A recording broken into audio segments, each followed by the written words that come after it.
Chapter 1. Akira Saratobi stood on the balcony of the Hokage's office, a balcony he thought he would never have to stand on again after handing over the title of Hokage to Minato Namikaze, the fourth Hokage. Now, hours after the battle against the Kyuubi no Kitsune, the nine-tailed fox demon, Saratobi had been forced to assume the position of Hokage again, as his successor had died. His last act as Hokage had been to seal the nine-tailed demon lord. Saratobi glanced over his shoulder toward his office, where the baby used for the sealing was sleeping in its crib. "Oh, Minato, why did you leave me with this? I'm too old for this." Standing before the Hokage's desk were his former students, the three legendary Sannin. "We are so sorry for the delay, Sensei," Jiraiya said sadly. His apprentice, the fourth Hokage, had passed away, and he hadn't been able to be there to help him. The toad Sannin was devastated, and only duty kept him there at that moment, hiding his tears from the world. "We came as fast as we could," Tsunade said. Her presence had surprised Saratobi. After the deaths of his brother Nawaki and his beloved Dan, the third Hokage had believed he would never return to the Hidden Leaf Village. Orochimaru said nothing. His serpentine eyes rested on the baby in the crib. "Minato used his own son," he finally said. "Yes," said Saratobi as he sat down behind the desk, his bones aching with thoughts of what lay ahead. Tsunade let herself be carried to the crib, with a look in her eyes that her former sensei had never seen before. Naruto screamed, and she comforted him.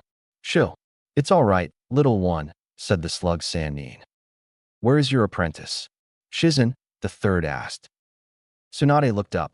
"She went to the hospital to help while we were here." Her eyes returned to the baby in front of her. She noticed the whisker marks and pulled the blanket back with her hand. Jiraiya whistled, startling her, as he looked over her shoulder. "Minato did an excellent job with that seal." "Yes, he used the Shika Fujin," Saratobi said, watching as the Sannin gathered around the baby. He observed them. He had never seen them act like this before. "The fourth Hokage used his life to strengthen the seal," Orochimaru said, looking at his former master and raising an eyebrow. "What will this mean for the boy when he grows up?" Saratobi was about to light his pipe, but a withering glare from Tsunade stopped him. He sighed and let her. "Minato designed the seal to drain and purify the Kyuubi's chakra over time. By the time Naruto turns 18, the Kyuubi should be completely integrated and no longer exist." Saratobi watched as the blond boy began to fuss, and Tsunade picked him up and cradled him, gently rocking him until he calmed down. He saw Jiraiya looking at the child. "And Kushina died giving birth?" he finally asked. "Yes," said Saratobi. "Doesn't he have relatives elsewhere?" Orochimaru asked, his gaze fixed on the baby his companion was holding. "No, the whirlpool had been destroyed. Kushina was left all alone," Saratobi said sadly. He watched as the three Sannin exchanged glances and wondered what was the reason for that. "What has the council decided?" Orochimaru asked after several minutes of silence. Saratobi sighed again. He did so often that night. "They're divided on Naruto." "Why?" Tsunade asked. "About what?" "Minato would want you to take care of his son," Jiraiya said.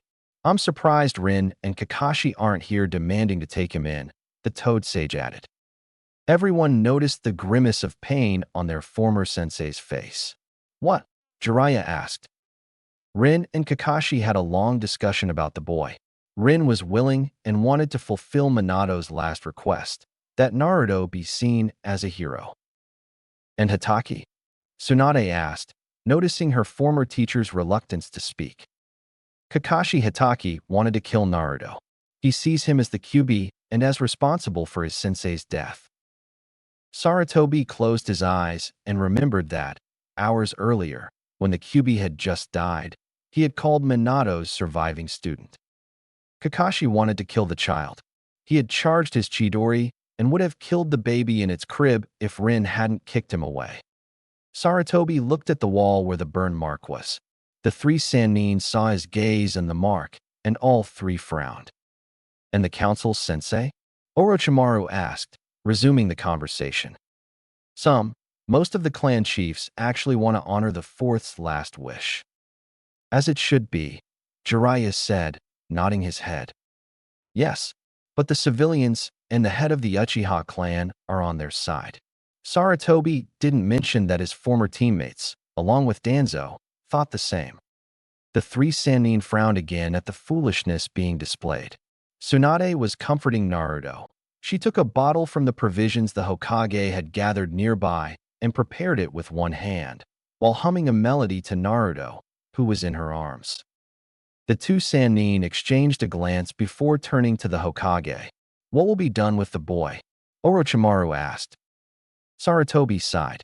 Since his first choice for adoption is unwilling or unable to take him in, I have no choice but to leave Naruto at the orphanage with his mother's maiden name. Absolutely not. The three men turned to see Tsunade cradling the baby, who was eagerly feeding from the bottle. That would only give one of those idiots an excuse to try and kill him. We have to protect him. If IWA finds out that Minato had a son. You worry about external threats, Sensei, but you're blind to the knives in the blade. Saratobi always tried to see the best in the villagers, but in the last few hours he had seen the worst, and he was disappointed. He never thought he would be, but Kakashi's advice and actions in that office.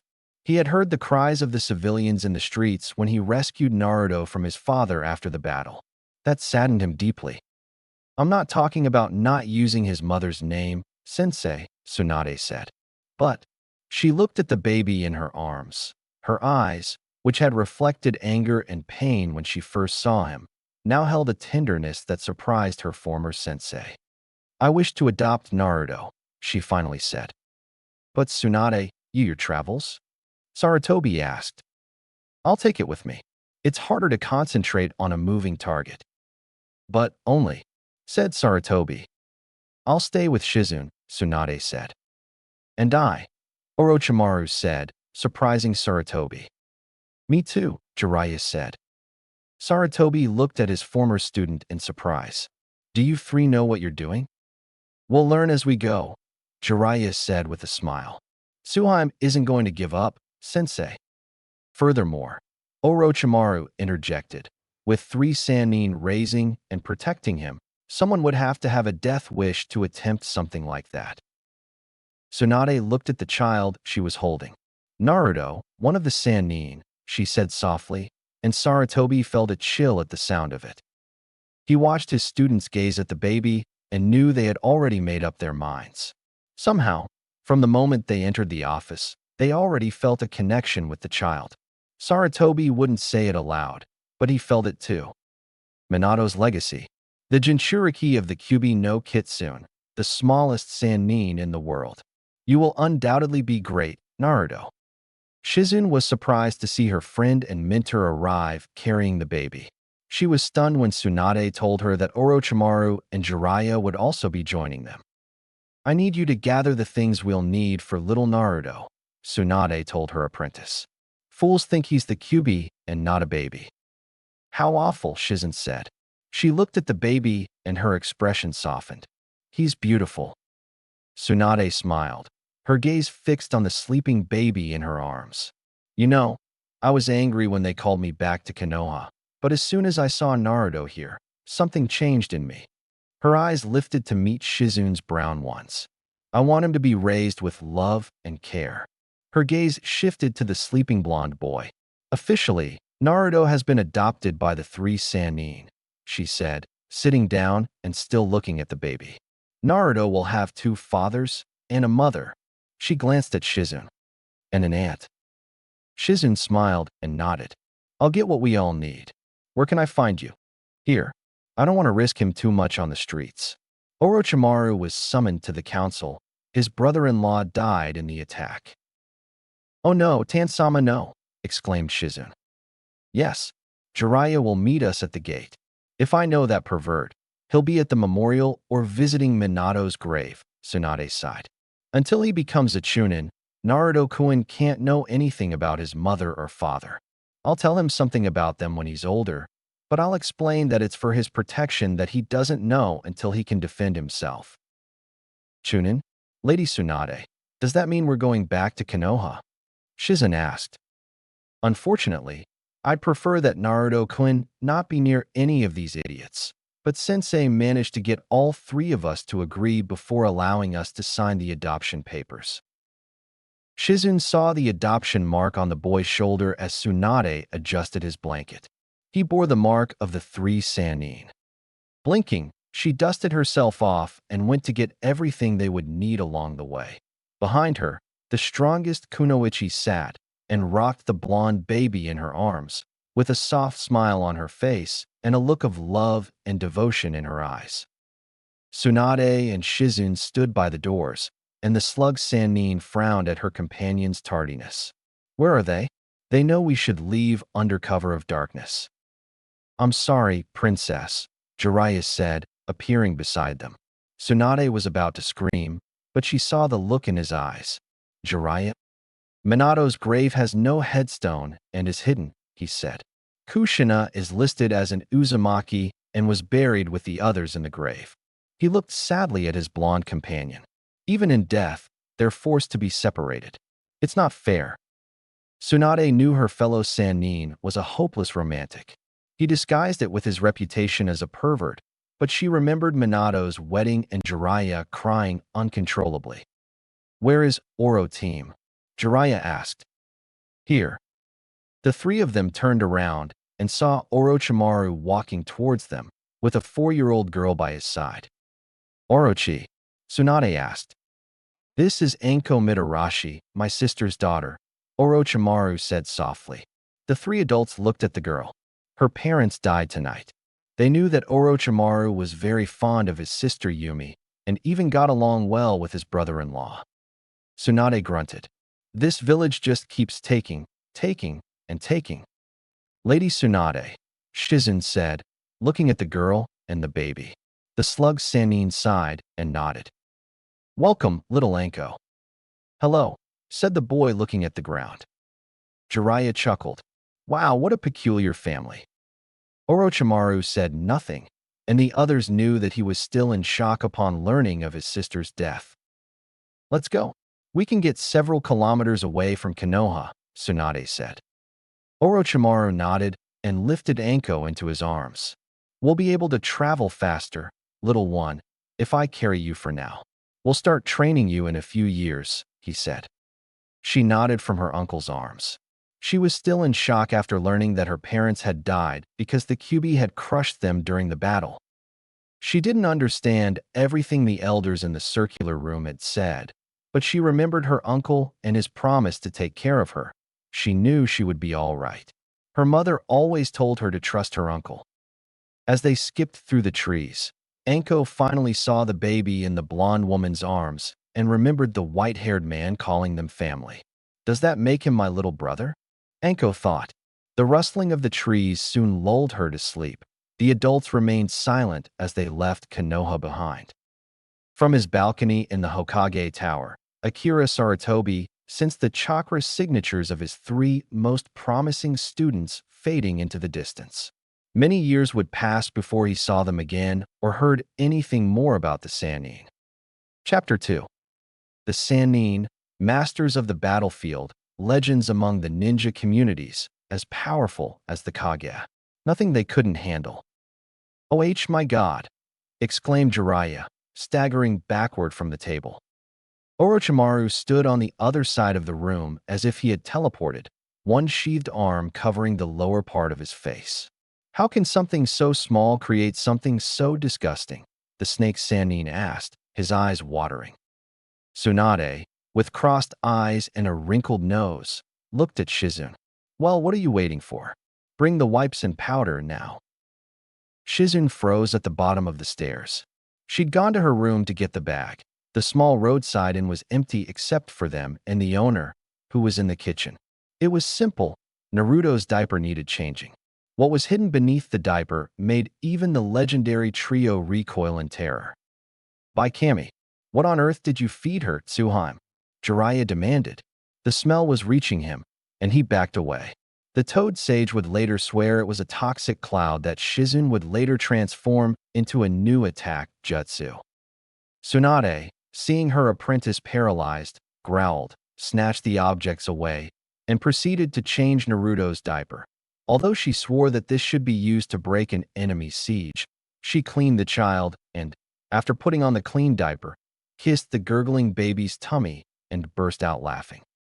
"Whose little stink bomb are you?" "Yes, you are." Jiraiya and Orochimaru watched their comrade talking to the baby and exchanged a glance. Tsunade was the bravest of the brave for changing that weapon of mass destruction and crazy for talking to a baby. The next morning, little Anko discovered that changing a baby's diaper without covering its private parts had been like practically begging to be peed on. Her scream of indignation woke Orochimaru and Jiraiya, who entered the room, Jiraiya with the Rasengan and Orochimaru with the Kusanagi. The Sannin, still half asleep, blinked, searching for the source of the threat. Tsunade was rolling on the floor laughing, while little Anko stood there, urine running down her face, wearing an expression of disgust that only someone who had suffered such abuse could possibly have. Shizen smiled and put away the camera as she snuggled back under the covers. "Oh, little Naruto," she muttered. "You're going to have this family eating out of your hand, and I'll have the family album to prove it." The first 2 years seemed to pass quickly, as Jiraiya and Orochimaru learned to change diapers, bottle feed Naruto, and understand that he was a baby and could not yet mold chakra to begin the lessons that both men believed he should learn. Meanwhile, little Anko learned to read and write and began learning basic taijutsu from her uncle Orochi. Mama Tsunade made sure the children ate well and that their male companions didn't get into too much trouble. Shizen filled albums with photos that evidenced the first time Naruto crawled, which caused panic among the Sannin when they saw the baby crawling towards a stranger at an inn. Sadly, a powerful punch from Tsunade, a shower of Sunbon needles from Shizen, a low-level Rasengan, Enema version, and Orochimaru's hidden shadow snake hand left the poor man a mess, which Anko laughed at and asked Uncle Orochi to do it again. Naruto's first words were pervert, mom, Shitsi, Oro team, and Anko no. Shizen recorded them all in the baby diary she had bought for her nephew, which would be filled with all his first moments. "Pervert," Naruto mocked, glaring at Jiraiya and pointing his chubby little finger at him. The white-haired Sannin looked surprised, as did the others. But Tsunade, overjoyed, picked up the little blonde boy and kissed him upon hearing his first word. "Suheim, don't encourage him," Jiraiya said as Naruto laughed and repeated, "pervert." He would add the T when his motor skills improved, but for his first word, Tsunade couldn't have been prouder. When he called her mom, the blonde Sannin's eyes welled up with tears, and she hugged her little one, covering his face with kisses. "Jiraiya, have you noticed the change in our princess?" Orochimaru asked as they watched the slug Sannin with the baby. Jiraiya nodded. "It's not something I thought I'd see from her again after Nawaki and Dan." The couple watched as Tsunade gently sang to their little one. Jiraiya looked at his friend. "When did we become so soft?" "What do you mean we're stupid? You've always been a wimp," Orochimaru said with a smile. "Screw you, Orochi team." "Ueem," Naruto mocked, and they both looked over the fire in surprise as Naruto pointed at Orochimaru with his pinky. Jiraiya laughed. "Exactly, Naruto. Orochi team." Later, Naruto would name Shizen Shitsi, and despite the brunette's attempts to convince him to change it, he refused. Anko no was mainly due to how often the Sannin would rush to rescue the adventurous girl and her cries of Anko no, to the point that little Naruto interpreted it as her name. "Brat," Anko said, but the others saw that her little brother had her completely under his control despite the difficult start when he peed on her at the beginning. The Sannin and their family were constantly on the move, never staying in one place for more than a month at most. Jiraiya's first novel, Aika Aika Paradise, was a resounding success around Naruto's 3rd birthday, allowing the Sannin to take on the odd jobs they wanted instead of the ones they had to do to make ends meet. Tsunade gambled, but with Anko and Naruto. She never bet much and did it almost out of habit, living up to the nickname her idiot classmates had given her as a teenager. The legendary naive one. She gambled mainly for fun. She'd sit Naruto on her lap and let him press the slot machine buttons, and somehow the 3-year-old always managed to win her prizes. Anko, who was now 8 years old compared to Naruto's 3, was receiving more training from her uncle Orochi, as well as kunoichi lessons from Shizune. She's a girl, and she needs to know all this. You can't turn her into an ultimate ninja. She threatened Orochimaru and Jiraiya with a frying pan in one hand and a butcher knife in the other when she caught them trying to teach her advanced techniques she wasn't at all ready for. The first time she attempted a fire-style attack that Orochimaru had taught her, she fainted, and the image of a panicked Sannin in a small village hospital would be forever etched in the minds of the doctors and nurses as Orochimaru hovered over his niece's bed, fear in his eyes, while he prayed to Kami to get her out of there safe and sound. After Anko awoke, Orochimaru focused on blunt shuriken and his taijutsu, vowing that he would wait until she was 11 years old, the age to enter the academy, before working with ninjutsu. Shizune approved of the mild jinjutsu, koarimi, and bunshin techniques that the academy students learned. She also approved of the leaf chakra balancing exercise after seeing a little girl with teary eyes and a pout. The Sannin family's life was fairly normal for a nomadic group. They accepted low-level jobs in the villages where they stayed, and then continued on their way. That kind of thing continued until Naruto's 5th birthday.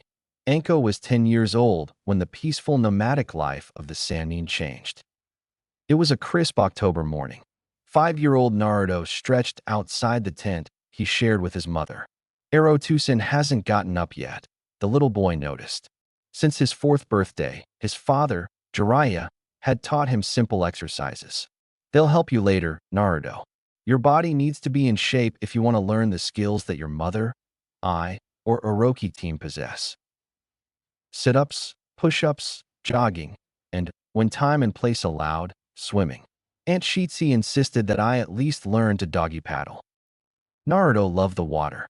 His mother had a hard time getting him out once he was in it. Hey, shorty. Naruto turned and saw his sister leaving the shop she shared with their aunt. Like him, she was dressed for her morning workout. No arrow pop? Anko asked, looking around. Naruto shook his head. Anko frowned and headed towards the tent where her uncle Orochi and Jiraiya were staying. She banged on the tent post. What's going on? Orochimaru asked. It's Anko. Is there any arrow pop in there? He asked. Orochimaru's head peeked out from under the lapel.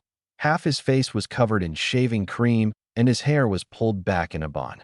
No, it isn't, Orochimaru said, surveying the camp. He emerged in trousers, a towel slung over his shoulder, and dried his face. Naruto, go wake up your mother. Anko, wake up Shizune, said the snake Sannin. What's wrong, dude? Anko asked. Jiraiya may be a pervert and sometimes lazy, but he would never abandon the camp, especially knowing that you two are waiting for him, Orochimaru said, taking a shirt from his tent, his weapons bag, and his sword. The Sannin never left children unsupervised during training, nor did they abandon the camp unguarded like this. Orochi, Tsunade asked, emerging from her tent in her robe while tying her belt. The boy has disappeared, Orochimaru said. I'm going to look for him. I didn't want to leave the camp unattended to look after the children. Tsunade nodded. If he's out there spying, I'll show him my new weapon against perverts everywhere. Orochimaru almost smiled. I'd agree, but Jiraiya is never irresponsible with children. If we were both here, maybe he would be, but when he's supposed to be training them, he's a responsible adult. And when the hell has that ever happened? The snake Sannin thought as he slipped away from his simple riverside camp, scanning the area for any sign of Jiraiya or anyone else who didn't belong there. Orochimaru was 100 yards from the camp when the net trap caught him. He felt weak and saw that it was designed to absorb chakra. Oh no, Suheim, protect, the darkness claimed him. Chapter 3. Tsunade glared angrily at the unguarded path leading out of her camp. She smiled proudly. remembering the children setting the traps that even Jiraiya and his toads hadn't been able to find. My little Naruto is becoming an excellent trap maker, and he's not even 6 years old, Tsunade thought proudly. And Anko is going to leave Konoha speechless when we get back. They saw her as a daughter, and the young woman, although related to Orochimaru, was loved by the three Sannin as much as by Naruto. We never favor one over the other, and they protect each other like siblings, he thought, recalling the last market town they had visited, where Anko had been harassed by some 16-year-old girls when she entered a shop looking for kunai and chemical compounds to make her smoke bombs. Little Naruto was at the door with Shizune and heard the girl making fun of his older sister. Flashback. What? Do you think you're going to be some kind of ninja? Don't you have to be part of a ninja village? One of the 17-year-old girls retorted sarcastically.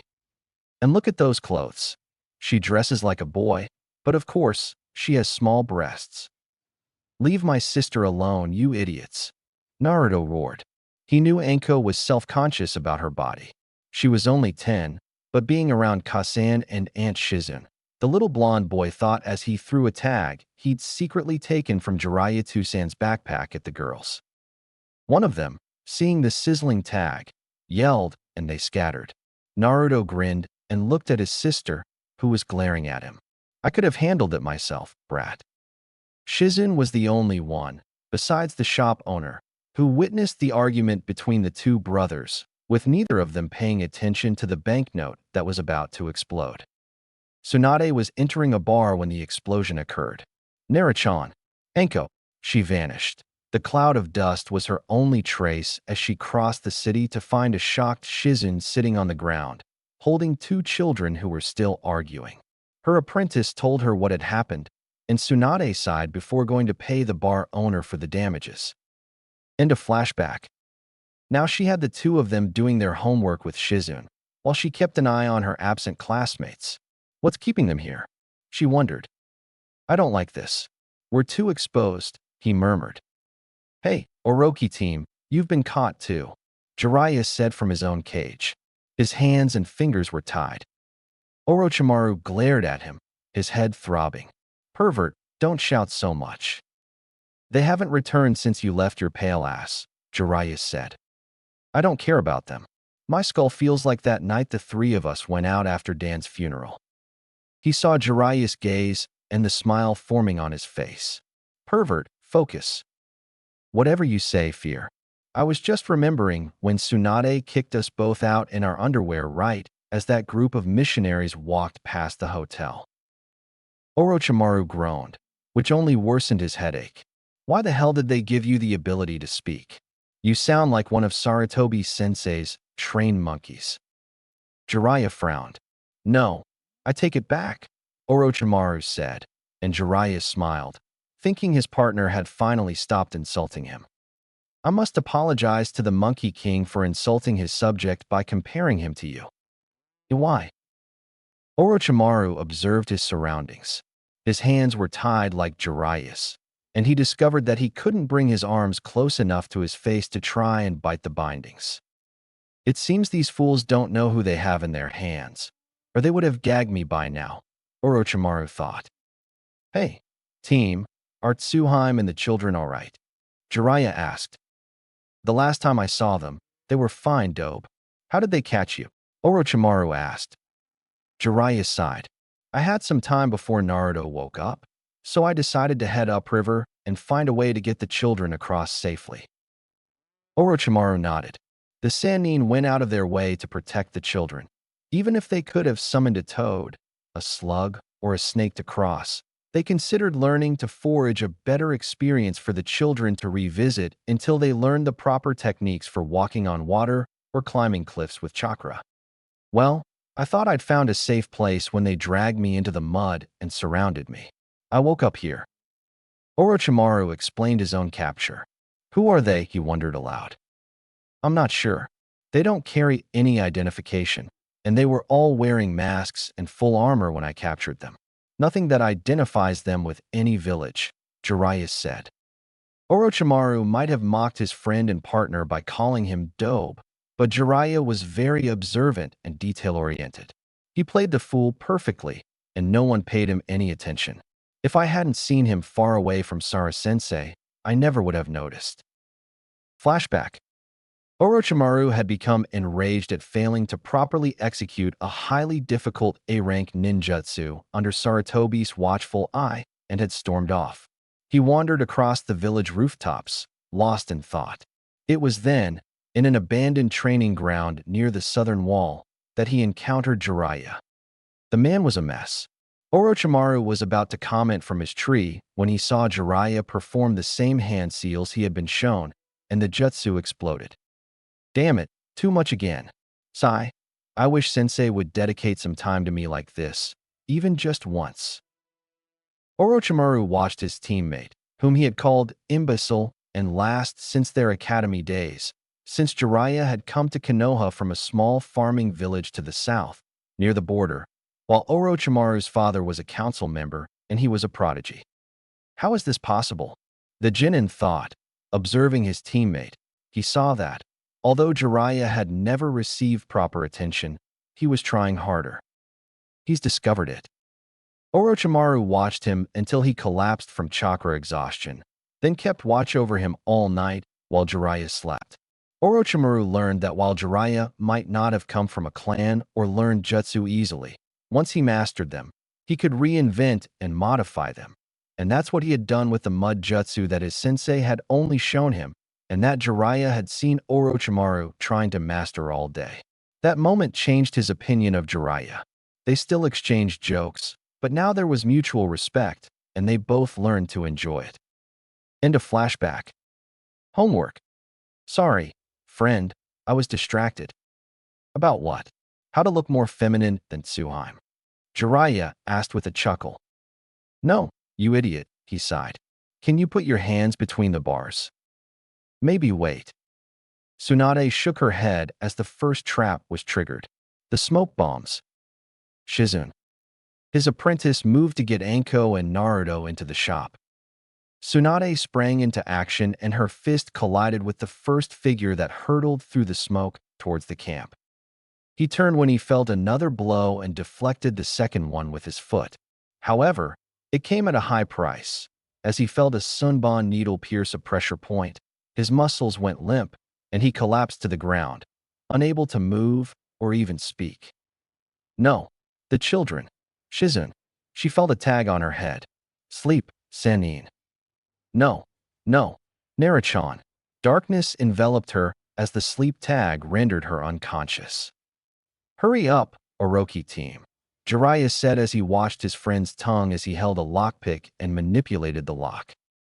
It's not as difficult as you think, Orochimaru said, his tongue sticking out. He had managed to retrieve the lockpick he had hidden in his belt and was now trying to open Jiraiya's lock, since he could reach the Toad Sannins from a better angle than with his own hands tied. Ew, disgusting. I really don't want to know what just touched my hand. Screw Hyuhariha. Click. Yes. Jiraiya slid out of the handcuffs, raised his hands, and moved the restraints around his hands and fingers.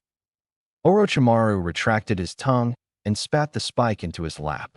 After regaining his grip on his jaw, he spat out a foul taste and, after curling his tongue, glared at Jiraiya.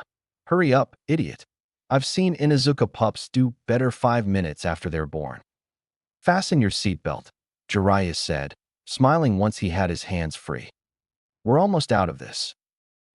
Yes, but while you're patting yourself on the back with your fat butt, who knows what they'll try to do to Tsunade and the children. Jiraiya's resolve intensified at that, and he spat out a piece of leather. If they touch the children, nothing will be left of them. Agreed.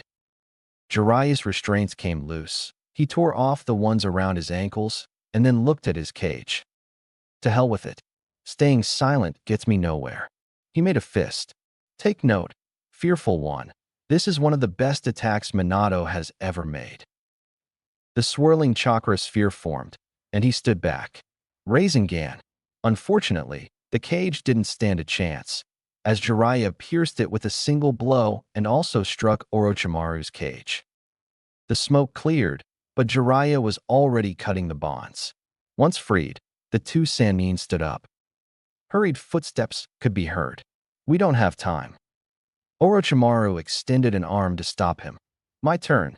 The door opened, and the ninja in black stepped right into Orochimaru's attack. Acid cloud spat the noxious green cloud, and as it hit and passed, nothing remained but piles of melting bones. Why didn't you use that before? Jiraiya asked as they ran towards the camp, which was obviously deserted. It's a wide-range attack, Orochimaru said, then smiled maliciously.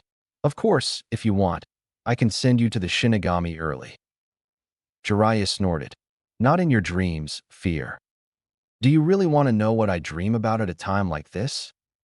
Jiraiya shuddered as they decided which path to take and ran upstream, trying to get upstream in time.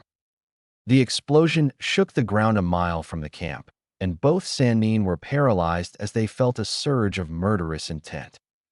It's not possible, Orochimaru said as he stumbled, regained his balance, and then resumed running at full speed. The seal should be fine. It's Minato's best work, I know that for a fact. I taught him everything I knew, and he surpassed me, Jiraiya said as they continued running. The trees and the river blurred as the Sannin sensed the oppressive, murderous intent emanating from the place where they knew the camp was located. They both thought the same thing as they pushed themselves to the limit. Please, let everything go well. Please. Chapter 4. KSAN. Naruto watched as strangers in black outfits and silver devil masks entered the camp and took his Kasen away. Naruto, Anko, stay here, Shizun ordered, and they watched as she rolled up her sleeve, revealing her sunbon launchers. Anko adored the weapon her aunt had made. The figures turned toward them and advanced, without making a sound. Back off, Shizun warned. The attackers kept coming. One of them wielded a curved sword. Shizun wasted no time and unleashed a barrage of poison needles at them. The one with the strange sword swatted them away. Shizun was right behind him, and her scalpels tore through the attacker's armor before she somersaulted backward to dodge the curved sword's counterattack. Anko and Naruto stayed behind, with the kunai in their hands. We have to help, said little Naruto, his blue eyes wide, as they approached his mother's motionless body. Anko patted her on the shoulder. Aunt Shizun said we have to stay here. A pair of blue eyes stared at her in disbelief. Both children turned when they heard Shizun scream and saw her fall. Aunt Shitsi, Naruto shouted, but Anko's hand stopped him again. No, she said, squeezing the kunai in her other hand even tighter. The strange ninja approached again. Naruto felt fear, not for himself, but for his mother and aunt. Anko growled and lunged when the masked ninja was within reach. A black-gloved hand grabbed her wrist, and she was left dangling in the air, kicking and thrashing as she tried to strike the man who had injured her adoptive mother and aunt. Let me go? Let me go so I can kill you, she screamed, struggling to free herself, managing to get up and sink her teeth into the gloved hand that was holding her. AGH, the man growled and slapped her hard, sending her flying several meters away, where she lay motionless. Aeneas again, Naruto shouted. He ran to his sister and saw her unconscious. He cried when he heard the man's chuckle. No, Hubie, has being human weakened you so much?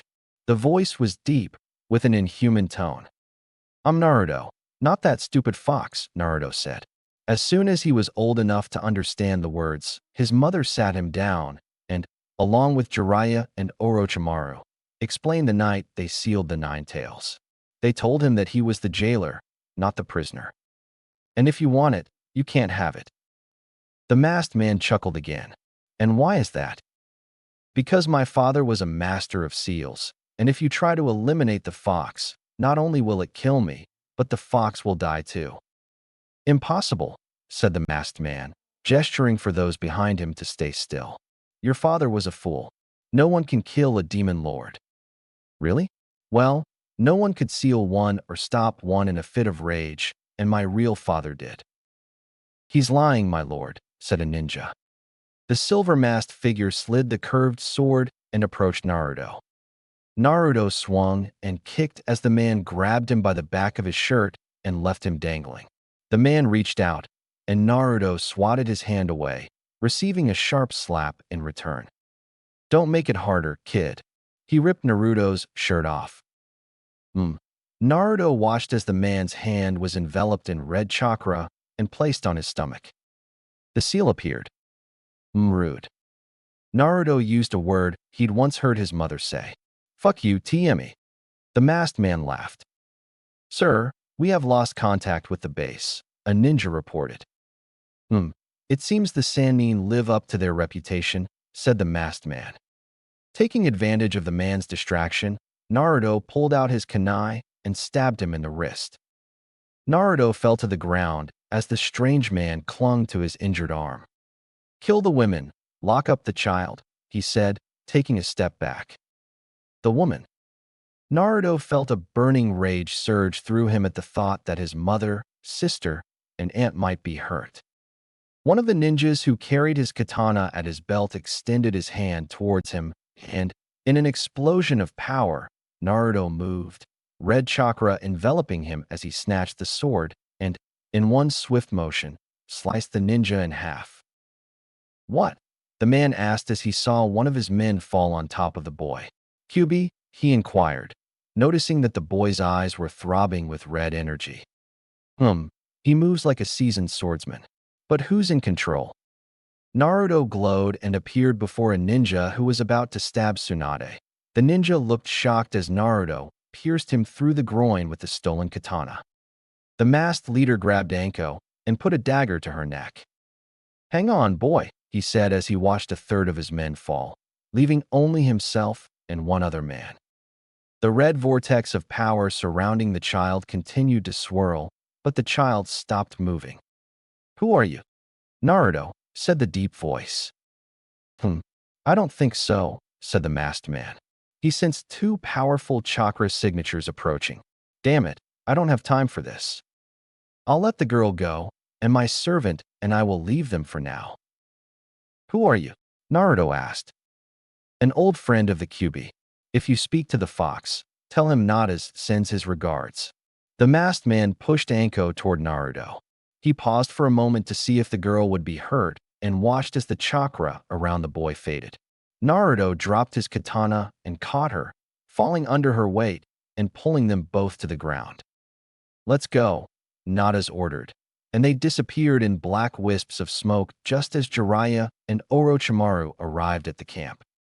"Damn it," Jiraiya exclaimed as he and Orochimaru watched the ninjas vanish. They saw Tsunade, Shizune, and Anko, but not Naruto. "Naruto!" Jiraiya shouted. "There she is," Orochimaru exclaimed, noticing a movement beneath Anko. The snake Sannin was beside his niece and pulled her away from Naruto, who seemed dazed but unharmed. "Naruto?" Jiraiya asked, falling to his knees. I'm fine," Naruto said. "Aunt Shitsu got hurt," she screamed, and "Stay here with Orochi and Anko. I'll go check on Shizune and Tsunade," Jiraiya said and ran towards the women. Naruto sat up and looked at Orochimaru. "Is Anko-ne-chan all right?" Orochimaru nodded. "They simply knocked her out," he said, stroking his niece's bruised cheek. "Who did this?" "He called him Nadas. He said he was a friend of the fox." Orochimaru placed a hand on Naruto's shoulder. "Are you all right?" the snake Sannin asked. Naruto nodded. "Uncle," he said hesitantly. "Yes?"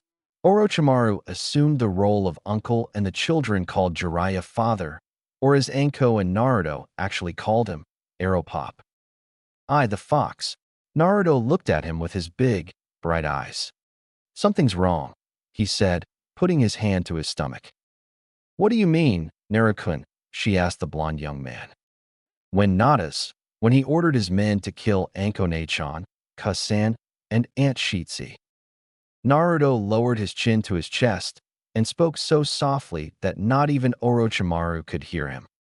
Reaching out his hand, he lifted the child's head. "Now then, what was that?" "Your mother told you never to be afraid to tell us anything, Naruto-kun," she said, offering a gentle smile to encourage the boy. He said I was the QB, and when I got angry, it wasn't my own anger. I was too afraid. Orochimaru pulled Naruto into a hug. The fearsome snake Sannin embraced the little blonde boy who had become part of his family, as if he were his niece. I can't breathe. They both jumped apart to see Anko awake. Hey, little snake, Orochimaru said. You got a good beating. Jiraiya checked on Shizune and, although she was injured, it wasn't serious. He saw that it was a superficial cut. He peeled off the anesthesia tag from the back of her neck, and she immediately opened her eyes. Naruto. Anko, he said, sitting up with a grimace of pain, putting his hand to the cut on his stomach. They're both fine, though a little bruised, Jiraiya assured him. Treat yourself and go check on them. I'll go get Suheim. The wise toad was relieved that Shizune was all right. He went up to Tsunade and saw a Senbon needle in her neck and panicked when he removed the tag, and she didn't move, her eyes staring lifelessly ahead. Shizune, she shouted, and the apprentice appeared.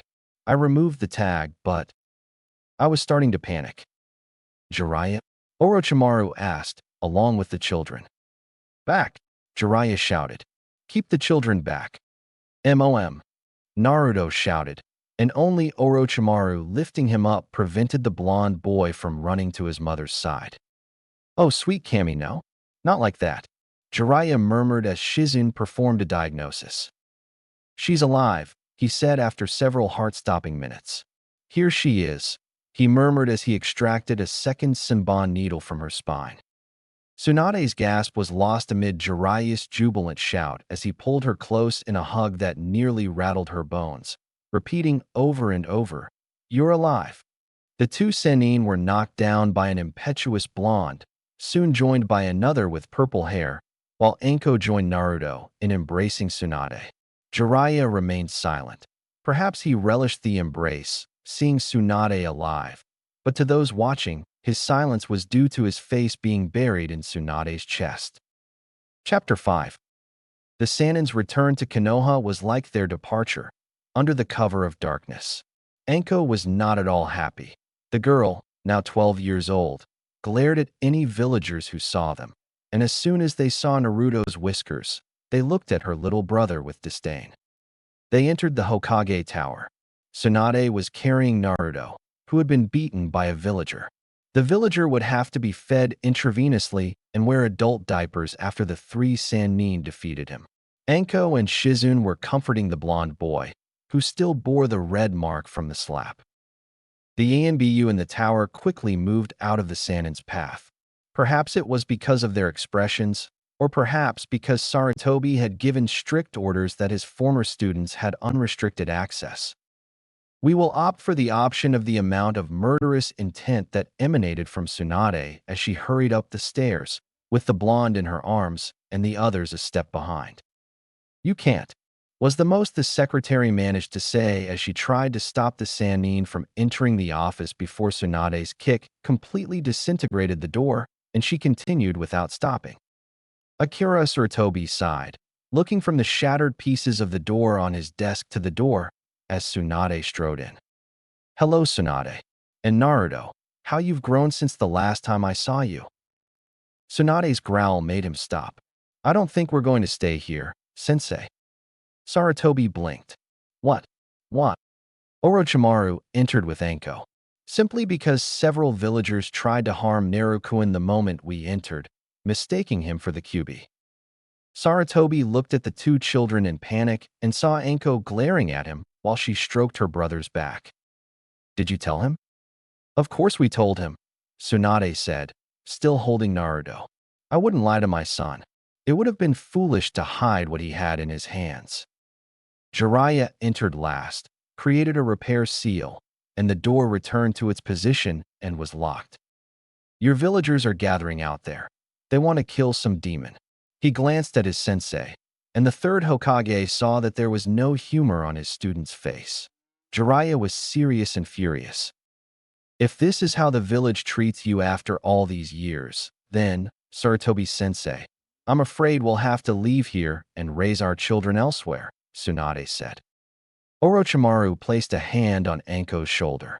We thought that, with all these years of absence, things would have calmed down.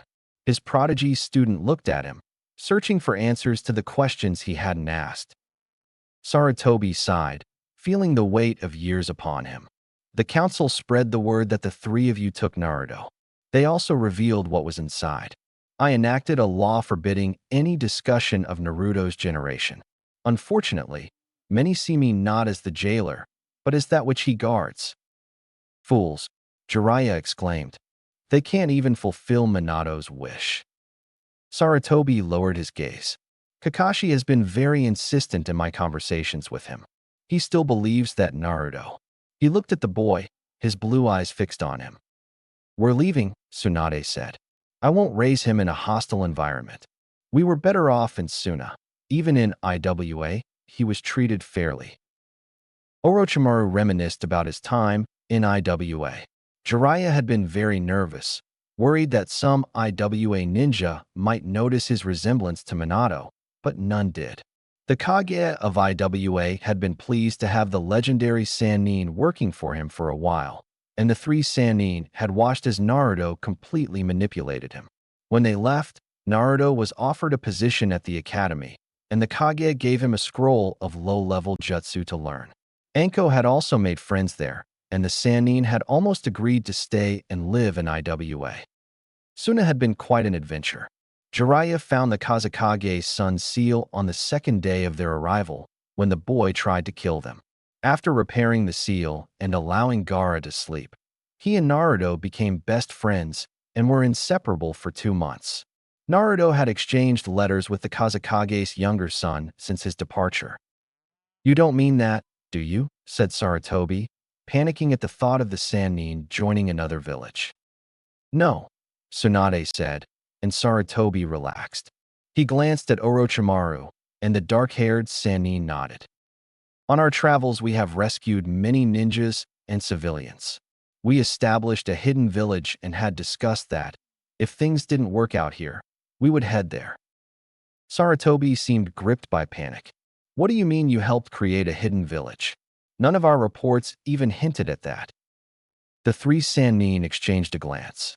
It wouldn't be a secret if everyone knew. We've already informed the Lord's court, Jiraiya said from near the gate. Sarutobi was shocked. Our children will not grow up surrounded by hatred, sensei, Tsunade said, looking at Naruto and Anko. From the moment we walked through the door, it was clear that Naruto would never be accepted here. Sarutobi was about to answer when the door opened. Jiraiya stepped into the room as 3 council members, supported by Root A and BU, entered. Good, you brought him, said the first member of the council. Hand over the demon, and we'll take care of him. Tsunade left Naruto with Anko. Are you going crazy over your arm, Danzo? She asked. Tsunade, you will learn your place. The council has ordered the death of the Kyuubi to protect Konoha. How foolish, interrupted Jiraiya. You see the contents of the bowl, not the ramen inside. Sannin, withdraw and allow the demon to be taken away. Orochimaru drew grass cutter and stepped between the children. I don't think so. Naruto is family, and I will kill the man or woman who touches him. And I will kill the second one, Jiraiya said, with a Rasengan in each hand, and his eyes reflected a seriousness that they only saw on the face of the third Hokage. And I will crush the council with my own hands, Tsunade said, cracking her knuckles. That's when Sarutobi realized someone was missing. Shizen, he wondered. The kunoichi appeared behind Danzo, the chakra scalpel in her hand pressed against his neck. But let me make this clear, Counselor Danzo. No matter who starts, you'll die first if you think I'll let you near that precious child who calls me aunt. The tension was palpable. Sarutobi was trying to find a way to salvage the situation, to keep the Sannin loyal to Konoha and Naruto out of the council's control. He couldn't see how this wouldn't end in disaster. Fools. If they do this, they'll only ensure the Sannin rebel against Konoha. Kill me, girl, and there will be nowhere in the world where you can hide, said Danzo, but wisely he did not move. The Root A and BU who were with them tensed up. Their precious leader was in danger, and they knew they wouldn't be able to reach her before she cut his throat. That, plus the fact that the three Sannin who were in the room would tear them to pieces like they were tissue paper. Sarutobi, order your students to withdraw immediately, Hamura said, looking at the Hokage. Orochimaru snorted. The council members have become very bold, giving orders to the Hokage. He looked at his sensei. They forget who holds the power in Konoha. They're there to make your job easier, not to govern. Sarutobi sighed. He had allowed things to continue this way for too long, and now the council had consolidated enough power to rival his own in controlling the city. Uncle, said Naruto. The Sannin looked at the blonde boy and smiled. Yes, Naruto. Do these men resemble the ones we met before? Orochimaru paused. Yes and no. Yes, they're fools. No, they pose no threat, he said finally, turning his gaze to the advisors and the Root A and BU. And if they try to harm you, remember what we taught you in Anko. Naruto nodded, and the council members watched as the boy and the teenager pulled out a pair of kunai. Remember, if they come after you, kill them, Orochimaru said. Tsunade tensed up. How is this going to play out now? Hamura and Koharu exchanged glances. It was Danzo who made things worse. Kill them. Kill them all, he ordered his A and BU, jerking his head back and striking Shizune, forcing her to release him. He left the room effortlessly. Umbu, come to me. Kill the demon child. Kill the Sannin. Sarutobi cursed as he threw aside his robes and hat. Today is not my day, he thought as he headed for battle. Chapter 6. Sarutobi's palm strike found its mark, and he wished the day hadn't turned out this way.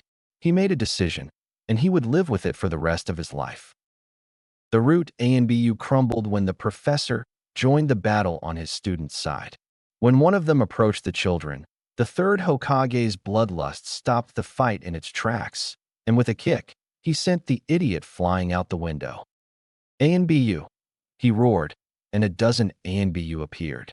Capture all members of Root, arrest Counselor Danzo, along with Hamura and Koharu. I want all council members in the chamber within half an hour. Those who resist will be charged with treason and executed. Sarutobi looked at his three students. His eyes softened when he saw Tsunade kneeling in front of Naruto, checking him for injuries. Finding none, she hugged him tightly, almost breaking his bones. Kaisian, air, said the blonde boy while Anko, next to him, laughed under her breath until Orochimaru did exactly the same. I'm too old for this, roared Anko, but Sarutobi noticed that she wasn't offering any resistance.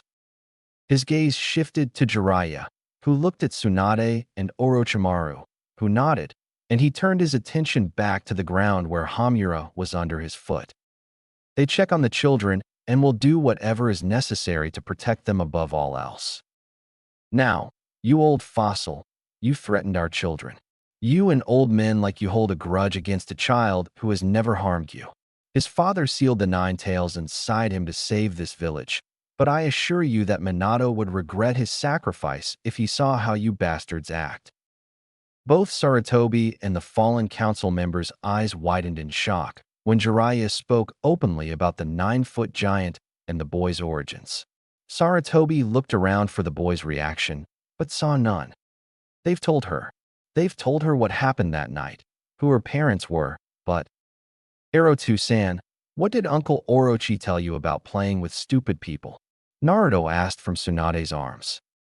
He calls them Mom, Dad, and Uncle. That's what Sarutobi thought as he watched the events unfold.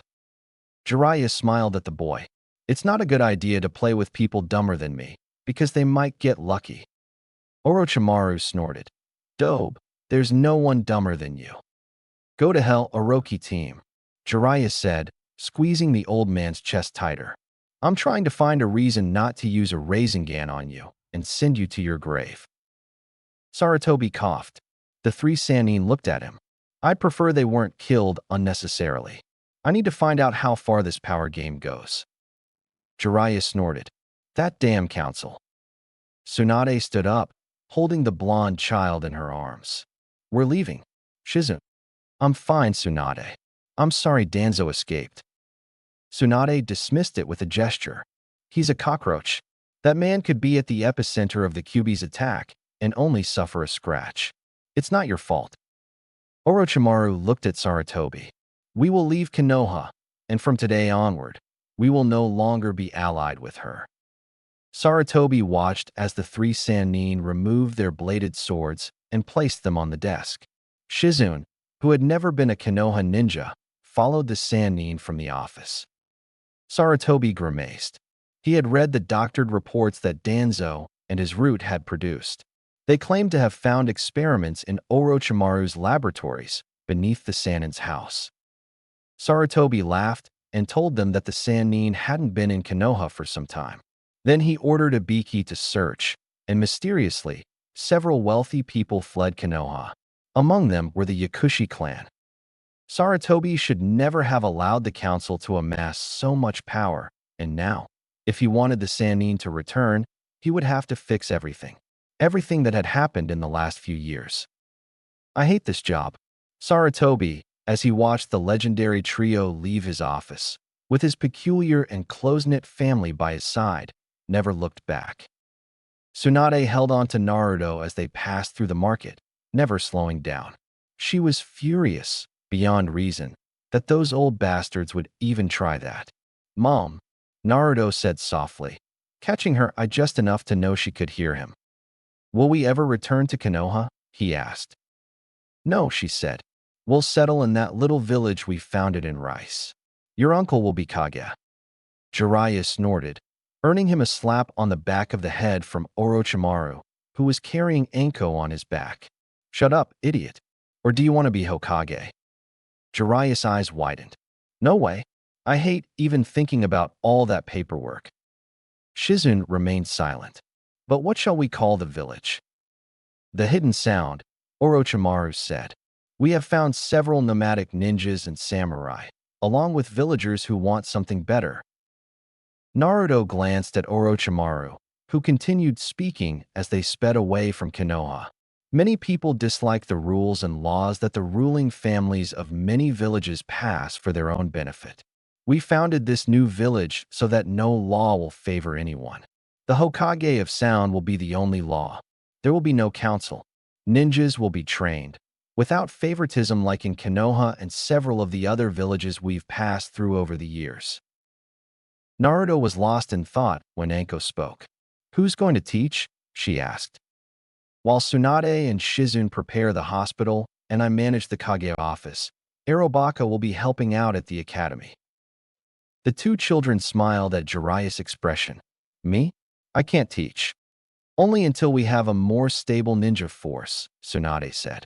Many of the rogue ninja we've spoken with are those who were betrayed and fled or became disillusioned with the system.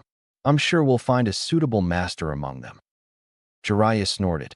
Oh, freaks. What do you mean by that, Kasan? Naruto asked. Tsunade sighed. She's referring to strange people like him. Naruto's eyes widened. Is that possible? This caused laughter among the group as they continued their escape. They crossed the Valley of the End and left the Land of Fire, not to be seen there for many years. Konoha. There's no trace of them, Lord Hokage, a masked ANBU reported. What has happened? Sarutobi sighed. Danzo and his conspirators attempted a power grab, but it backfired. The Sannin have left Konoha with the daimyo's permission. He sighed again. Along with Naruto, they have left our country and are going to found a new hidden village. The ANBU's body language screamed disbelief. Danzo and his root tried to kill the Sannin's adopted son. They treated him as any father would. Inu sighed. We've captured 47 members of Root. However, Danzo has yet to be found, along with 4 members of his inner circle. Sarutobi swore under his breath. Spread the word. Danzo and his root must be captured or killed immediately. Anything else? We lost sight of the rogue ninja Rin Inuzuka, said the masked ninja, his voice hesitant, as if it pained him to utter those words. Where? Near the border. The Chunin who saw it were knocked unconscious, With no injuries as in all the other encounters, Inu said. The Hokage sighed. You may leave. This doesn't look good. Danzo is out there with 4 of his best agents. We've lost 3 Kaga-level warriors because of the council's stupidity, and Minato's 3rd student still hasn't shown up. He took out his pipe and took a drag. I'm not thrilled about attending Kage's council in 3 weeks. Unknown mountain range. Report, a deep voice reported. Nadas emerged from the shadows and knelt. I couldn't retrieve the Kyubi, my master. It's bound to the mortal child by a seal on its belly. The figure made of shadows and smoke growled. Then bring me the child. The barrier must fall. I'm doing what I can manage, but I lost them after our encounter. It's like the kid knew how to mask his signature. Then find the other 8. I'll send my emissary when you have them. Should I face the Kyubi's container again, master? Nadas asked. No, let him go for now. Allow him to grow in power. It will make the conquest of this kingdom all the sweeter. And what about the primordial gods? Nadas asked. They know nothing for now. We must be careful. The last thing we need is for any of them to get involved. The shadow shifted shape. For now, let the Kyubi child go free. When the time is right, we'll capture him and crush him. At your service, said Nadas on his knees, with his head bowed. I will send you soul gatherers. You will use them to harvest the other 8. Do not fail me in this, Nadas. I won't let you down. The shadowy figure vanished, and Nadas was left alone. I will do as you command, master, and Naruto Uzumaki. When the time comes, I will savor the moment I tear the Kyubi from you and gaze into your eyes as life drains from your pathetic shell. Chapter 7. Naruto's 13th birthday was quite a spectacle. The entire village of Odo had been invited to the grand birthday party for the top rookie. Master Orochimaru smiled at his nephew as games unfolded throughout the village, ranging from simple activities for civilians to challenges that even tested the best jonin. Odo Geikure had grown in recent years. The village was hidden underground, beneath a small farming village nestled in a valley that was very difficult to access unless one knew the safe paths. Anko also thrived in Odo.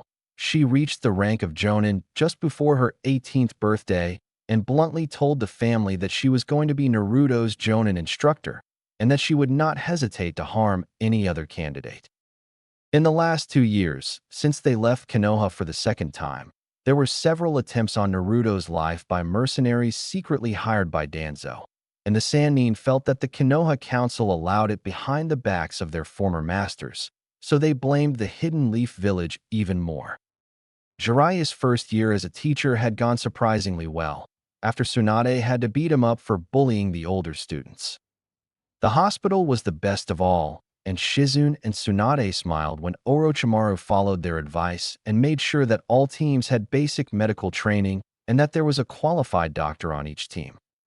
Naruto's ninja career had been difficult at first, as he wasn't used to sharing his family's attention, but after talking with his mother and sister, he soon got over it.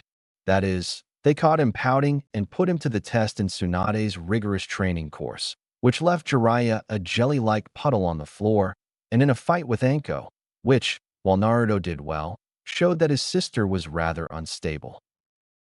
Unstable was Naruto's way of saying his sister was a little crazy. And who could blame her? It happened on Anko's 15th birthday. Flashback.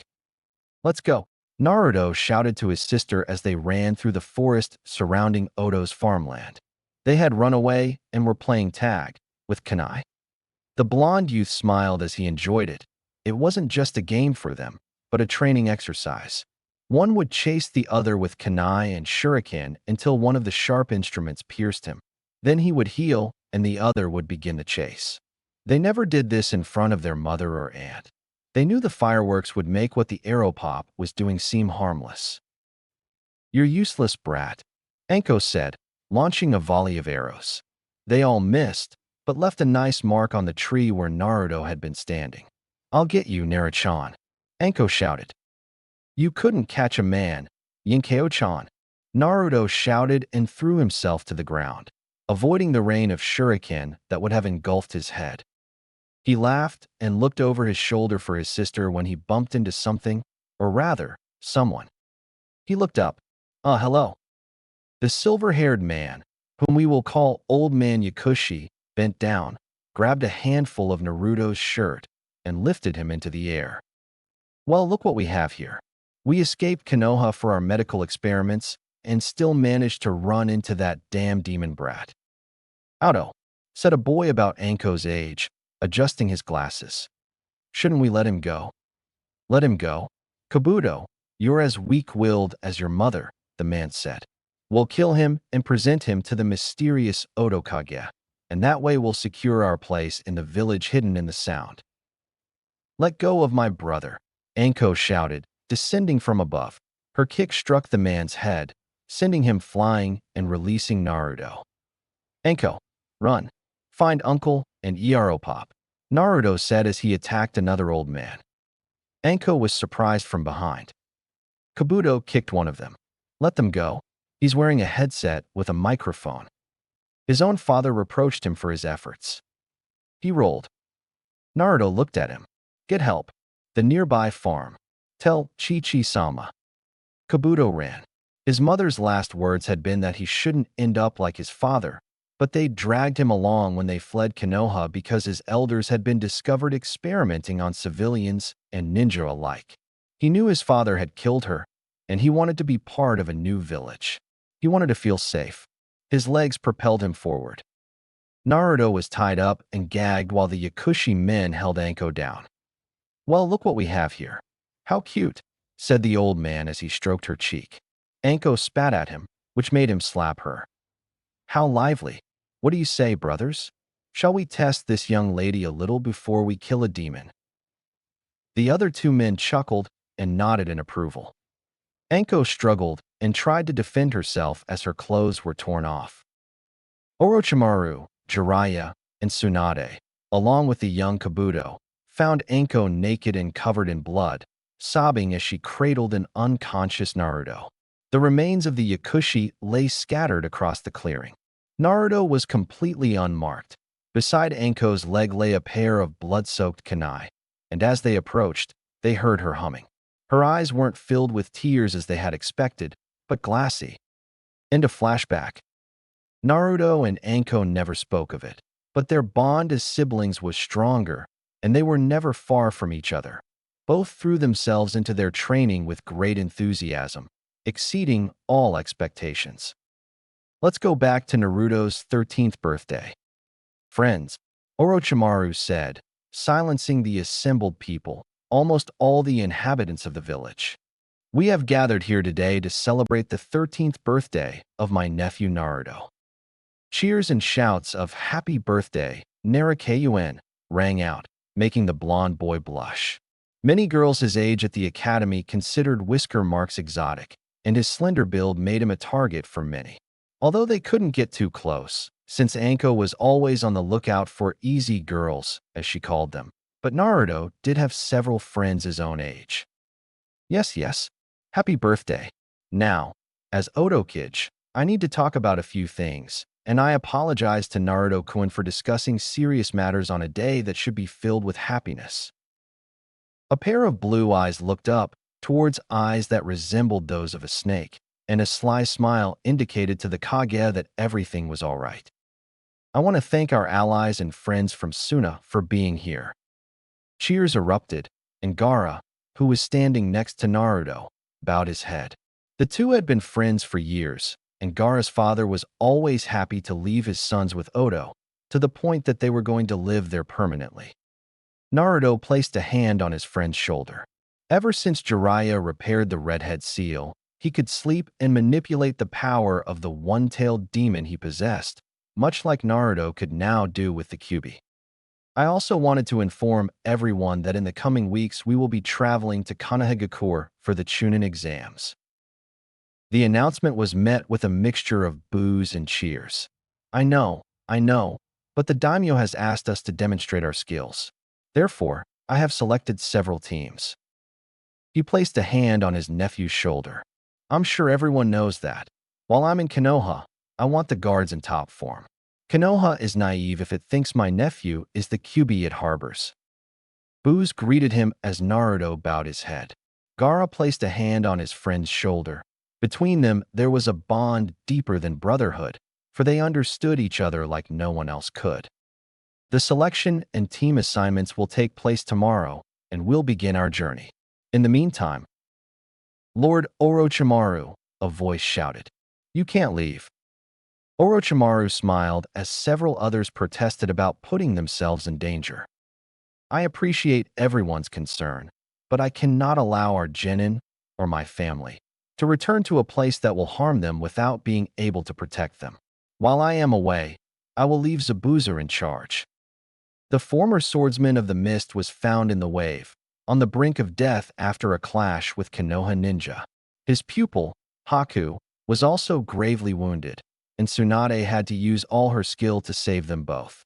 After saving their lives, they joined the Sannin and Odo. Zabuza swore on his blood to protect the Sannin and his family, and to obey their orders until his last breath. They discovered that Haku was a year older than Naruto, posing as a boy and a ninja hunter from the Mist Village. Naruto looked around and found the pair, both close and protective even there, in the narrow sound. "Well, enough of serious matters. I think there's cake and presents," Orochimaru said with a smile as 6 ninjas came out carrying an enormous cake, which they still struggled to handle due to its multiple layers.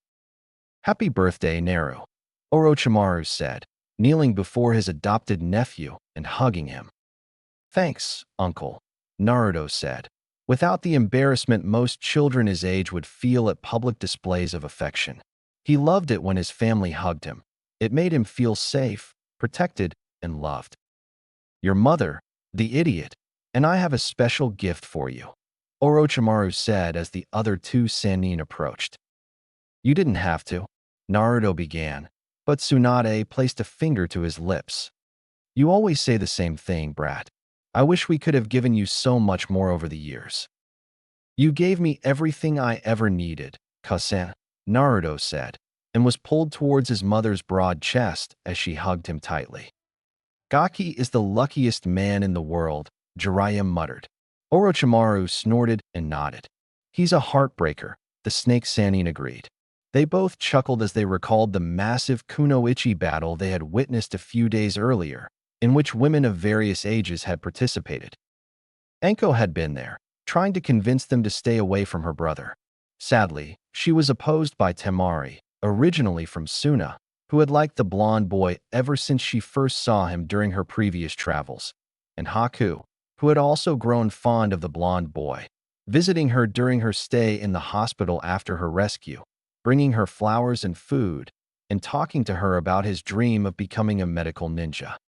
Then there was Kin, a girl from Naruto's class, and Taiya, who was the same age as Anko and was one of Orochimaru's personal guards in the Sound Five. Jiraiya had witnessed the fight from beginning to end and told his companions how violent and possessive everyone was.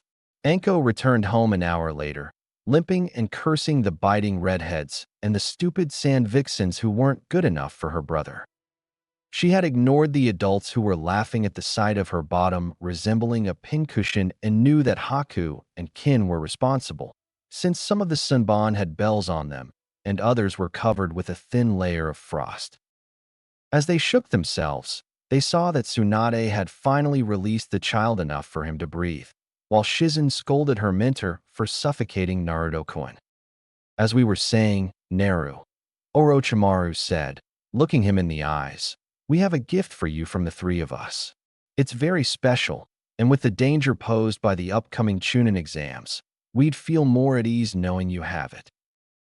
He snapped his fingers and Kabuto appeared with a scroll on a velvet cushion.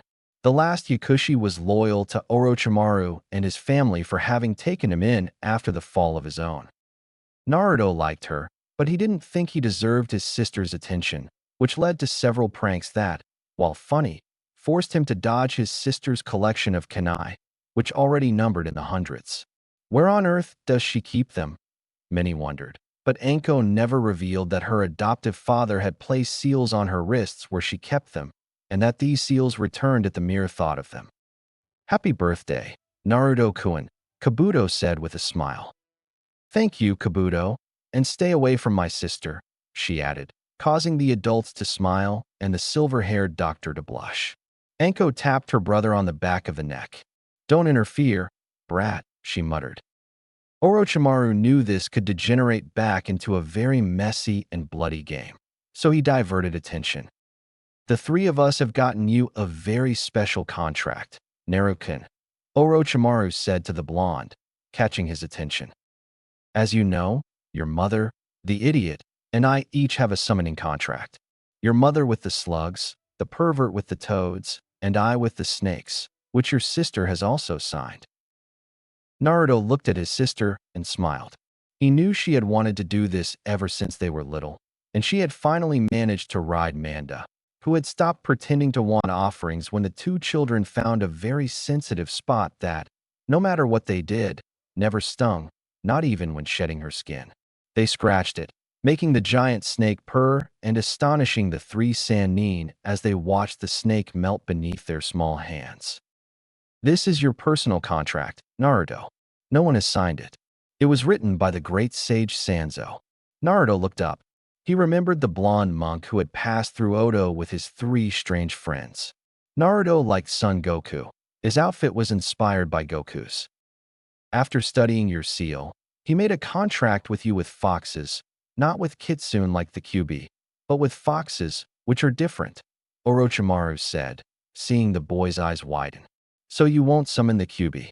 Foxes are like toads and other creatures you've encountered. Tsunade placed a comforting hand on her adopted son's shoulder. Sanzo was very careful after seeing your nightmare. Naruto lowered his gaze. A nightmarish demon had possessed Odo and clung to the blonde boy, devouring him for days. Sanzo and his companions arrived and, after expelling the demon, established wards around the village and remained there for a month. Naruto was ashamed of his nightmares in which the QB had been released, killing all his loved ones, or, worst of all, in which Naruto had been possessed by the QB and had committed the murders, rapes, and looting himself. That had prompted Jiraiya's secondary seal to guarantee him a peaceful night afterward, as Naruto had become insomniac, fearing that if he slept the QB would take control. It had been heartbreaking for the three Sannin, and they assured him that this could not happen. Thank you, uncle. Kasen, pervert, he said, hugging them both. Jiraiya protested at the mere fact of being called a pervert, but a tap on the head from Tsunade quickly silenced him. Do you remember the hand seals? Tsunade asked her son, who nodded. He had memorized them as a child and intended to imitate his mother's summoning, but they stopped him, telling him he was too young and could seriously injure himself or even kill himself if he summoned a creature that exceeded his chakra capacity, as it could drain him in an instant and end his life. They weren't worried about him running out of chakra, but they believed he could damage his developing energy channels if he managed to summon a creature at such a young age. Then let's go. The three Sannin guided Naruto through the crowd, and once outside the farming village, followed by the rest of the guests, they nodded in agreement. The three Sannin and Anko checked the signs, and 4 plumes of smoke billowed out.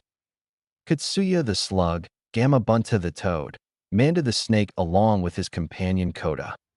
Naruto looked at them and swallowed hard. His hands began to move, and instantly he struck the ground with the palm of his hand, summoning Jutsu. A huge cloud of smoke appeared, as large as the others. Naruto swallowed hard while, behind him, the citizens and ninjas of Odogakure stared in astonishment. Chapter 8. The smoke cleared, and there, next to the other 3 boss summons, stood a beautiful fox. Its fur was reddish-brown, with white markings and black paws. Beautiful, Naruto whispered. The summoning lowered its gaze, and anyone would swear it smiled. Thank you very much, said the giant fox. Naruto blushed. I'm Naruto Uzumaki. My first summoner. Hello, young master, she said. Gamabunta snorted. Jiraiya intervened. Hey, Bunta, why don't you show me the same respect she just showed that brat? Snorts, because you're a pervert, Gamabunta said to his summoner while Manda and Katsuyu chuckled. Can I ask your name? Naruto asked the giant fox. Izumi. You can call me Izumi, said the giant fox, looking down at him affectionately. I know that dude, the pervert, and Kasen had to take tests to get their contracts. Naruto began. Your test was performed on the day of your birth, Naruto. You managed to contain the Kyuubi, the demon fox. Your strength has been proven. When the monk Sanzo contacted the spirit realm and asked us to be your summoner, my children and I accepted. You have shown us the kindness of your heart, the strength of your will.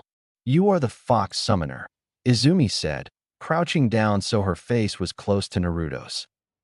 The teenager surprised everyone when he stepped forward and hugged the giant fox's snout.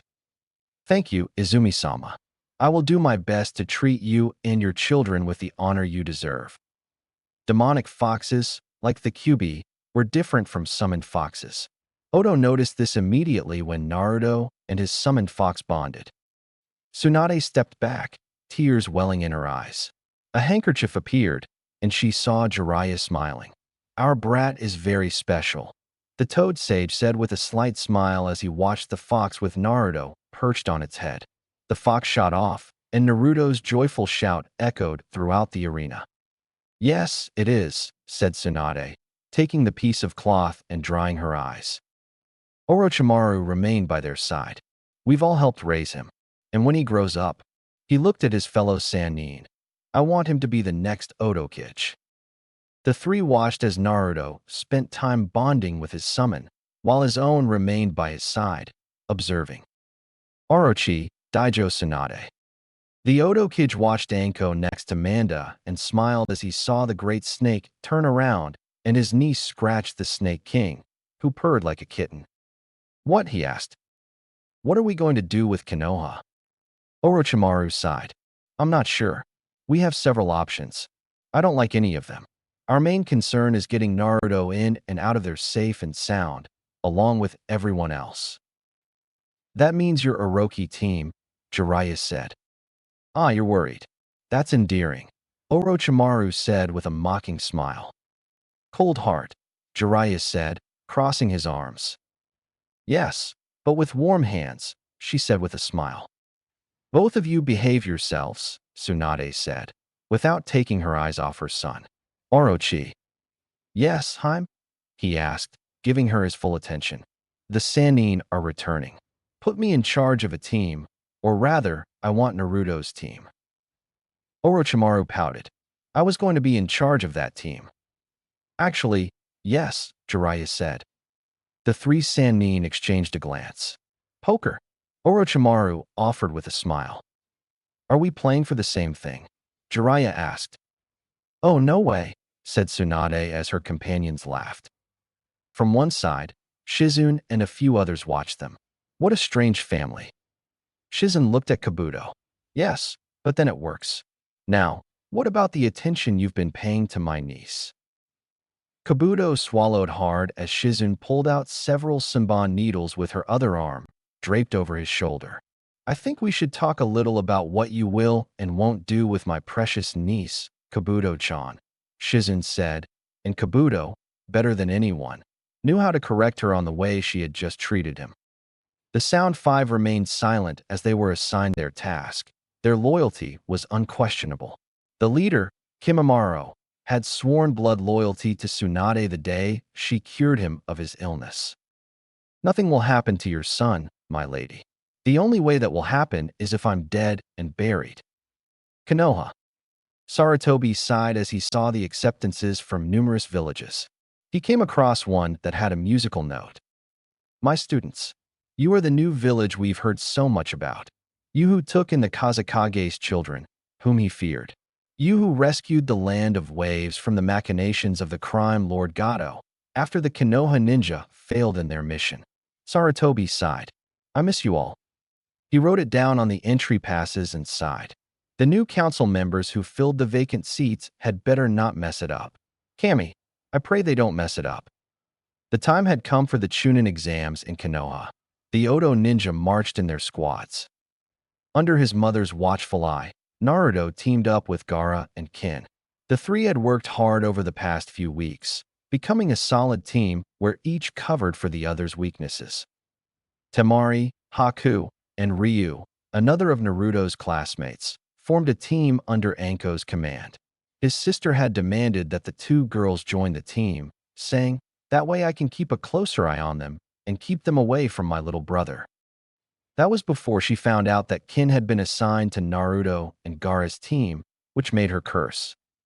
Jiraiya led the third Odo team, which consisted of Kankuro, Kabuto, and Dosu, a man who never had the chance to try because of his poor exam skills, as he was dyslexic and therefore failed all the time.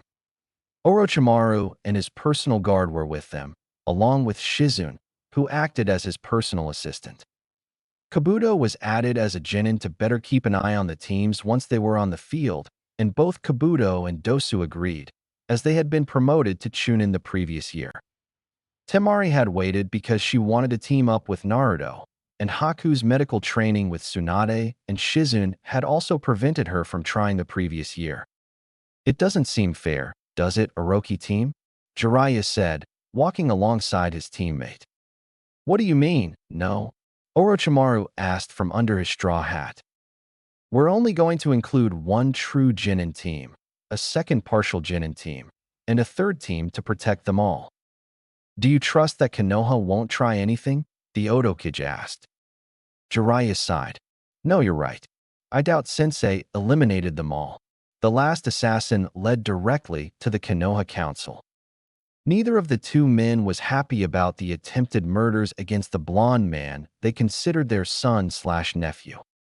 "I still like Tsuheim's answer for dealing with them," Orochimaru said as they continued walking, and the gates of Konoha came into view.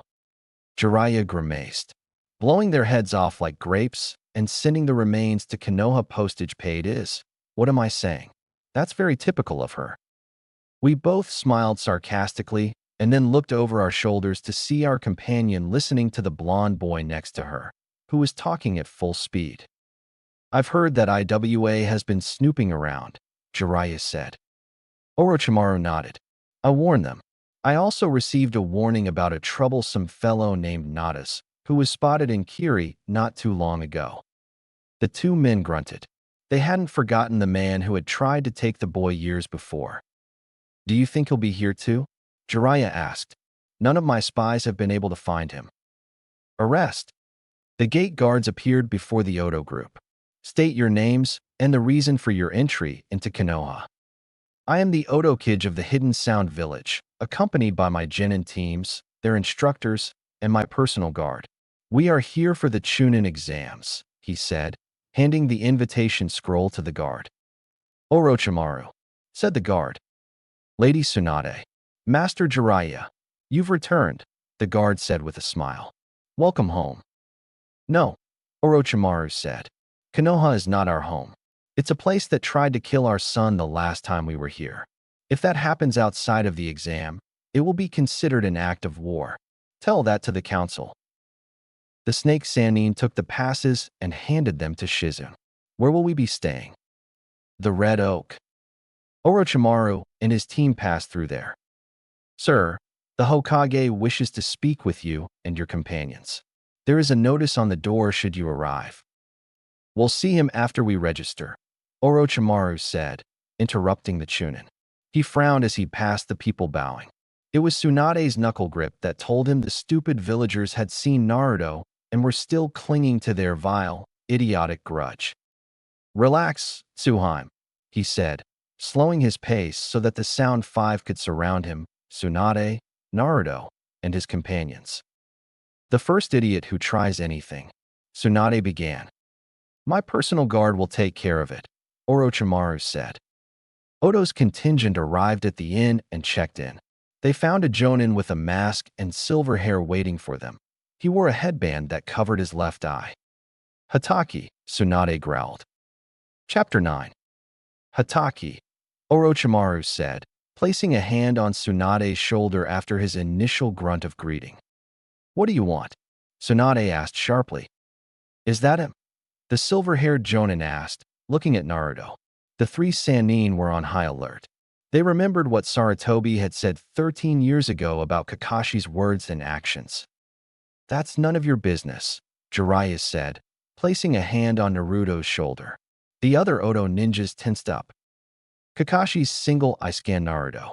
He looks a lot like Minato-sensei, he said. Of course, he's his son, said a voice from the side. Rin, said Naruto, and ran to greet her. Rin, Kakashi asked, surprised to see her. She had disappeared several years after the Sannin left. Of course, he hadn't spoken to her since that night 13 years ago. Hello, Hataki, he said, and approached and hugged Naruto. Look at you, Naruto. It's been 3 years since I was an Oto. You've grown so much. I'm 13 years old, Rin, he said, and she ruffled his hair. Do you have a girlfriend yet, Shorty? She asked, putting an arm over his shoulder and ignoring Kakashi, who was looking at her in surprise and shock. No, and Anko-ne-chan keeps scaring them away, he said. What? Kakashi asked, looking at his former teammate. Where did you go? I thought you died on a mission. She was trying to find out where he was. Rin stopped playing with the blonde boy beside her and glared at him. To the people and ninjas of Konoha, I'm dead. I died the day my partner tried to kill our sensei's son. I died when my clan banished me for failing to meet their expectations. She turned her back on her former partner, now a Cyclops. I'm sorry I haven't been around Oto lately. I was gathering reports for that old pervert, Rin said. Which one? Naruto asked with a mischievous grin. I'm not a pervert, Jiraiya said, smiling as he turned to the blonde youth. I'm a super pervert. Tsunade's fist knocked him to the ground, where he lay groaning. Shut up, she said, smiling at Rin. We need to catch up, she added, and the young woman nodded. See you soon. I owe you all so much for saving me. The three Sannin, Shizune, Naruto, and Anko knew what he meant. Flashback. I can't believe towns like this still exist, Shizune said as they walked into an alley. They were in a mining town near the southern border of the Land of Fire. The daimyo have tried, but they keep appearing. Between mining, gambling, and prostitution, there are also slave networks and other unsavory characters, Jiraiya said, looking around to make sure no one was nearby. Naruto, Anko, don't separate, no wandering off this time, Tsunade said as she also observed the various alcoves and dark shadows. They were entering the city center, where a large crowd had gathered. What's going on here? Shizune wondered. It's not safe. Damn it, Jiraiya said, putting a hand on Anko and Naruto's shoulders and pulling them back. Slave auction, he hissed to the other Sannin. End of flashback. They rescued me and 100 other people. I swore loyalty to them that day, Rin said, her gaze hardening as she looked at her former comrade. It was on that mission that the council sent me, alone and unprepared. Rin, Kakashi seemed to hesitate about what to say. You're blocking the way, Hataki. We need to register, Orochimaru said. What are you doing here? I came to cheer on my teams. I know the Kage don't usually make it to the Chunin exams finals, but I'm not going to let Naruto or the others come here without me. Why? Kakashi asked, surprised. Simple, Hataki. We no longer trust Konoha. Now you can go and tell Saratobi that the Oto Kid is here and we'll meet with him in an hour. Orochimaru turned around, and the others followed. 3 of Orochimaru's bodyguards were watching the Konoha ninja. They were all wearing cloaks. Go away, Kimimaro said. Or we'll force you, said Jirobo, banging his fist against his other hand. Sakan remained silent, watching Kakashi, who finally nodded and disappeared in a leaf shushin. Naruto sat on his bed and sighed. So that was my father's student, he said softly. Anko placed a hand on her brother's shoulder. Tsunade-ka-san said we would meet him. Naruto nodded. Will you feel comfortable sharing with Kin-chan and Haku-chan? He asked. Anko grunted. Better than your alternative. Which one was it? The blonde man asked his sister. They wanted to share a room with you, Anko grumbled. Naruto smiled at his sister's protective nature. And you think I wouldn't like that? Anko tapped him on the head. You've been spending too much time around Aeropop. She sat down next to him. Hey, be careful during the exam, okay? I don't want to lose my brother. Naruto put an arm around her. I'll be careful. I have Gaara and Kinchan on my team. The brothers remained silent. So you think the Aeropop is already spying? Naruto asked. Anko snorted. Knowing him, he took Kankuro along as a lookout. Temari knocked on the door and came in. Hello. Hey, Temari-chan, Naruto said, ignoring his sister's frown. Has anyone seen Gaara? She asked. Anko and Naruto shook their heads. Damn it. Do you need help finding it? Naruto asked, standing up. Please. You and your family are the only ones he listens to. The user grumbled. He listens to you almost every day since they fixed his seal, Naruto said in defense of his friend. I know. Of course he hears better than Kankuro, Temari said, grabbing a pair of meter-long fans and placing them on her back. I'll let the others know we're going to look for him, Anko said. Wait outside. The two blondes nodded as the snake user slithered away. Thank you, Naruto. You and your family have done so much for us. Naruto dismissed it with a gesture. Uncle Orochi saw how your father treated you, and it was the best deal he ever made, getting rid of a couple of poor ninjas in exchange for the three of you, who are not only skilled ninjas, but were also among my first friends. The couple waited outside the hotel and saw several villagers staring at them, and when they saw Naruto, they frowned. They see me as the fox, Naruto said sadly. The way Suna saw Gaara, like that giant sand rat, Temari muttered. Hey, Naruto, Temari said while they waited. What's wrong, Temari-chan? Would you like to go out to dinner tonight? You know, just the two of us, the user asked. Naruto couldn't answer because Anko joined them, grabbed his arm, and dragged him down the street.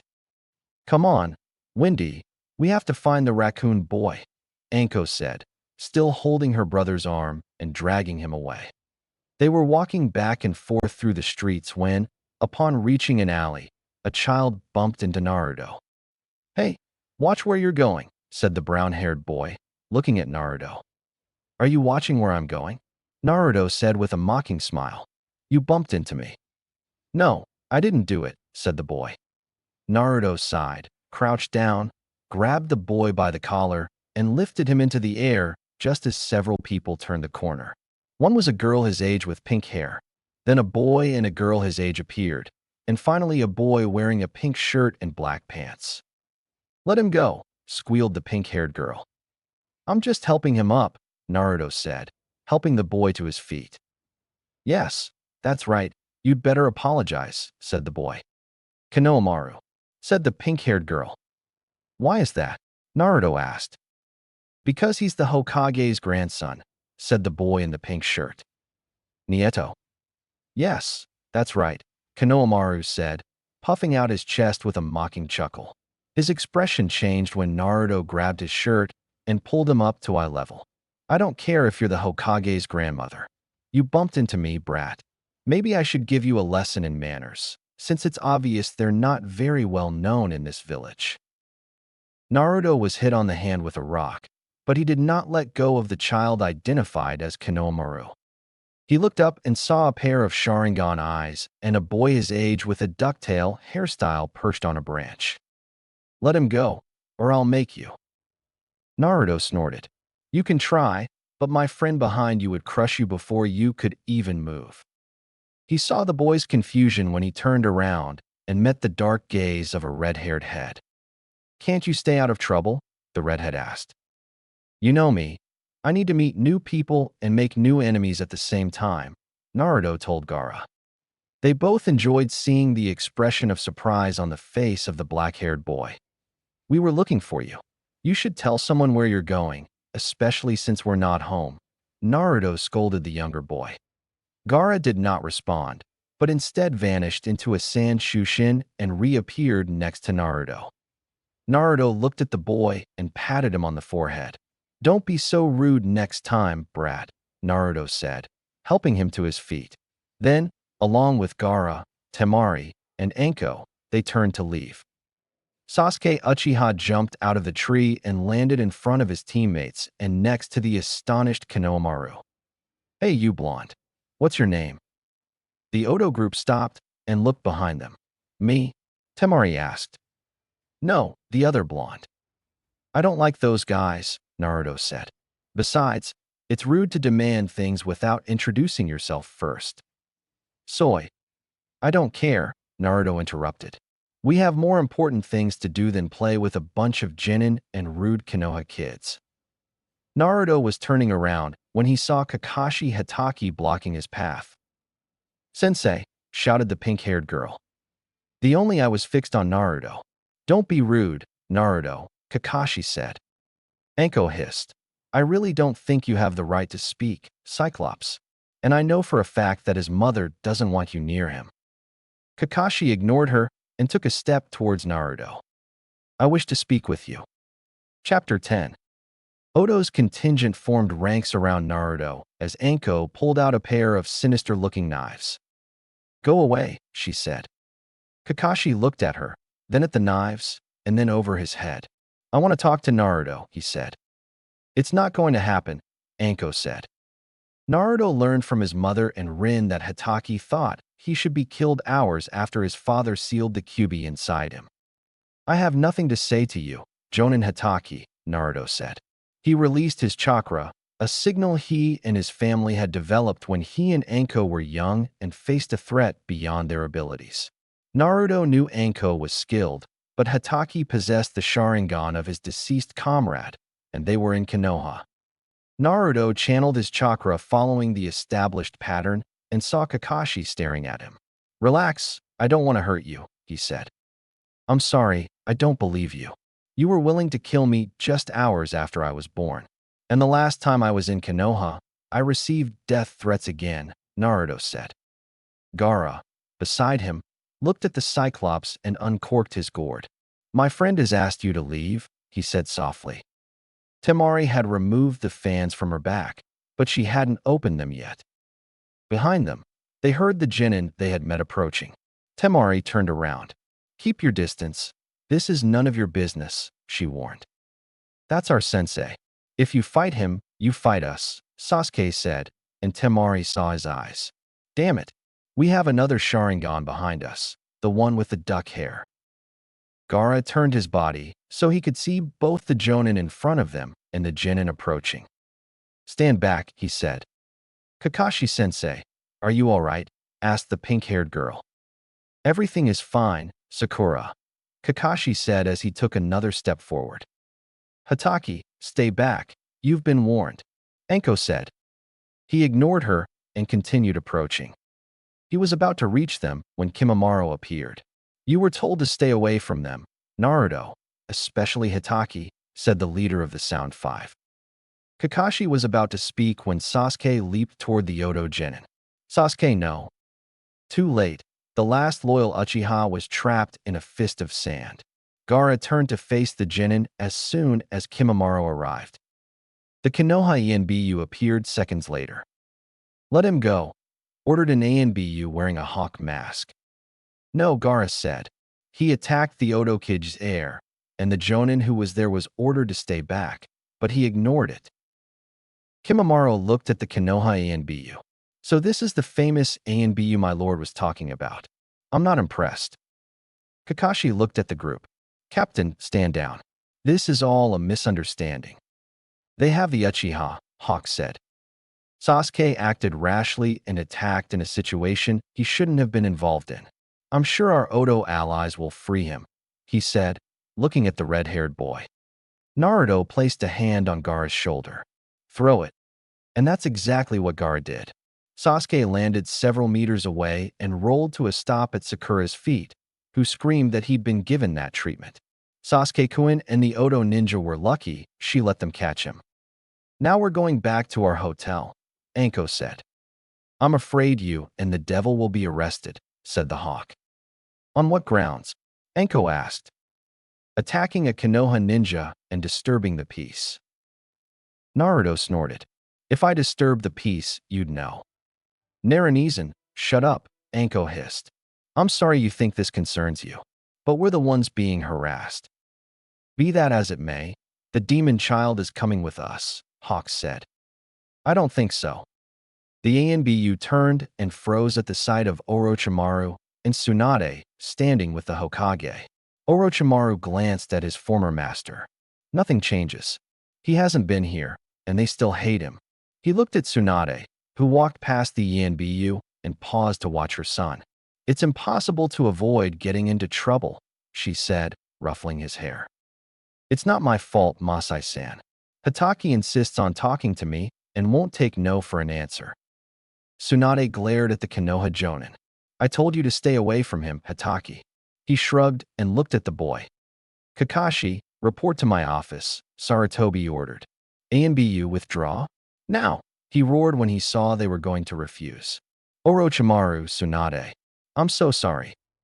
We'll stay for the exams, old man, Tsunade said. But I want to make something very clear. An attack against Naruto will result in war. And believe me when I say he's gained several allies for Odo. Orochimaru nodded. Suna, Iwa, and Kiri have allied themselves with Odo. Kimimaro, Tsunade said, catching the attention of the ninja Odo. Thank you for your prompt response. She bowed her head. There's no need to thank me, Lady Tsunade. Then she looked at Naruto and bowed to him. No one will harm him.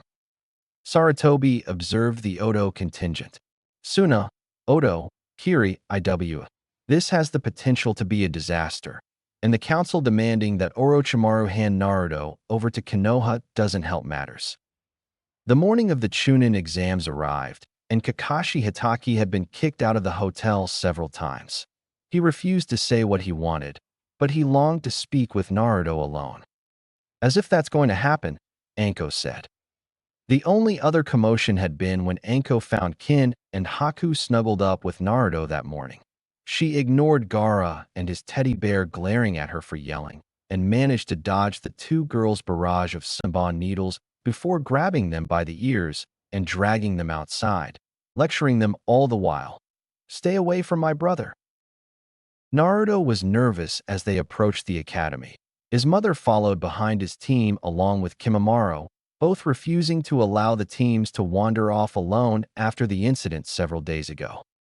Tsunade's rant about the stupid council was interrupted when a messenger appeared with a scroll demanding that Odo hand over Naruto. Unfortunately, Naruto learned that the messenger would have to follow a liquid diet for the next month and might not be able to sit down for another 2 months. Calm down, brat, Tsunade said, noticing his nervousness. Konoha never changes its exams. The first part will be psychological, the second a survival test, and the third a single elimination tournament. It sounds stupid, Naruto muttered. Are you thinking of waiting another 6 months and taking the exam in Iwa? Tsunade asked, and Naruto could hear the hope in his mother's voice. No, I already postponed it so that Gaara and I could team up with Kinchan. The girl blushed at her teammate's statements. Do you have your pipes? Tsunade asked. Yes, Mom. Don't speak to me like that, young man. Do you have your survival kit sealed in your scrolls? He asked the 3 genin as they walked. Anko's team was in front of them, and Jiraiya was behind. Yes, the 3 of them said. Gaara, do you have your instrument? Tsunade asked. Yes, Lady Tsunade, he said, and she saw the scroll at his hip. Family members. I have my flute and the first aid kits you prepared for us in Otoge Cure, Lady Tsunade, he said. You'd say you're taking this exam, Tsuheim, Jiraiya said, approaching. I'm worried, she admitted. With the council's scroll and Hataki's insistence on speaking with Naruto. Everything will be all right, Jiraiya said. Hey, brat. What is Aeropop? Naruto asked. Don't call me that, Jiraiya said with a sigh. You got it right? Yes, said Naruto. Good. Be careful in there, said the wise toad. He stepped back to be closer to his team. Kabuto, he said softly. Take care of them. I know Anko has her team doing the same, but with that council of fools making demands. Do you think they'll try anything during the second part of the exam? Asked the teenager with glasses. Yes. Also, keep a close eye on Kakashi Hatake. He's been harassing Naruto ever since we arrived. His team includes the Uchiha clan. Orders? Jiraiya handed the scroll to Kabuto. Either you seal the Sharingan, or you eliminate it. As you and the Odo Kid command, Lord Jiraiya, Kabuto said, adjusting his glasses. Kankuro and Dosu nodded, also understanding his orders. You're not fooling anyone. Drop the Jinjutsu and get out of the way. They heard someone enter the building. Naruto shook his head. What an idiot. What are you saying? The pink-haired girl turned around. I said your boyfriend is an idiot. The Jinjutsu was set up to eliminate the weaker teams. Sasuke turned around to look at the teenagers they had seen a couple of days ago. Fight me, he demanded. Naruto and his team ignored him and walked on. Sasuke, angry at being ignored, tried to grab Naruto when another hand grabbed his wrist and squeezed tightly. You won't touch Naruto-sama, said a teenager. He wore white clothes and a black trench coat. He had a red headband that kept his spiky brown hair out of his eyes. Ryu, don't waste your time with that Konoha trash, Temari said. Save it for the second part of the exam. Ryo released Sasuke with a snap of his fingers, causing the Uchiha to stagger backward. The Konoha Genin glared at the Odo teams as they climbed the stairs. Sasuke-kun, Sakura asked as her teammates stood there in shock. Above them, a pair of eyes with bushy eyebrows observed the Uchiha and made a decision. Naruto looked around. There are a lot of teams here. I don't know anyone, he thought. He frowned when he saw three figures. The Shadow Society? He thought as he saw the masked figure in black and blue next to the orange and black figure, with a third figure wearing a skull mask. Naruto. Kin was beside him. What's wrong? Scorpion and Sub-Zero are here, he said, gesturing. Who is carrying the skull, he asked. I'm not sure, but things have gotten more dangerous, Naruto said. Spread the word. Avoid them at all costs. Kin nodded as Naruto watched the trio. A couple of years have passed, he thought. Chapter 11. Flashback. Naruto and Anko were in a nearby fishing village, having run away from their family, who were busy preparing Otoge cure for operation. The two children had even managed to evade their guards. The reason was simple. They were tired of being watched. Ever since the incident with Kabuto's family, they had been under constant surveillance. Are you sure we're okay here? Anko asked. She'd been rather quiet and withdrawn since that day. She listened to her little brother a lot, which many found odd, but they always supported each other through thick and thin. Yeah, it's not like we went to Suna. We're at the end of the valley, near the river, Naruto said. He was wearing an outfit similar to Jiraiya's, only blue and without the horned headband. Anko shook her head. We're getting punished, it's your fault. Yes, come on. I want to see the boats that use the river to get to the ocean. The river was deep enough for many ships to pass through, thus shortening the time it took them to reach the ocean. I thought we came for that festival, Anko said. That will be later, but there should be stalls with free food, Naruto said. And how do you know all this? Anko asked her younger brother. A classmate mentioned him. He was supposed to come tonight with his father, Naruto said. And what's this friend's name? Anko asked. She soon realized that if Naruto didn't give a name, it was either secondhand information or someone he knew he shouldn't be around. I doubt you know him, said Naruto. And that confirms it. He's someone Ka-san forbade her from seeing, Anko thought. And you trust this friend? Anko asked. Yes, more or less, said Naruto as they entered the village. Well, does Mom trust this friend? Anko asked, and saw the body shudder. I guess so, Naruto said. You know, brother, you're terrible at lying, Anko said, making him stop and look at her. So what? I'm sick of being stuck in one place. Remember when we were younger? We never stayed in one place for so long. You know why we're settling here. So what? Said Naruto. I'm not afraid of some masked idiot who thinks he's the fucking fox. He turned around and left, slamming the door. Anko sighed and followed him out. It took her almost 10 minutes to reach him, and when she did, she froze. There, next to her brother, stood a figure they hoped never to see again. Nadas, he whispered, pulled out a kunai, and jumped toward the masked wrestler. He didn't turn around, but grabbed her by the shirt. Come on, little snake. I'm not here for this. Nadas looked at Naruto. You've grown, Naruto. That happens with time, Naruto replied. His gaze shifted to the two ninjas accompanying him. Ah, my guards, Scorpion and Sub-Zero. They're usually the fiercest enemies, but under my command, they're the most loyal soldiers. I'm happy for you, said Naruto. Nada smiled sarcastically. They are not of this world, but in time they will be. They will be reborn and do everything I command them to do. Naruto looked at the man who had attacked him and his family so many years ago. I won't go with you, the blond man stated. Nadas laughed. You're not. The man nodded, surprising the two young people. I'm just passing through right now. You're safe from me right now, Naruto. The man walked away. He said something to the two ninjas, and Naruto and Enko watched as they attacked a man. Sub-Zero turned him into an ice sculpture with a simple touch, and Scorpion, with a strange spear that shot out of his hand, shattered him to pieces. Impeccable, Nadas said, and continued guiding the two ninjas. They boarded a strange ship with red sails and dragon motifs. I think it's best if we go home now, Naruto murmured. End of flashback. Naruto saw that it was them, younger than last time, but with the same white, lifeless eyes. Naruto felt his attention drawn to the Konoha Genin upon hearing Sasuke Kuen. She watched as a blonde girl jumped on the Uchiha's back, while the Uchiha's pink-haired companion yelled at her to get down.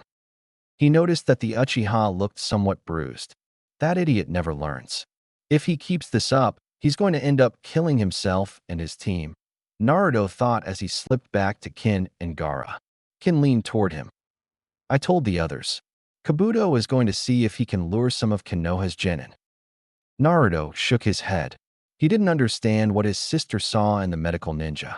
Naruto had been amazed by the amount of information contained in his nin cards. Kabuto had told him it had taken him a long time to learn how to use them. If we can, we have to warn Enko-chan that Nada's monsters are here. I'm not sure who the one with the skull mask is, but Scorpion and Sub-Zero are killers. Kin placed a hand on his forearm. The Uchiha is watching you too. Sasuke strode towards him. Fight me, he demanded again. No, Naruto said, looking at Kin. So, do you think it's possible to perform Wagner's Ride of the Valkyries without outside help? Nomi ignores. Get lost, you idiot. Naruto said. We're not from Konoha. We'll beat you up for your attitude. Sasuke tried to hit Naruto, but the blonde was faster than him and threw him against the blackboard at the front of the room, silencing all conversation. Try it again, Uchiha, and I'll do more than just break a rib, Naruto said, lowering his leg and looking at Kin. Okay, the bridge of the second verse.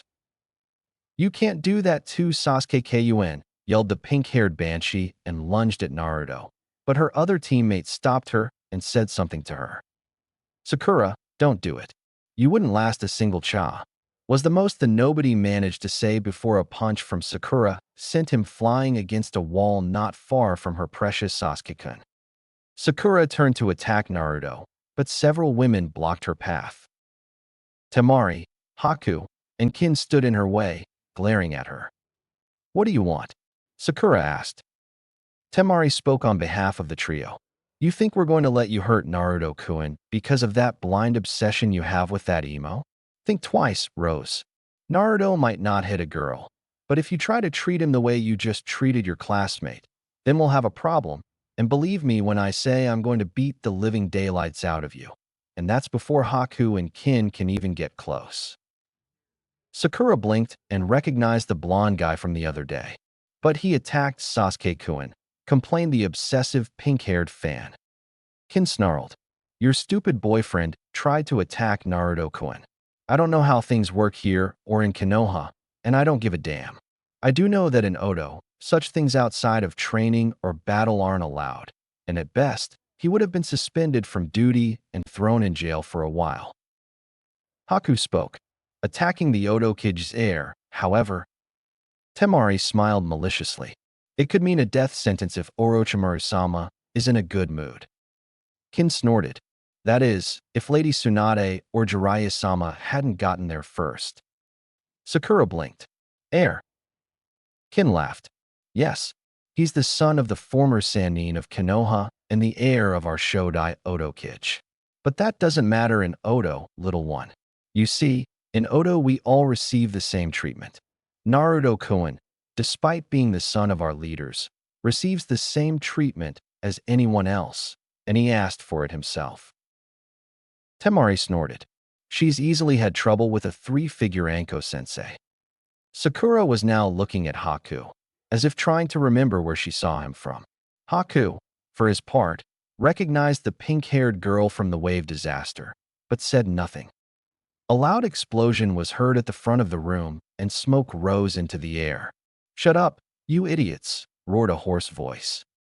When the smoke cleared, they saw a tall man with a scar on his face, wearing a Konoha headband and a black trench coat. Behind him, on either side, stood a squad of Chunin dressed in examiner uniforms, including the two Sasuke had arrogantly revealed earlier. The man, who appeared to be a special jonin, continued in a softer tone of voice. "I am the examiner of the first test of the Chunin selection exam, Ibiki Marino." Naruto looked at the exam. What the heck? Kasen was right. They really don't change the exams. Slowly, over the next hour, Naruto wrote down the answers in shorthand that Shizune and his mother had taught him. Screw them.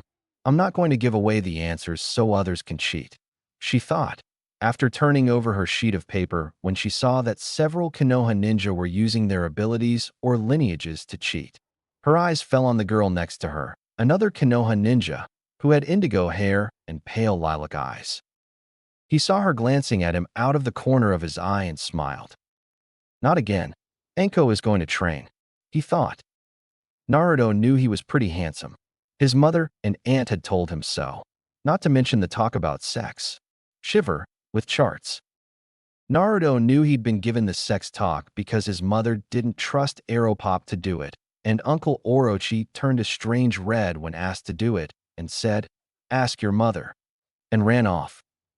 Naruto saw that the girl was still looking at him and winked at her, which caused her to blush deeply. Yes, Anko-ne-chan is going to train. Haku, Rin, and Temari were scattered around the back of the room, and all three frowned as they watched the female genin from Konoha staring at their Naruto-kun. That girl should leave. Those were three thoughts they all shared. They also imagined various ways to scare her away. It was Haku who thought of the easiest solution. I'll just let Anko-sensei know that there's a girl from Konoha hanging around her little brother. With that in mind, Haku created an ice mirror in the palm of his hand and slid a note through it before returning to work on the test that Lady Tsunade had informed them about before coming to Konoha. Sasuke was furious. That old idiot has a power. I want a power. I need to kill him. I need it. He was furious because he couldn't imitate the movements of the blonde ninja from Odo. Worse still, he seemed completely disoriented when he looked at him with his Sharingan. Unfortunately, Sasuke was unaware of the seal that Jiraiya had placed on all the ninjas of Odo years ago to counteract this and keep his secrets safe. I'll uncover your secrets, dope. No one challenges an Uchiha. Beneath his skull mask, Nada smiled mockingly. Sub-Zero and Scorpion had been reborn, severing their ties to their former world. He smiled at the sight of Naruto there, but he wasn't the target. Their eyes scanned and found the objective of this mission. Sasuke Uchiha, mi maestro te busca. He glanced at the exam the supervisor had handed him and finished it with a simple flick of his wrist. He wrote down the answers and turned it over. His eyes searched for the blonde again. I may not be allowed to capture you now, Naruto, but one day your power will belong to my master and I will be rewarded. During the hour-long event, there were many eliminations as cheating was discovered. Ibiki, however, remained silent, his gaze fixed on the blonde man in the second row, next to the Hyuga heiress. Sarutobi said to keep an eye on him and prevent anyone from attacking him. Ibiki was surprised to see him finish the exam in the first 15 minutes. She also watched as the boy joked and flirted with the Hyuga heiress, making her blush more than a tomato. What plans does the Hokage have for you? He gave the 10-minute warning signal when several more teams were eliminated. There are too many left. I hope I can reduce them with the torture of the last question. Ibiki laughed, freezing the blood of many students and causing some to quit, and one even peed himself. Life is good. Chapter 12. Tsunade glared at Kakashi as they waited in the waiting room. Jiraiya and Enko could barely contain her. Stay away from my son Hitaki. I won't warn you again, growled the blonde Sannin. I just want to talk to him, the Konoha Jonin said calmly. The other Jonin of Konoha watched, many with surprise. Surprised that the famous imitation ninja wasn't carrying his usual orange book. I don't believe it, Tsunade hissed. I remember the Hokage telling me what you did all those years ago, Hitaki. His father asked you to raise and protect him, but hours after he saved this village and died, you tried to kill his son. You tried to kill him in front of the Hokage and your former teammate. You had your chance, Kakashi Hitaki, and I won't give you another. As entertaining as this is, does anyone know anything about the first exam? Asked a grass Jonin. It was Asuma Sarutobi who, after lighting his cigarette and ignoring the looks of the others, replied, You'll be lucky if you pass. Why is that? Asked Kurenai Yuhi, a Jonin from Konoha. Kakashi looked away from Tsunade and studied her before answering. You're still fairly new as a Jonin, so it doesn't surprise me that you don't know.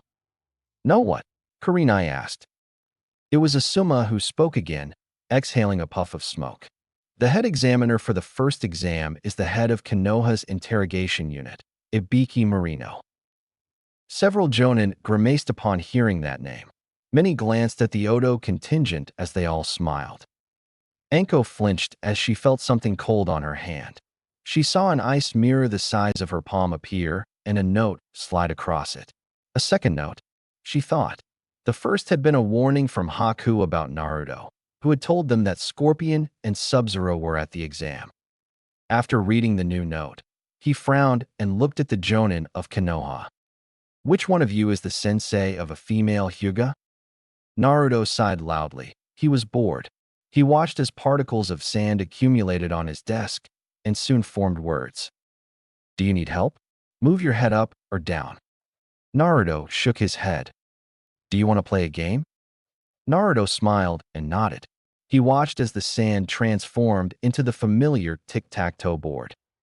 With a smile, he lazily drew an X in the upper left square. The sand shifted and formed an O in the central square. Naruto drew another X in the bottom left corner. An O was formed in the left central square that blocked it.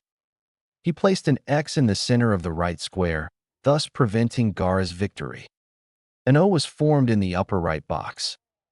Naruto put an X in the bottom right corner. Damn it, it's a tie. It formed in the arena. Naruto smiled and shrugged. Another game? Before Naruto could respond, Ibiki spoke from the front of the room. All right, brats. It's time for the 10th and final question. Now then, these are the rules. If you answer this question and fail, you will never rise above the rank of Genin. What? The shouts filled the room. Naruto saw a teenager his age with a dog on the floor. You can't do that, the boy yelled. Shut up, Ibiki growled, his eyes blazing with murder. My test, my rules. You can leave now if you want and come back when some other coward sets it for you. His dark gaze swept around the room. Decide now whether you're going to take the test or not. Several resigned, and their comrades were forced to leave with them. Naruto saw that the Uchiha's comrades looked terrified. Both seemed on the verge of throwing up their hands and quitting. Kurenai seemed worried after speaking with Enko, who had pushed her aside upon learning that she was Hinata's sensei. The number of questions. Kurenai shuddered, feeling disgusted with herself for the amount of information she had given the other Jonin. So why do the three of you seem so confident? Asuma asked. Jiraiya responded for the group. Ibiki may be a master of interrogation and intimidation, but our students have been through hell almost their entire lives, some of them literally. Anko snorted and sat back down. Tsunade's team won't even flinch. I bet Gaara and Naruto are either asleep or playing some video game. Is yours going to be worse? Tsunade asked. Anko shrugged. As long as Nai-san is still standing, Haku and Temari will do whatever it takes to impress my little brother, even if it means killing him in the process. Jiraiya snorted. Poor kid. He's stuck dealing with two girls who want to prove to Naruto they're the best. He clapped his hands and smiled. But of course, my team has something to prove too, and they know that if they give up before the other two, they'll never be forgiven. Who are Naruto's teammates? I think I recognize the redhead from somewhere, Kakashi asked. Kin is Naruto's classmate. She graduated with him and Ryu, or as their teachers called them, the Indomitable Trio, Tsunade said. Gaara is the son of the Kazekage of Suna, but for political and personal reasons, he and his siblings were exchanged with Odo and are now part of our village, Jiraiya said with a mocking smile. The Jonin of Odo weren't about to mention Ryu, Kabuto, or Haku's past, since all three were connected to Konoha in some way, and none of it was good. Kakashi glanced at the clock on the wall. It seems we'll know soon. The first exam should be almost over by now. So, Blondie, Ibiki said, planting himself right in front of Naruto. Are you going to crawl back with Odo? Naruto yawned loudly. Did you say something, Scarface? I was about to take a nap while you were separating the wheat from the chaff. Ibiki smiled sarcastically. I asked you if you were ready to quit, or if you were willing to risk your future as a ninja and remain a genin for life if you failed. Naruto snorted as another team left. Go ahead. My sister is scarier than you or this exam when she's on her period. Besides, I'd like to see you try applying that genin rule outside of this village. Ibiki frowned as he saw that several victims, that is, genin who seemed ready to surrender, did not. Damn brat. It only took him a few minutes to interrupt an hour of work, Ibiki thought. Besides, even if that were possible, and I remained a genin for the rest of my life, it doesn't matter. And why is that? Ibiki asked, curious to see what the blonde would do now. That only means I'll be the strongest genin in the world, capable of defeating a Kage. So go ahead with your 10th question, because Naruto Uzumaki Namikaze won't give up no matter what. That's my ninja way. Never give up. Testimony. Ryu and Kin shouted from their seats, eliciting a chuckle from the Odo group. Naruto looked at Ibiki. Tell me your best. I'll accept it, chew it over, and spit out the change. Damn, it's dissipated the fear effect. Anyone else want to save their ninja career and quit now? Last chance. Ibiki looked around and sighed mentally while keeping his face expressionless. There are 42 teams left, 14 in total. He did the count. Nobody, he asked when nobody moved. Well, then, everyone passes, he said, smiling wryly at the incredulous looks and gasps of surprise. And the 10th question? He exclaimed, and the room was filled with sighs of relief. The Chunin present smiled. Ibiki removed her scarf, and the room fell silent as she began to speak. Anko twirled the two kunai by their loops as she looked at Kakashi. So, one-eyed, if Ibiki is the first to take the exam, who advances to the next phase? The assembled Jonin masters looked at Kakashi. The imitator ninja sighed. Unfortunately, he's not a ninja. The Hokage felt the second test would be more difficult and didn't want to show favoritism, so he hired someone from outside. Well, just say it already. Who's in charge of the second exam? Anko demanded. Kakashi sighed. He has many names, but the one he's given us so far is Liu Yin. Jiraiya dropped his plate and his eyes widened. Did you say Liu Yin? Yes, why? Kakashi asked, and many in the room looked at the Sannin as he paled. Jiraiya glanced at Tsunade, who was watching him with concern. Liu Yang is the given name of Pure Yang Master, also known as Liu the Progenitor by some Taoists. He dresses like a scholar and carries a sword on his back that wards off evil spirits. Why does that name sound familiar? Tsunade asked. Lu Yin is Lu Tung Pin, one of the 8 immortals/deities revered by Taoists. Kakashi's eyes widened. What one of the 8 is doing here is troubling. Anko murmured something, and both Sannin looked at her. That, he sighed. Before the exam started, I received a message from Haku. Nada's henchmen are here too. Sub-Zero and Scorpion with a third unknown person. They've rejuvenated and are present at the exam. Who is Nada's? Kakashi asked, seeing the worried expressions of the two Sannin. A threat, Jiraiya murmured. Do you think we can grab the children and reach the border before they realize it? Tsunade asked, putting her adopted son's safety above all else. No, Naruto won't run away, Anko said, and the others will surround him. Jiraiya nodded. The second phase of the Chunin exams has become even more dangerous. The remaining teams looked at the scholar, who was drunk and standing at the front of the room, watching them with utter boredom. Couldn't you have lost a few more, Ibiki-san? Lu Yin asked. Feel the atmosphere of the place. The drunkard stared at the group with glazed eyes. Bah, by the time I finish my exam, half of you won't be left. The man burped and sighed. All right, report to. He pulled out a piece of paper and tried to focus his eyes on it. Forest of Death. The friendly Chunin here will escort you. And where will you be? Asked a brave Genin. You raised his gourd. Fill it. With that, he disappeared in a jet of water, and the Chunin stood up and began to listen to the children. Ibiki sighed before collecting the exams. He reached the one where the blonde boy had been sitting and read the note. Damn brat. Maybe I'll try to hire him someday.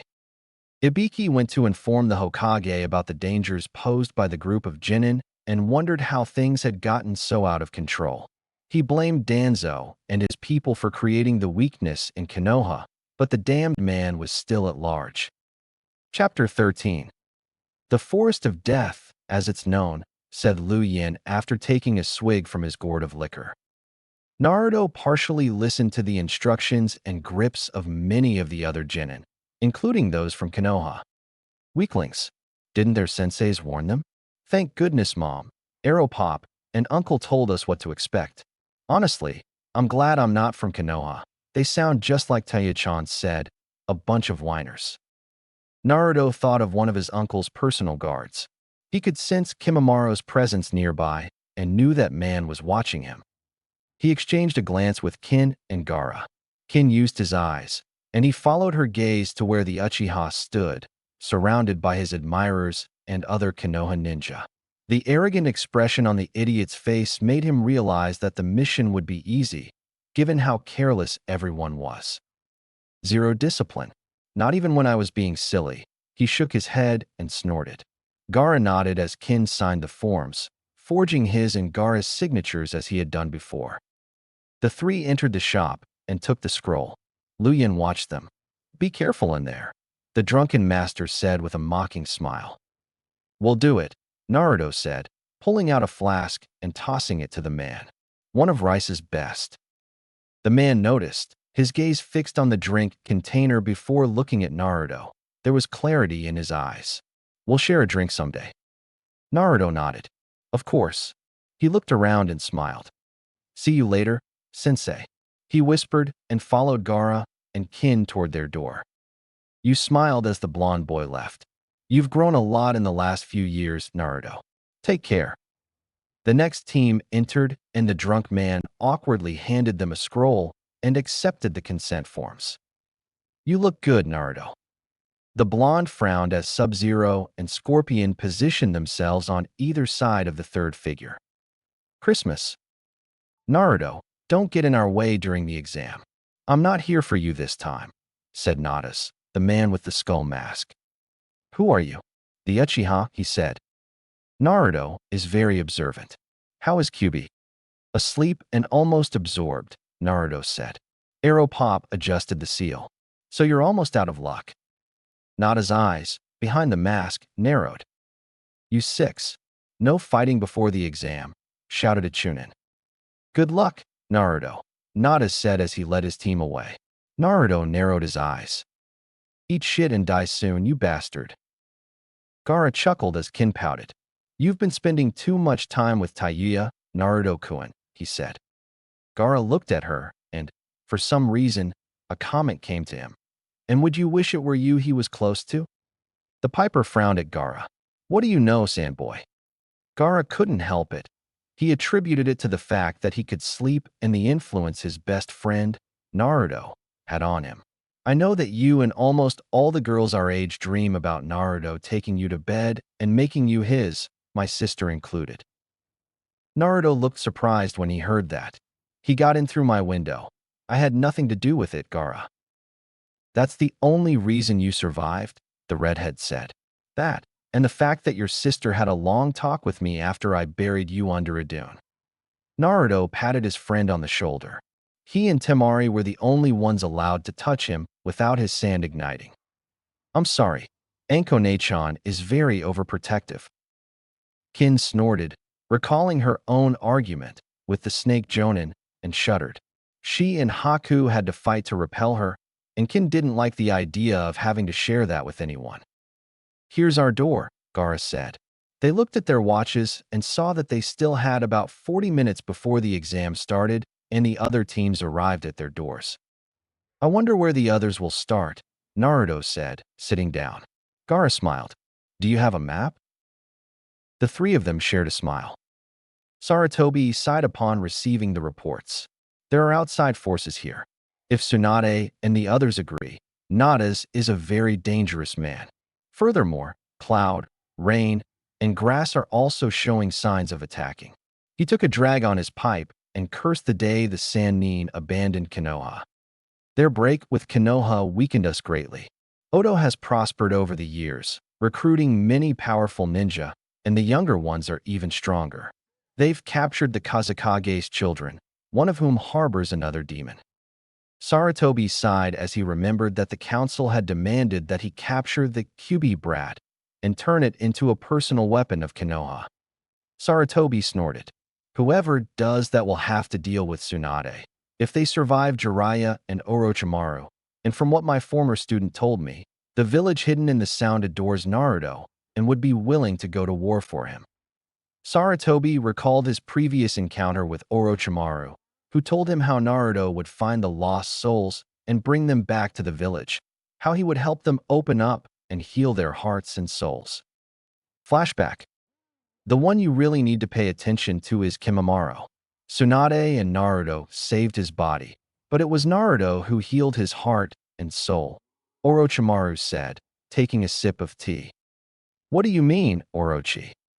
Kimimaro suffered from a rare disease. His clan had been betrayed, and he was the sole survivor. He was willing to die.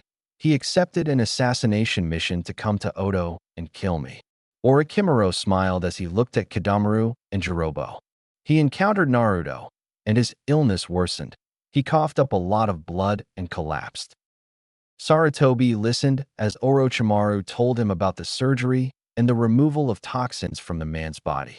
How Naruto spent days with the convalescent man, simply talking to him. When he recovered, he went to see Orochimaru to kill him. Naruto was there. I won't say what happened between them. It was something special. But from that day forward, Kimimaro swore to give his life, his blood, and the future of his clan to Naruto and Tsuhime, Orochimaru said, looking at his teacup. And let me tell you something. If your council tries anything, Kimimaro will raise Konoha. Us too, Jirobo said from the doorway with his arms crossed. Orochimaru smiled. Yes, all of Odo loves that boy very much.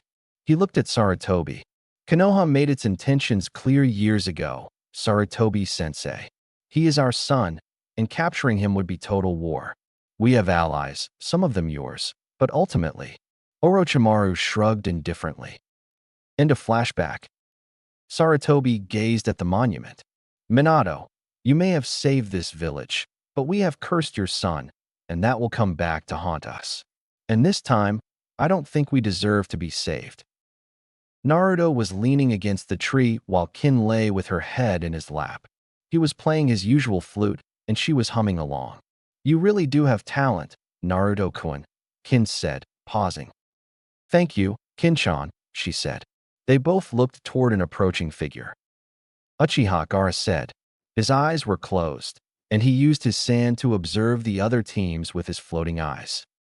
Otodobe, Sasuke said. So, Kin, you and Haku-chan think you can take on Anko? Naruto asked, ignoring the dark-haired teenager from Konoha. Kin's eyes widened as he looked at Naruto, who gave him a mocking smile and then winked at him. Oh, she thought as her heart raced when she saw him lean down and kiss her forehead. Don't ignore me, Sasuke shouted. He prepared to attack, but a Chunin appeared. Go on ahead, Uchiha. Head to your door. Your team is waiting for you. Sasuke was seething with rage. This isn't over. Did you say something, you idiot? Naruto said as he adjusted his flute and played a small melody that seemed to match the stomping as Sasuke stormed away. We'll hook up later, Gaara said, standing up. He rolled up the map and got up.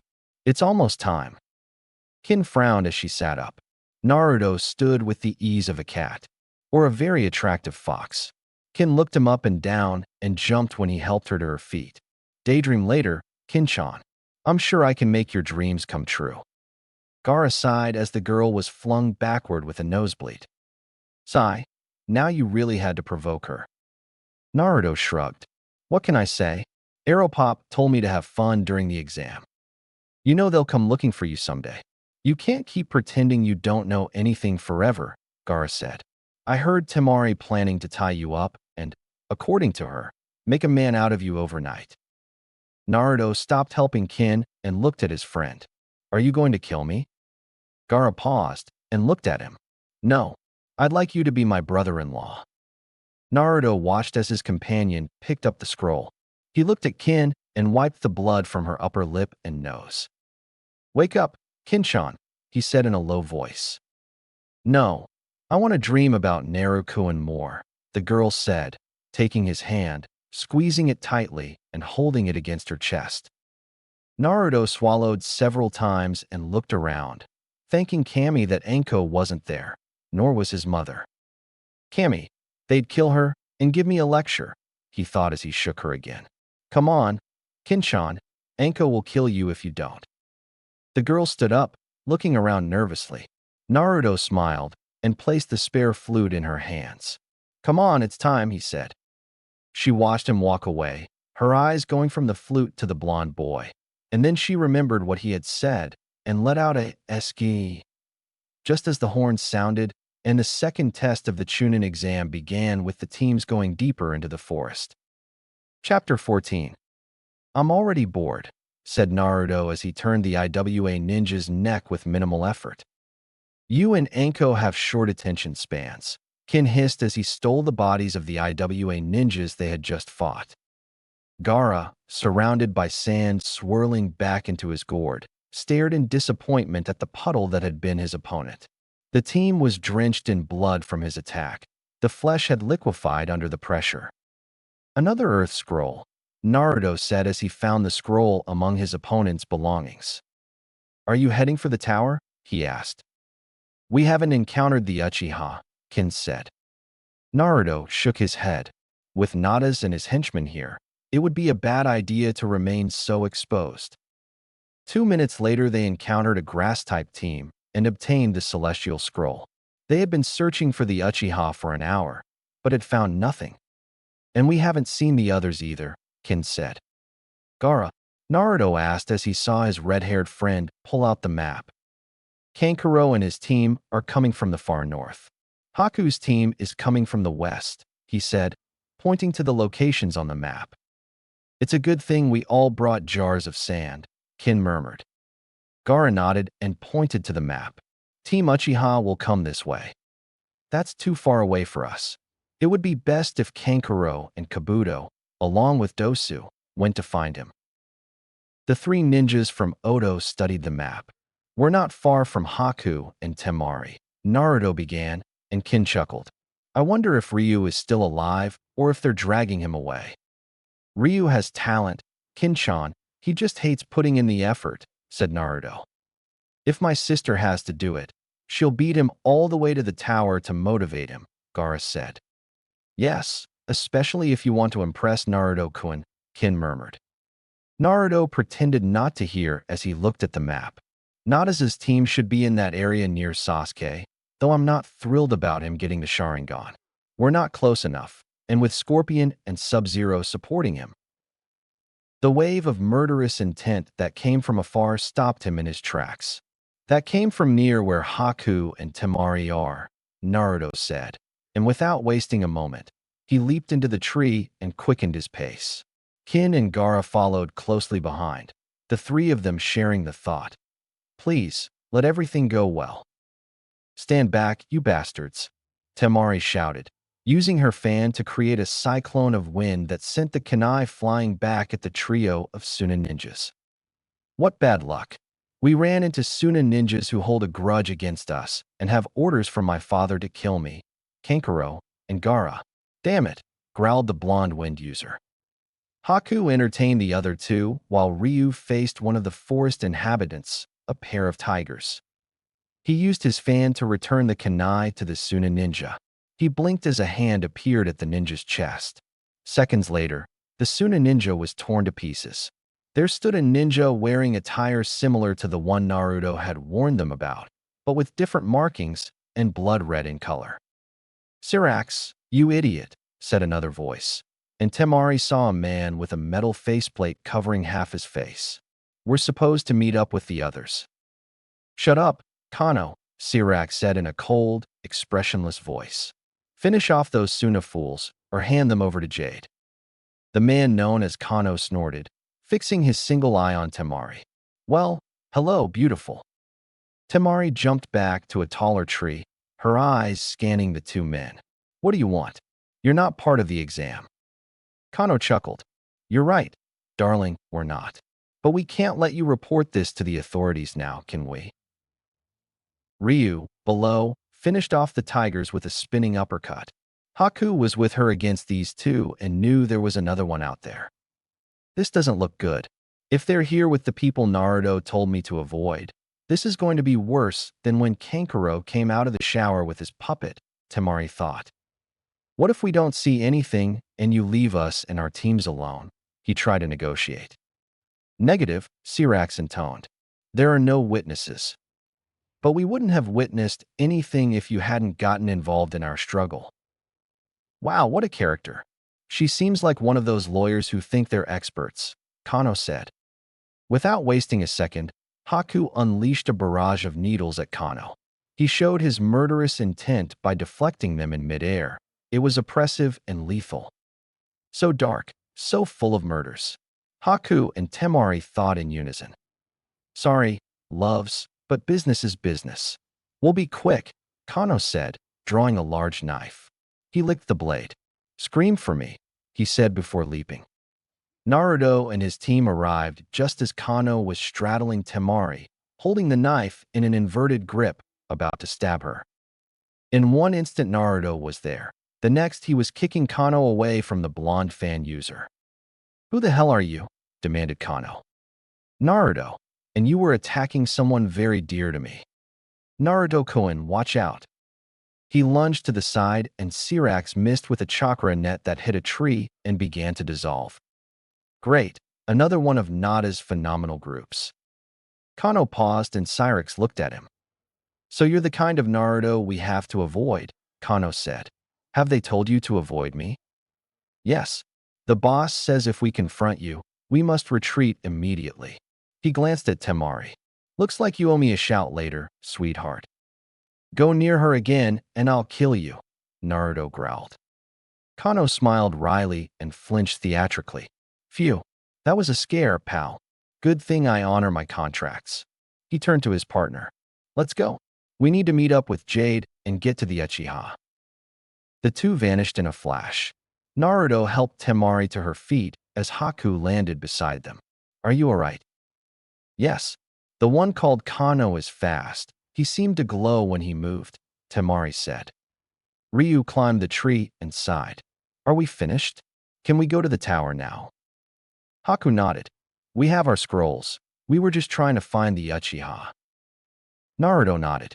Gaara has the other teams watching with his sand eyes. We know where he is. but Nada's team is nearby, and Mom wants us to avoid them, so the mission will have to wait. Unless Nada's gets there first, Temari said as Gaara and Kin joined them. So what are we going to do? Ryu asked. Head towards the tower, but we won't go in for now. I want to see if we can delay one of the other teams, Naruto decided. If we're lucky, we might run into the Uchiha. So close to the tower? Kin asked. Naruto shrugged. In this phase of the exam, we can kill until they reach the tower. Haku and Temari nodded. Gaara looked at the Sannin ninjas lying scattered on the ground. Temari explained. Looks like Dad needs a lesson on family ties, Gaara said coldly. We'll deal with him very soon. Uncle Orochi won't be pleased that he tried this either. We can take care of it, Temari began vehemently, but Naruto interrupted her. I'm sure you can, Temari-chan. But you belong to Otonin now. That means breaking the contract your father, the Kazekage, made with Uncle Orochi when he traded 3 ninjas for you. He looked at the others. All right, let's go. Gaara, the map. The sand user pulled out the map and, with his sand, made marks. We're here. The Konoha Jinin are here, here, and the Uchiha team is here, and what we've been told is dark territory due to the size of the insects and other beasts there. Furthermore, it's under a veil of permanent darkness. Nada's and his henchmen thwart plans, and it's best to avoid them. Nada's is easily on par with the Sannin, and Scorpion and Sub-Zero are close to the level of a Jonin. Ryu snorted. So, close to your level, or Gaara's? Although we are strong, we are not going to demonstrate our abilities here. We are in enemy territory. Is Konoha our enemy? Ryu asked in surprise, and the others groaned. Don't you ever listen during briefings? Kin asked. Did you say something? Ryu retorted, receiving in return a triple blow to the back of the neck from the 3 women in the group. As I was saying, Kankuro and his team are coming from the north and will have to cross the tower to reach us and the Uchiha. And they are unaware of the added phenomena, Haku said. Unless they have another team besides the one we just saw, we'll assume not, Naruto confirmed. Well, it's decided. We'll set traps along this route and hope for the best, Temari said, grabbing her large fan. Let's go, Naruto ordered, and they went deep into the trees. Anko read the message she had just received from Haku and shuddered. She hurried over and pulled Tsunade aside. We have more problems, Ka-san, she said quietly. Nada's has another team in the forest, separate from the exam. Damn. Naruto has ordered a change in the mission on the ground. He has ordered your team and mine to set a trap for the Uchiha, but it seems Nada's is also pursuing him. Damn it, Tsunade said. Naruto has told the team not to engage the monsters or the Nadas, and that if they see that the Uchiha have been captured, they will enter the tower and abandon the target. Tsunade felt relieved to hear that. So they got the scrolls. Anko smiled sarcastically. Haku said that Naruto's team had their scroll in 2 minutes. Tsunade smiled. That's my boy. Anko smiled. That's my little brother. Should we notify Aeropop? Anko asked. No. I think he's spying in public restrooms again. We'll let him know. And what about Uncle O? Tsunade smiled. He's with the Hokage. It wouldn't be right to disturb him. You just want to hold on to this and brag about it later. Of course, Tsunade said, but we can let Kimimaro know. I'll go find Bones, Anko said, disappearing with a shunch. Tsunade saw that the Konoha Jonin were still talking about their students. Be careful, Naruto. Be very careful. Chapter 15. What's stopping your brother from continuing to dress as a woman? Naruto asked Temari and Gaara. The Sabuka siblings exchanged a glance and shrugged. Kabuto and Dosu should have been able to keep him out of trouble. Naruto hated waiting. It was something he shared with his mother. Neither of them had the patience to wait for very long. He looked and saw Kin cleaning his battle flute, Haku meditating, and Ryu sleeping leaning against a log, with the ribbon covering his eyes. Temari and Gaara were playing shogi, and Gaara was losing miserably. Naruto was now pacing back and forth, as staying still was making him nervous. Gaara, what? The same thing you asked me before. Their positions on the map haven't changed. They're all in a wait-and-see mode.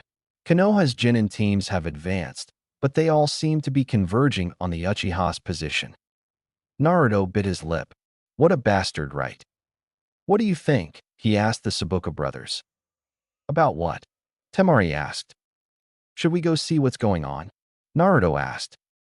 You said we should sit and wait, Temari said. Yes, but I didn't think they were going to get so annoying, said Naruto. Why? Everyone looked up to see Kankuro, Kabuto, and Dosu circling the tower and heading towards them. What has kept you here for so long? Naruto asked. Kankuro shrugged and went to talk to his brothers. Naruto looked at Kabuto, who adjusted his glasses. Please excuse our lateness, Naruto-sama. We encountered a squad allied with Nada's. Damn it, Naruto muttered. They will no longer be with us. That's what took us so long, because they proved to be good fighters. Dosa nodded. They identified themselves as Reptile, Smoke, and Rain. They were dressed similarly to Scorpion and Sub-Zero, but in different colors. Yes, I did great, said Kankuro, and the others sighed at his boasting. Kankuro did quite well. He lost a puppet when the so-called reptile spat acid. Damn it. It was so fast, it blended into the vegetation like a chameleon, Kankuro said from where he was looting his brother's backpacks for food. I lost my backpack and 2 of my puppets. Do you still have Crow? Temari pointed at the wrapped puppet. Yes, Dosu saved him for me. They're dead, and we've sealed them in a scroll to deliver to Lord Orochimaru, Kabuto continued. How was your mission? Naruto continued explaining to the other team how Nada's was stalking the Uchiha. He showed them the map. They're in an area called Dark Territory. It seems they're waiting for the right moment. According to Gaara's sand-like eyes, no one has moved. A snake slithered through the foliage of the tower. Lord Naruto. Asia, said Naruto, kneeling down and extending an arm toward the small snake. What are you doing out here? Message from your mother and Anko. The Odo ninjas stood up and gathered around. Report to the tower. Cleaning mission, hissed the little viper. Well, that's all, Naruto said. Thanks, Asia. He stroked the snake's head. I'll make sure Nachan gets you some mice. Thank you, Naruto, you're kind. The snake slithered away, and Naruto looked at the Odo group. All right, you heard the orders. Uchiha is out of our reach. Head to the tower. Kabuto stopped him. I'm afraid we didn't get a heavenly scroll, Naruto-sama, he said. Naruto looked at the others. Does anyone have a spare? Naruto shook his head and groaned. And the only teams left are in the Dark Territory. Wonderful. Kabuto stood up straight. We'll keep going and get a scroll. We could help. Naruto began. No, Lady Tsunade. She wouldn't be pleased. Our team will handle it alone and rejoin you as soon as possible. Go to the tower, Naruto-sama. Naruto narrowed his eyes and sighed. All right, Kabuto. Don't die. My sister would be furious. Kin and Haku snorted, and Temari shook her head as well. After distributing the supplies to rearm Kabuto and the others, the 6 Genin entered the tower while the last Odo team headed towards something much more dangerous. Naruto and the others opened the scrolls and were greeted by Tsunade and Anko. They were led to a side room where Orochimaru and Jiraiya were waiting. Where is the other team? Orochimaru asked, standing up. They still haven't obtained a scroll. They ran into another team of Nada's freaks, Naruto said. They told everything, and Orochimaru didn't seem happy. And with all of them in Dark Territory, anything can happen, Orochimaru hissed. Is he after the Uchiha? Yes, he has admitted it, just like that guy called Kano. Naruto looked at the others and turned away. I'm leaving. No, Tsunade, Anko, and Orochimaru said at the same time. We have to stay here. But what about? Naruto began to complain. We must trust in their abilities, Orochimaru said sadly. Konoha is watching us closely. If you venture out there again. Naruto spun around and threw a chair across the room. Damn it, man. Nadas is out there. Kankuro, Kabuto, and Dosu are going to be wiped out. We have to trust them, Naruto, Orochimaru said. I hate him too, but right now we can't just go around like leaf ninjas with one of Jiraiya's stupid books. We have to be clever and not lose sight of what we know. Sarutobi has admitted that many in Konoha want nothing more than to kill you. Damn fox, Naruto muttered, placing a hand on his stomach. She looked at Anko, who also seemed uneasy. They remembered Nada's and how strong she was. Bad idea, Kankuro muttered as they jumped from branch to branch. Did I already say it was a stupid idea? He asked, raising his voice. Kabuto sighed and adjusted his glasses. Many times. But we have a mission, he said. Abort, Kankuro said. Too late. We're already engaged, Dosu admitted. We're almost there. Kankuro sighed. This is going to be a total disaster, he muttered as he fiddled with the kunai Naruto and Temari had made for him. There, Kabuto said as he landed on a branch. Below, in a clearing, they saw the Uchiha team annihilated. Nadas was holding Uchiha by the neck. What should we do? Kankuro asked. What if you die? The three Odo ninjas scattered as Kano landed with a grin, his knife stuck deep in the branch where they had been standing a second before. We have no problem with you, Kabuto said. We just need a scroll to get into the tower. Your rampage through Konoha is none of our business, the doctor added, usually so quiet. He was nervous. The intensity of the bloodlust emanating from the clearing was so intense, it almost made them nauseous, even from that distance.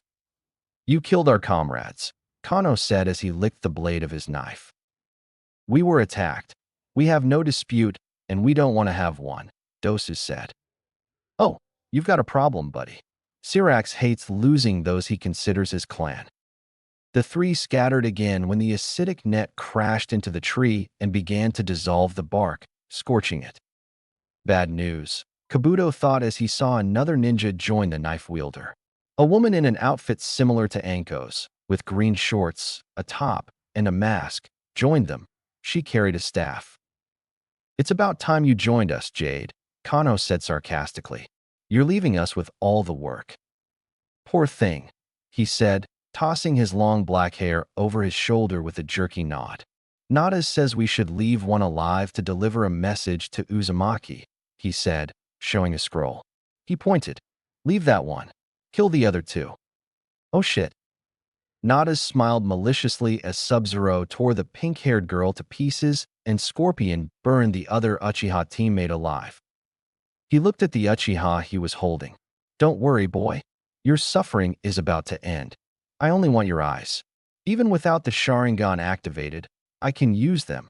After all, Uchiha DNA will soon be valuable to the highest bidder. Nadas paused. I suppose we'll need more genetic material. He snapped his fingers, and another ninja appeared. She bore the same markings as Sub-Zero. Frost. Take him to the doctor. Once he has everything he needs, kill him and dispose of him. The ninja, like the other two, remained silent as she froze Sasuke Uchiha in a block of ice up to his neck and then vanished in a gust of cold air. He glanced over his shoulder as Jade, Kano, and Syrax dispatched the Odo ninjas.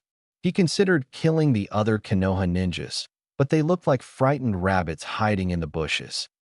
Come on, I want to see how Naruto-kun handles the next round. Nadas and his team jumped away, the massacre a distant backdrop. Among the bushes, teams 8, 9, and 10 vomited at the sight of the indiscriminate slaughter, too terrified by the murderous intent to even move to help Team 7. Niji Hyuga, the first one able to move, saw Team Odo and found a survivor amidst the carnage. He saw the scroll hidden among the ninjas' clothes and read the name. Uzumaki. It was a name Niji would remember. It was a name he would blame for the massacre in the forest. It was a name he would report to the Hokage as soon as possible. Chapter 16. Excuse the intrusion, Lord Orochimaru. The Hokage requests your presence, said a chunin after opening the door. Tell the third Hokage that I'll be there shortly, Orochimaru said. I have a bad feeling, Naruto murmured. Shut up, brat, Jiraiya said. Everything's fine. No, it's not Aeropop. Kabuto and the others should have returned by now, Naruto said. Anko, stay with your brother and the others. Dobe, come with me, Orochimaru said. And what about me? Tsunade asked. Protect them, Haim, Orochimaru whispered. Naruto is right. Something doesn't add up. She nodded as she pulled out a deck of cards. Anyone want to play poker? Orochimaru observed the escort he and Jiraiya had gathered, his personal guard, along with nearly 20 ANBU. Something strange is going on here, he hissed. Jiraiya said nothing, but Orochimaru noticed the serious look in his friend's eyes. A trap? The Toad Sage asked. No, yes to Sarutobi-sensei, Daijo Orochimaru. Danzo. The Odo kid snorted. That old warhorse is on the run. I doubt he'd dare mess with us now. So the council? Jiraiya suggested. And start a war? Orochimaru signaled to Jirobo. Make sure Kimimaro stays close to Naruto, he hissed. It's done, my lord. Sakan and Yukon want to know if we should kill any of the ANBU. Orochimaru shook his head. Not now. They're just observing. I'm sure the Hokage has an explanation for this. The powerful sound four retreated. They reached the tower and entered, ignoring the secretary, into the Hokage's office. Orochi, Jiraiya, come in, come in. Once they were seated, the third Hokage sighed as he took his seat.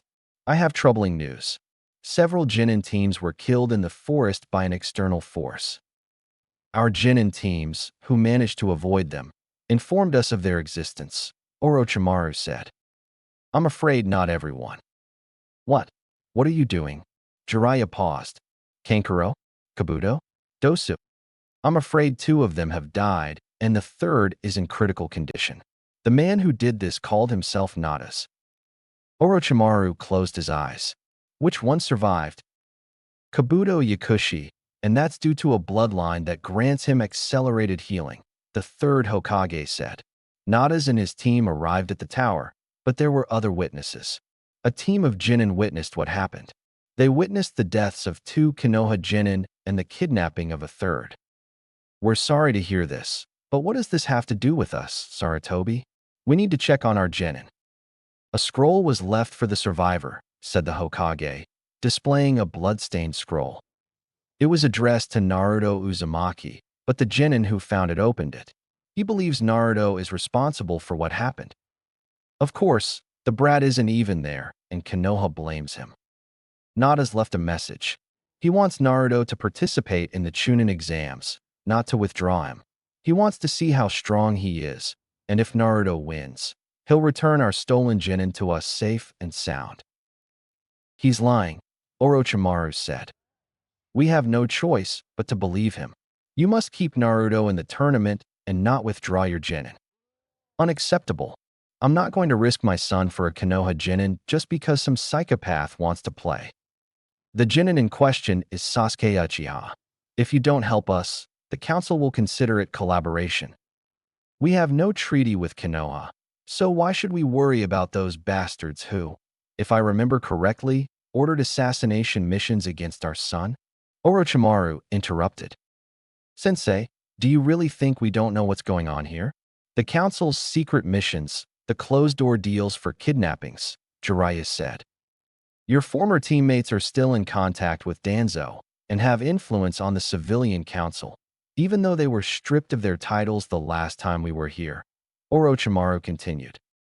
We'll discuss it with Naruto and allow him to make an informed decision, Orochimaru said. Jiraiya stood up.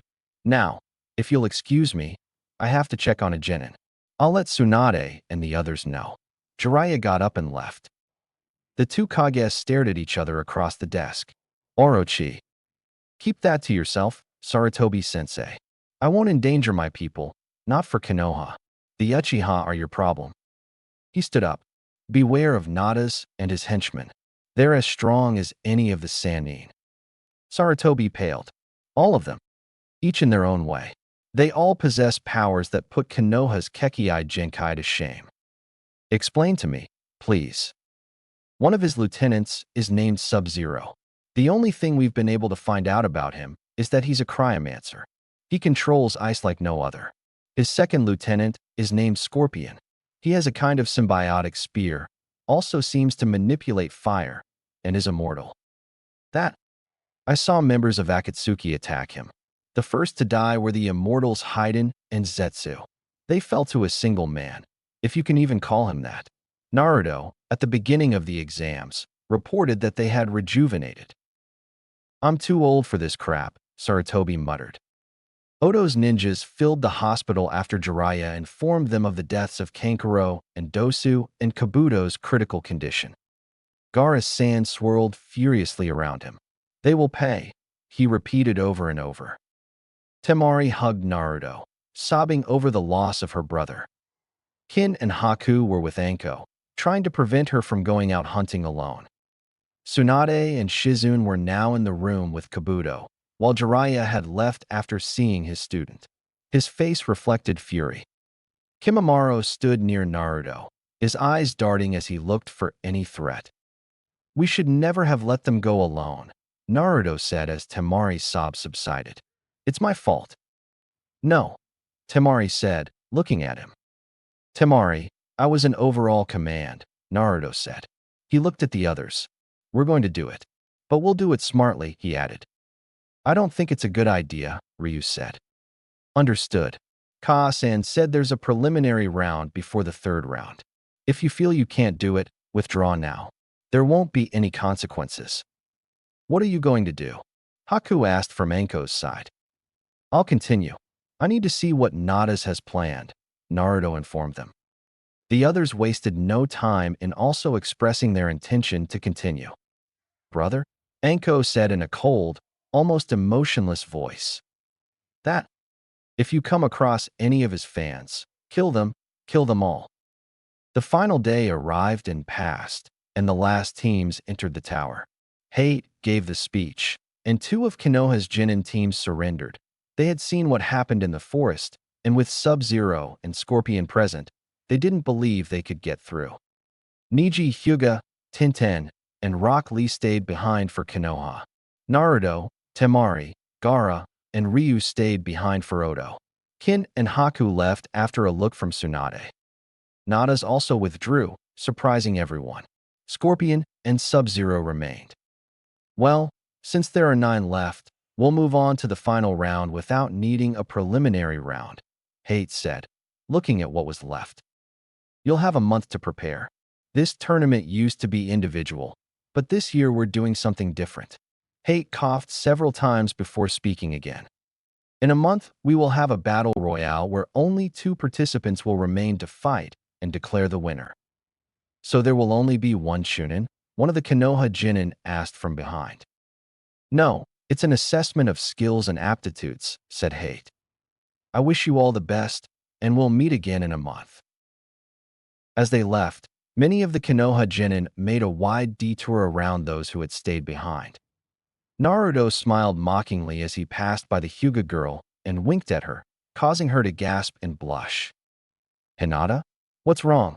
Asked her teammate, who was holding the dog. Naruto chuckled and continued walking. Kin, Haku, and Temari glared at the girl as they passed by. The message for her was clear. Stay away from my /R Naruto-kun, you bitch. Nada's watched with a mocking smile. Good, good. You will soon come to me, Naruto. Konoha will sacrifice you to recover their Uchiha. However, I fear you will not survive. He laughed as he faded into the shadows, and his laughter echoed off the walls of the arena. Chapter 17. Naruto-kun, Haku said, peeking his head out of his bedroom door, only to discover that he was gone. He checked the other rooms without success. Lady Tsunade. Yes, what is it? Do you know where Naruto-kun is? The ninjas of Oto were not happy at all. You know, this could be considered a kidnapping. Kakashi Hitaki looked at the blonde man tied to the post, whose single eye was U-shaped. Please forgive me for how our meeting is going, but I needed to speak with you. And although I believe I almost convinced Lady Tsunade to allow me to speak with you, the conversation would have been supervised. Naruto snorted, and his hands formed blades of pure chakra as he began to cut through his bonds. I think I said you didn't have anything I wanted to hear. Kakashi shrugged. Whatever. He sat down across from Naruto. I did you a disservice the day you were born. I know. Kasen told me how the village treated me the day the Kyuubi attacked, after my own father sealed the nine-tailed fox inside me. Kakashi lowered his gaze. My only excuse is that I wasn't in a condition to act after learning of the death of my sensei and his wife. I was consumed by grief, and that controlled my actions. Naruto shrugged. If that's all, I have things to do. No, that's not all, Kakashi said. There are things you need to know. Things I can tell you about your father. Hataki-san, let me be frank. Ero Sannin has taught me everything my father knew. He's told me about my parents. There's nothing he can say that would surprise me. Kakashi looked at him and was about to reply when the wall exploded and a furious Tsunade cleared the way. Behind her came several kunoichi. This is going to hurt, right? Hataki asked in a moment of clarity. Believe it, buddy, Naruto muttered as he watched the girls he knew turn the Konoha Jonin into a frozen, bruised, and battered pincushion, before a furious punch from Slug Sannin sent him flying through Konoha to the Hokage monument. The women then turned to Naruto, who was tied up, and deactivated his chakra blades. Ladies, Ka-san, he said. You're in big trouble, young man, said his mother. It's not my fault, said Naruto, hoping to avoid any repercussions. Naruto looked at the restraints. You know, it's not that I didn't mind being tied to the bed, but I usually imagined it with less clothing and just a girl. Kin and Haku blushed as Temari huffed. What can we say? We love you, the user said with complete seriousness. Kimimaro wasn't happy to have lost you, Kin said. Come on, girls. I didn't go with Hataki of my own free will. He was here when I walked in. He silenced us and tied me up before I could say a word. Which was stupid of him, considering that Nada's kidnapped the Uchiha, Temari said. Could you untie me, please? Naruto asked. Haku tried to reach him, but Anko entered. No. Nachon. I'm trying to think of a reason not to use the handcuff jutsu to tie you up to me until we get out of this hellhole. It's not so bad, Haku said. Girl, if I had to choose between living here or in hell, I'd rent this place and live in hell, Anko said. What's happening? Naruto asked. Uncle O is meeting with the Konoha Council right now. They want us to hand you over so they can exchange you for an Uchiha. Naruto snorted. And where is Ka-san? He's arguing with Hataki. I think he was about to give him a full examination. Naruto winced in pain. And what about Aeropop? Where else? Anko asked with a mocking smile. He never changes, Naruto said with a sigh. Now let me go? If it's as bad as you say, losing to defend myself would be the right thing to do. Anko sighed and nodded. Haku let go of him and, as he leaned over him, smiled and kissed him. Hey, three voices shouted. Anko, furious, kicked the girls out of the room, while Temari and Kin protested loudly against the injustice. Naruto smiled sarcastically as Anko slammed the door shut after removing the last kunoichi from the room. You know, Anko-nachan, you can't keep girls away from me forever, Naruto said, rubbing his wrists. Want to bet? I'm not Ka-san, I'm the lucky one, Naruto replied. Anko grabbed a chair, turned it around, and straddled it. Joking aside, I'm curious to see which one of them will manage to get through and claim you. Naruto laughed. Maybe she's a kunoichi from Konoha? I saw a Hyuga I could make faint or blush with just a look and a wink. Stay away from the people of Konoha. You already have 3 girls who would kill for you. Naruto grinned. So you're saying I should form a harem with them? Anko sighed. You know, I think it would take all 3 of us to keep you out of trouble. It's not my fault that everyone likes me, Naruto said with an innocent look. Anko snorted. Are you okay? Naruto asked. Anko glanced at him. I know how you feel about Kabuto. You don't have to pretend with me, sister. Anko looked away. I want the bastard who did that to him, she admitted. Even with his advanced healing factor, he's in critical condition. We'll catch them. I promise you. Nadas and his henchmen will pay. Anko nodded, blinking several times to clear her vision. Don't take stupid risks. It's me, said Naruto. That's what I mean. The brothers remained silent for a while. Why did Kasen want Haku and Kin not to reach the final? Naruto asked. Anko sighed. I admit it, Haku is incredibly scary, especially with those ice mirrors. But he wants them to be fully rested in case Nadas tries anything. Haku is our best defense against Sub-Zero. Naruto nervously moved his foot. Do you want to go train? Anko asked. Of course. Neither of them could stay still for long, and being locked up in the hotel was driving them crazy. Naruto pinned a note to the bed, and they disappeared in a flash. Kimimaro sighed as he watched the siblings train. He had followed them, and had to admit he was amazed they stayed in one place for so long. Anko needed to vent about what had happened with Kabuto, and Naruto's overflowing energy left no room for containment without causing millions in property damage. Why the hell is everyone so damn lost in the middle of nowhere? Taiya asked, leaning against a tree. Kimimaro remained silent. He knew that, of the Sound Four, Taiya would be the best choice, after himself, to protect Naruto from any external danger. The explosion shown below reveals the brothers laughing as more explosions could be heard around them. What a fucking mess, muttered the redhead. That's how they're linked, said the bone user. Humph. They watched as Naruto alternated between 6 different fighting styles. Anko's Hibi style kept her moving while they delved into pure taijutsu. It's cute, if you're into that kind of thing, you know. Kimimaro sighed. Can you be quiet for 5 minutes? No way. Woohoo. Blondie's got rhythm. I wonder if I should find someone, since their fan club isn't around here. Kimimaro sighed. More and more girls were after the blonde boy.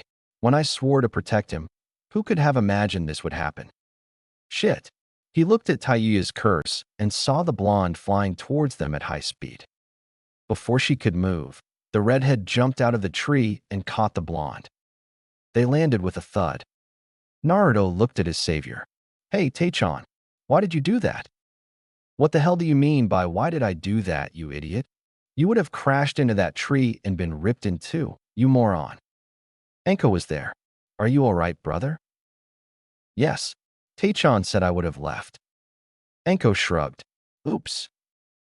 They both laughed. A bunch of fucking lunatics. Kimimaro sighed from above. Too close. Anko and Kimimaro watched from the shadows. I can't believe he asked her out. Kimimaro remained silent. I mean, the nastiest one of all froze up when he looked at her with those big blue eyes after she caught him and stuttered like a schoolgirl. Anko continued. Kimimaro remained silent, watching the couple at the ramen stand as they ate and talked. Taiya was still the same brusque and vulgar person she'd always been, but Naruto didn't seem to mind. She was talking about a fight in the forest and gesturing with her chopsticks. This is going to cause problems, said the leader of the Sound Five. Bah, that'll only make the competition tougher. I know everyone will want to eliminate him now. Kimimaro glanced at her sideways. Do you really want one of them to go out with him? Of course. I love putting them to the test. I want to make sure they're dedicated to my little brother. Kimimaro sighed. I should remove her from Naruto's security detail if she's going to develop an emotional bond with him. Absolutely not. Anko said. She'll fight even harder to protect him, and you'll be able to sleep for more than 2.5 hours without waking up worried about him.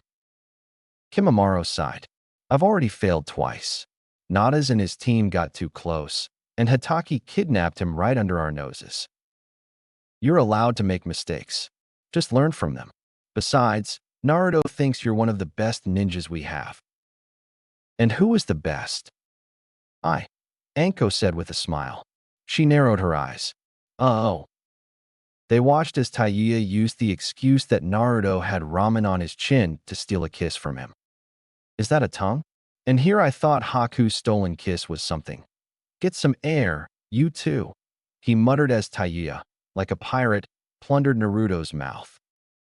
Anytime, Anko said. They watched as the redhead spun Naruto's stool around and straddled it. Okay, that's enough. Anko disappeared with a shushin and reappeared behind them. Time out, she said, grabbing the foul-mouthed Kunoichi, who started cursing as soon as her mouth was pulled away from Naruto's. The blond man was stunned, a smile appearing on his lips as he stared into space. Kimimaro sighed as he watched Taiya grow more resourceful with her words and descriptions. He didn't know what an elephant was, but he was certain it wouldn't fit in the place where she was telling Anko to put it. Chapter 18. What did he do?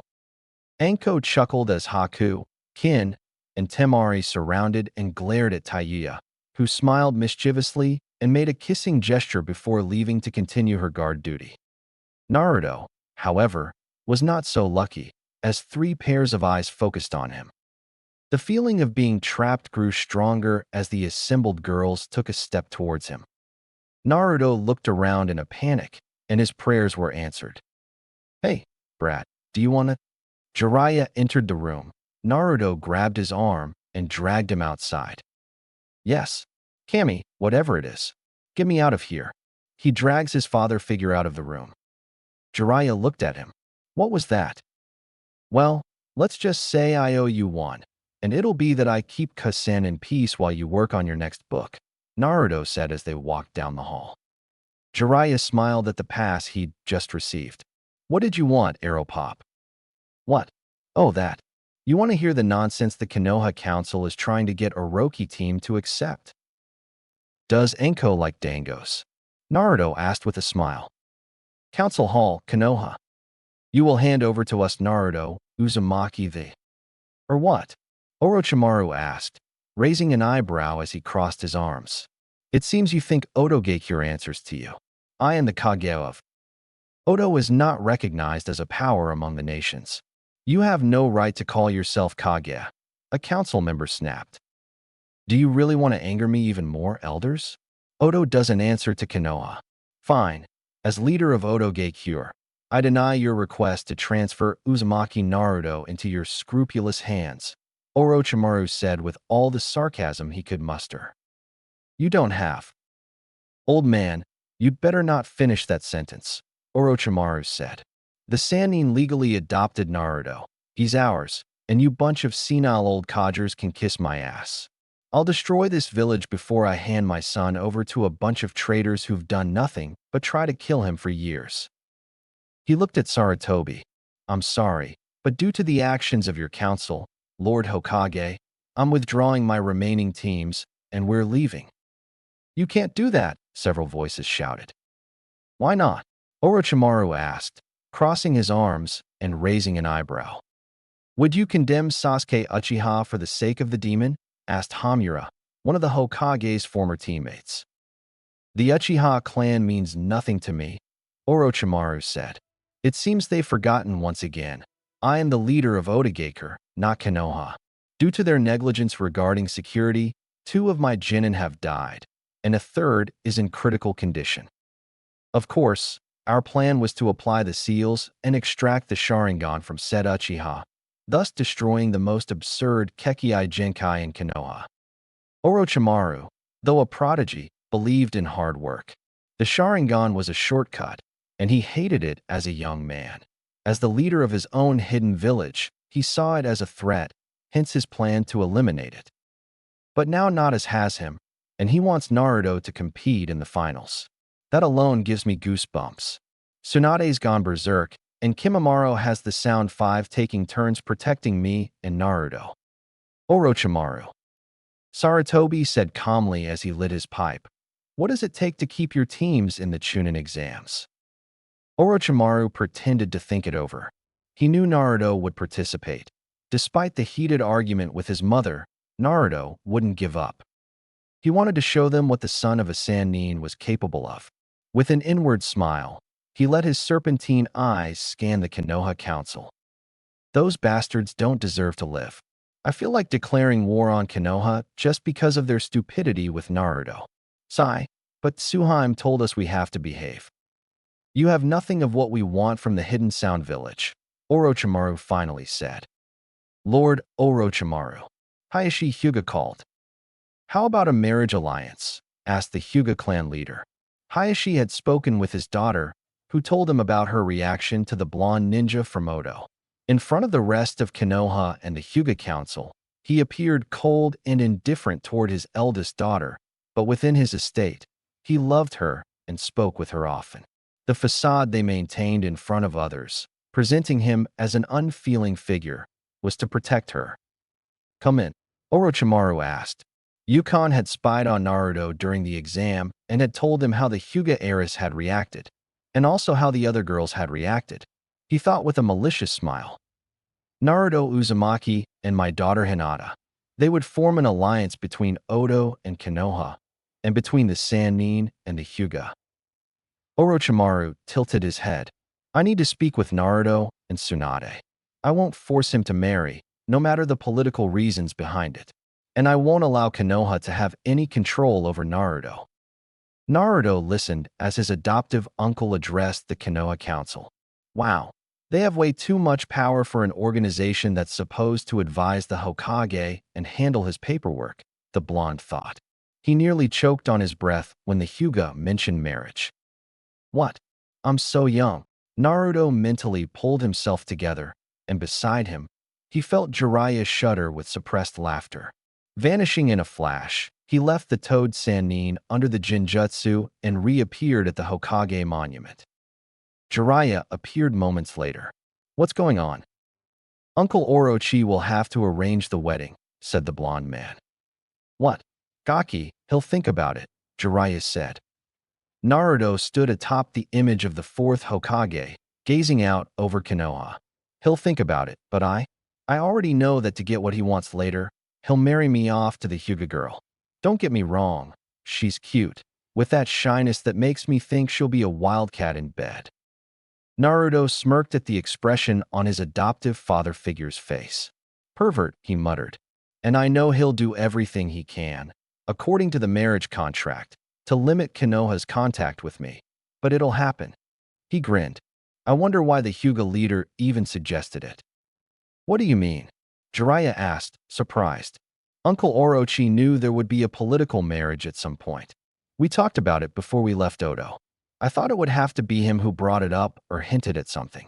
The Hyuga brought it up, which means there's something he wants. You're getting too good at this, brat, Jiraiya said, shaking his head. What did you expect, Aeropop? I've been trained by the legendary 3 since before I could walk. Add to that what Aunt Zune, Kimimaro, and his 4 teach me. Jiraiya smiled sarcastically. Besides what your potential girlfriends teach you. Naruto blushed, then went pale. Oh, Kami, what am I going to do with them? Gaki, you think like a normal ninja, Jiraiya said with a huge smile. What do you mean? Naruto asked. Jiraiya put an arm around the blonde teenager's shoulders and gave him a lewd smile. That is to say, as the last Uzumaki and Namikaze, and also our son, you are subject to the clan's restoration laws. Heh, boy, you can have numerous wives, at least 4. Naruto closed his eyes. Mom's going to kill me. Jiraiya laughed as he began to explain to Naruto his ultimate chakra shield defense and how to land after one of Tsunade's thunderous blows. To spill. Tayuya found herself surrounded on 3 sides, her back against the wall. Kin, Haku, and Temari were armed, 2 with Sunbon needles, and the other blonde one wielding battle fans with blades. What damn? Tayuya asked, and found a Sunbon needle stuck in the wall about a centimeter from her head. Its coldness told her it was Haku's. Do you think you can kiss Naruto and get away with it? Kin said. You're supposed to protect him, not abuse him, Temari said as she opened a fan and held it inches from the redhead's neck. He's mine. Of course not. She's not a slut. After the reaction I got sitting on her lap while we were kissing, it's clear she's interested in me, and she's not some graceless flute player who's a total ice queen. You three are out of the running, and on our next date, I'm keeping her. There won't be a next date, you foul-mouthed bitch. Kin growled. Yes? And what do you think you and your skinny ass can do to stop it? Unlike the three of you, I've actually felt what he's got between his legs, and let me tell you, it's long, hard, and with your stamina, it'll be an unforgettable experience. Ice formed on the wall behind her, and she looked to see Haku's eyes blank and frost forming in his hair. Temari adopted a battle stance. Before they could do anything else, the four kunoichi were enveloped in sand, and their gazes turned to the door where Gaara waited with a serious expression. Lady Tsunade and Lord Orochimaru wish to see you. I suggest you calm down. And why on earth should we do that, Sandy? Tayuya asked. Because it has to do with Naruto, and I don't think Lady Tsunade is in a very good mood, since she's not drinking and Shizun isn't in the room. For pairs of eyes widened.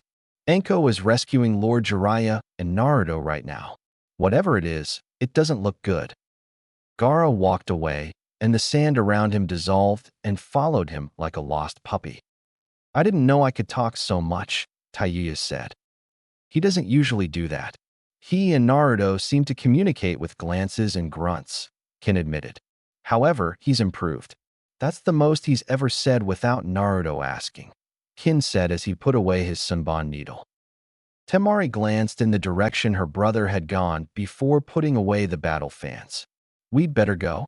Whatever has Lady Tsunade angry isn't good, and it always revolves around Naruto. Chapter 19. Are you kidding me? Orochimaru looked at Naruto with a raised eyebrow. Of course he's joking, Naruto-kun, Haku said. Kin and the others looked at the Sannin and leader of Otogekyure, their eyes telling him he'd better be joking. This is no joke, Orochimaru began, but jumped back as Tsunade's fist knocked down the wall he was leaning against. I told you never. My uncle and grandfather never wanted those laws. They were passed by stupid civilians looking for ways to intermarry with the clans. Please, Jiraiya began. Don't give me that crap, you bastard. You know what I think about that? It's one thing for Naruto to date several girls, but there will only be one damn wife. And she certainly won't be some random girl he's barely seen. Haku, Kin, Temari, and Tayuya exchanged glances and similar thoughts. Naruto stared at Gaara, who, he swore, was laughing behind his sand armor, while the sand itself remained impassive. Orochimaru sighed. I swore I would talk to Naruto, and I did. She won't. To hell with your agenda, Orochimaru. Tsunade said. Many believed Tayuya was foul-mouthed. They had never been near Tsunade when she was truly furious, and those who had probably didn't remember it because of the impact of her signature finger snap. I understand, and I wouldn't, Orochimaru began, but Tsunade wasn't in the mood to oblige. Of course not. Go back there with your pale, scrawny ass and tell the Hyuga and the rest of those old bastards to shove the Hokage monument where the sun don't shine. Talk, talk, talk. That. The door opened a crack, and Sakan opened it. Excuse the interruption, but there's a small group of Hyuga at the door asking for Naruto-sama and Lord Orochimaru. Tsunade growled, and her eyes fixed on Orochimaru. Thank you, Sakan. Take them to the waiting room and prepare some tea, Orochimaru said. The door slid shut. Oh, don't tell me you're messing around. Tsunade, Orochimaru said firmly.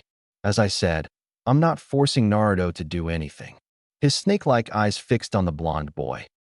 I wouldn't force you, but I would make you feel guilty, Tsunade said, looking at her adopted son. Naruto-kun, don't do this out of obligation. Your uncle is playing a game, and I, personally, don't like it. Naruto stared straight ahead, his gaze never meeting that of any of the girls who were watching him like a hawk eyeing a mouse. I know Uncle Orochi is playing a large-scale game of living shogi. It's his vice, like yours is drinking and gambling, and Aeropops is spying on women's restrooms. 6 growls echoed in the room, and Naruto knew Shizun was with the others. Jiraiya's groan confirmed that he knew he was doomed. However, while the game lasts. We must use every means at our disposal. I'm not saying I'm going to accept this marriage, but Naruto-kun, no, Haku said first, touching his forearm with his hand. Temari, Taiya, and Kin placed their hands on his arm or shoulder. Orochimaru stood up. I'll go talk to the Hyuga, he said, smiling at Tsunade, who was standing. And you'll tell them that Naruto isn't going to get married. First, he's too young, and second, she looked at the four girls. He already has a potential girlfriend. Naruto glanced at the four girls who were staring at him with disdain and shuddered. I'll go with you to disappoint Uncle Hyuga, he said, and left through the door. Jiraiya's laughter haunted him until it suddenly died away when Tsunade punched open a new skylight in the room. Thank you for receiving us, Lord Orochimaru, Hayashi Hyuga said once Orochimaru sat down across from him and his daughter. Naruto took a seat near his adoptive uncle and fixed his gaze on the light-eyed girl from the exam. I've spoken with my nephew, Orochimaru began, but Hayashi raised a hand. Please, before you deny me this chance to save my daughter, allow me to speak. Orochimaru nodded. He had a feeling that the Hyuga was looking for something more than what he had said in the council chamber. Can I speak freely here, Lord Orochimaru? Hayashi asked. You can do it. Naruto has my trust, and if someone manages to surpass the Sound 5, well, I'm well aware of the damage they could cause, said the snake Sannin with a mocking smile. Hayashi looked at his daughter. I wouldn't force my daughter into marriage either. However, I beg you, I implore you to take her to Odo. The Hyuga elders wish to mark her, and although she is the eldest, they consider her lacking because of her kindness to others. Orochimaru frowned. And you allow them to continue to have power? Hayashi sighed. Many things have changed since the Sannin were in Konoha.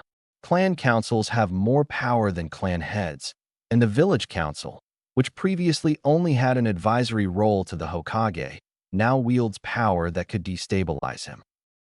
Orochimaru sighed. Sarutobi-sensei mentioned this in our private conversations, he said quietly. You know what the council wants with the boy, Hayashi said, looking at Naruto, who gave a crooked smile. You can try. Like your father, Hayashi murmured. Orochimaru laughed.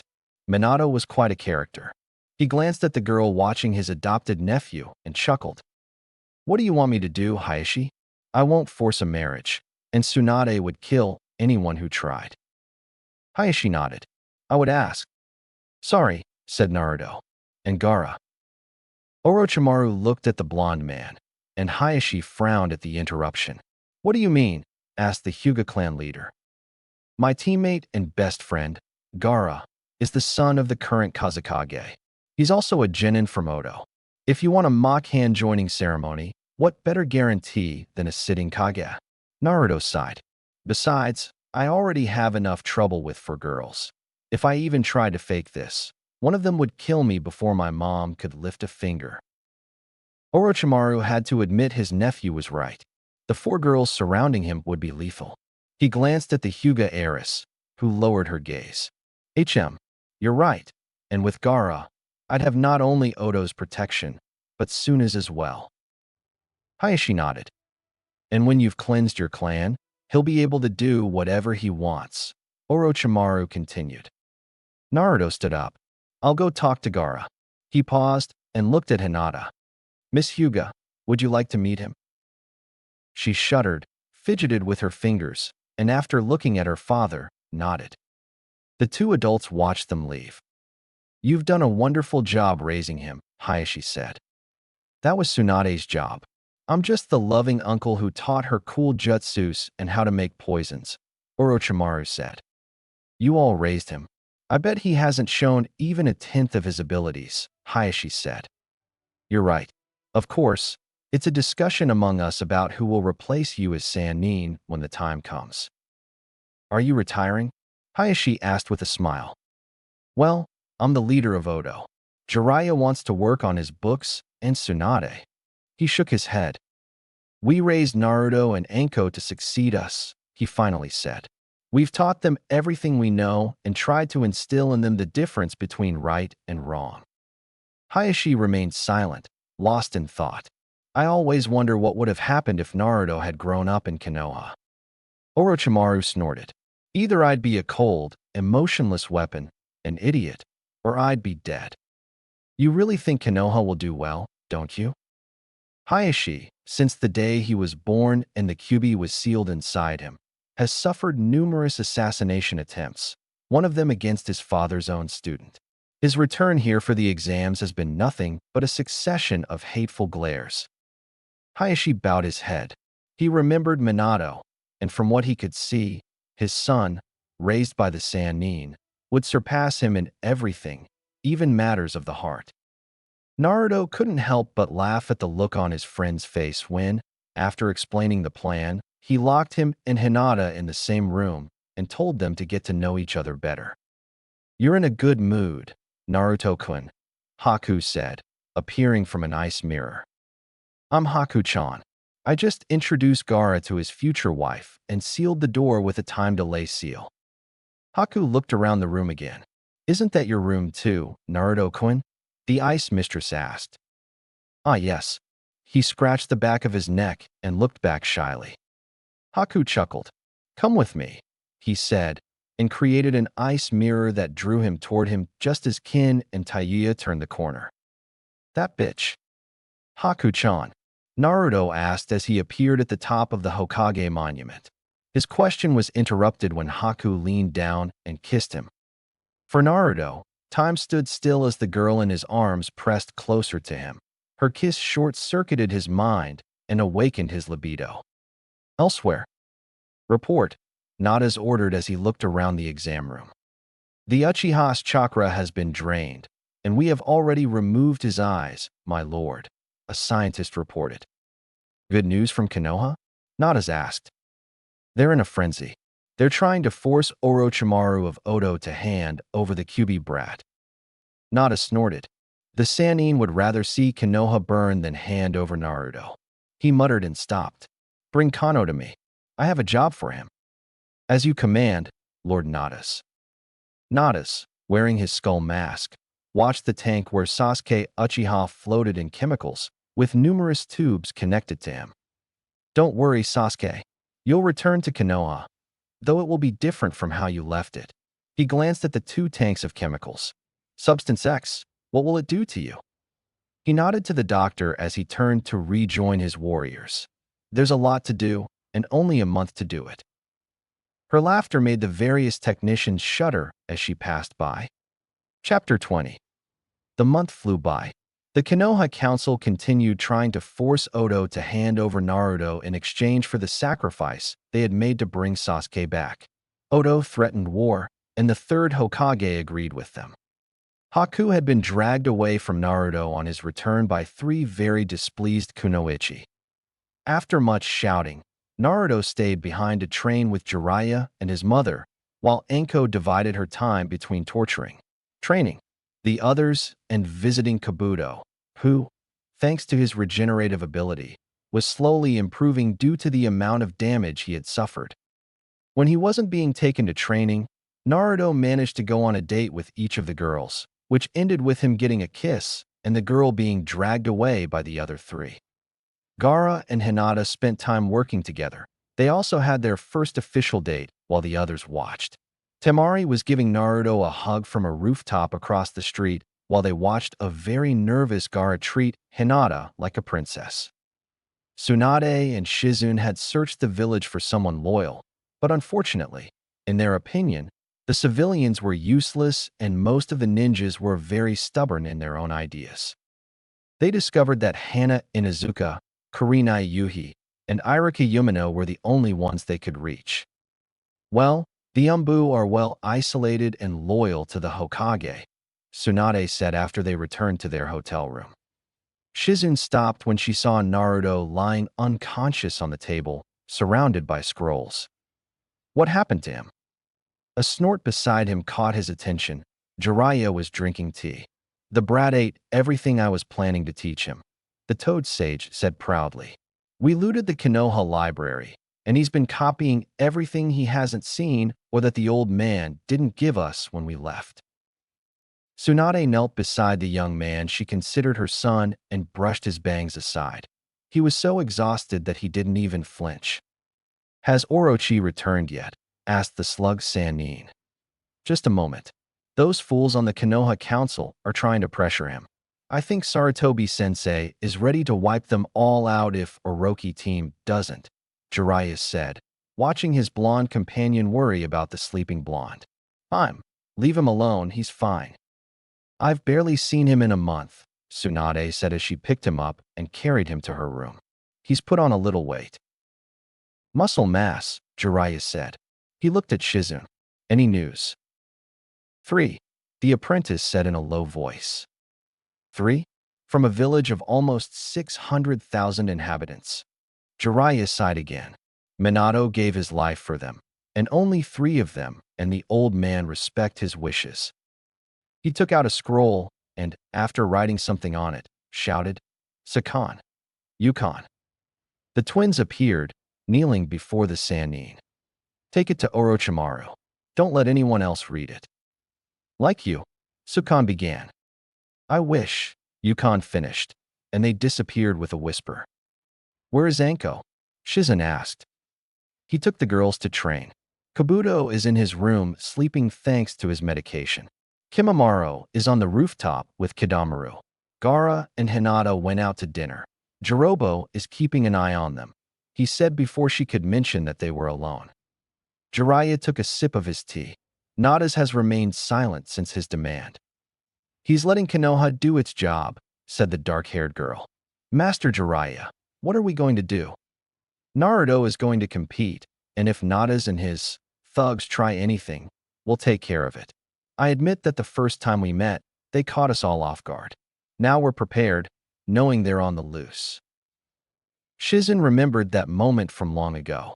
Orochimaru and Jiraiya had been captured so easily, which had hurt them deeply. Lady Tsunade and she herself had acted rashly and without thinking. Naruto and Anko managed to delay Nadas and his followers long enough for the Sannin to recover, and Nadas fled after a strange exchange of words with Naruto. "Rest, Shizune. The finals are tomorrow, and we all need to be well rested," Jiraiya said. "I'll wait for news from Orochi and then go to sleep." Shizune nodded and, as she passed Naruto's room, stopped when she saw Tsunade sitting on the edge of the bed, watching the blonde boy sleep. Naruto woke up with the sun shining directly in his face and groaned as he turned over. Then he opened his eyes with a start because he didn't remember going to bed the night before. She sat up abruptly and stopped when she saw her mother curled up at the foot of the bed in a position she knew wouldn't be good for her back. She studied her face. Asleep, she seemed carefree, without a care in the world. Reaching out, she mimicked her movements from the night before, brushing her bangs away from her face. "Ka-san," he said softly. She opened her eyes and yawned, stretching like a cat. "Good morning, Naruto-kun," she said, and pulled him towards her to hug him like a teddy bear. "Did you sleep well?" he asked. "Yes. Did you do it?" "I fell asleep. Are you ready for what's going to happen today?" "No, but I will be," he said as she let go of him. She looked around and realized that Gaara was already gone. "I slept in Jiraiya's room," she said. Naruto nodded and gathered his belongings for the day as he headed to take a shower. Tsunade waited until he left. "This had better work," he said, "or I'll castrate a pervert and buy myself some snakeskin boots."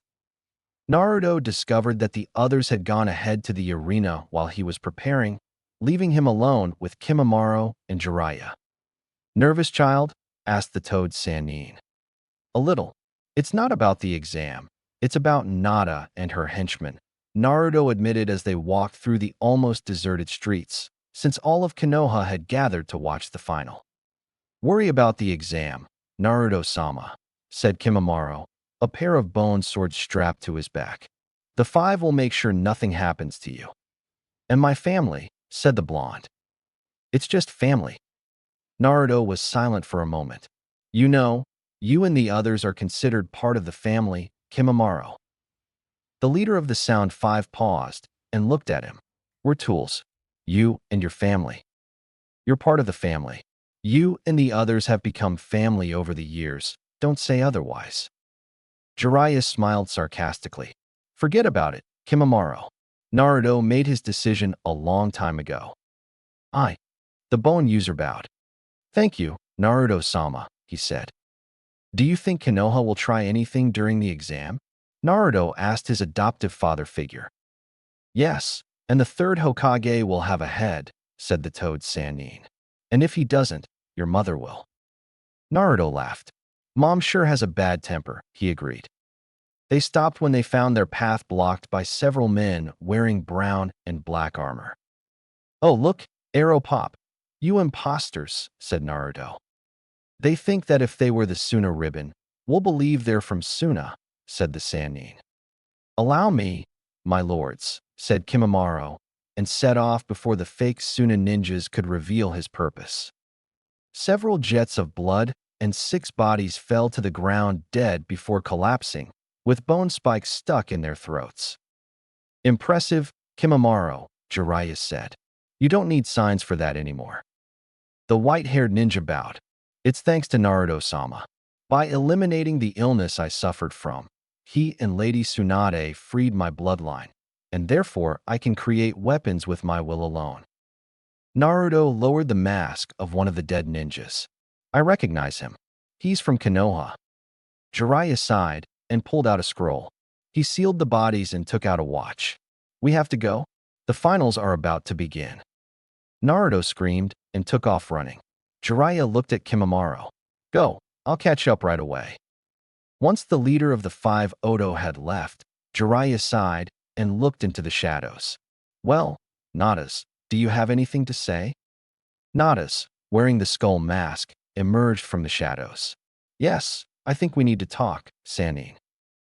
Naruto skidded into the arena after leaping over the Chunin guarding the entrance who tried to stop him.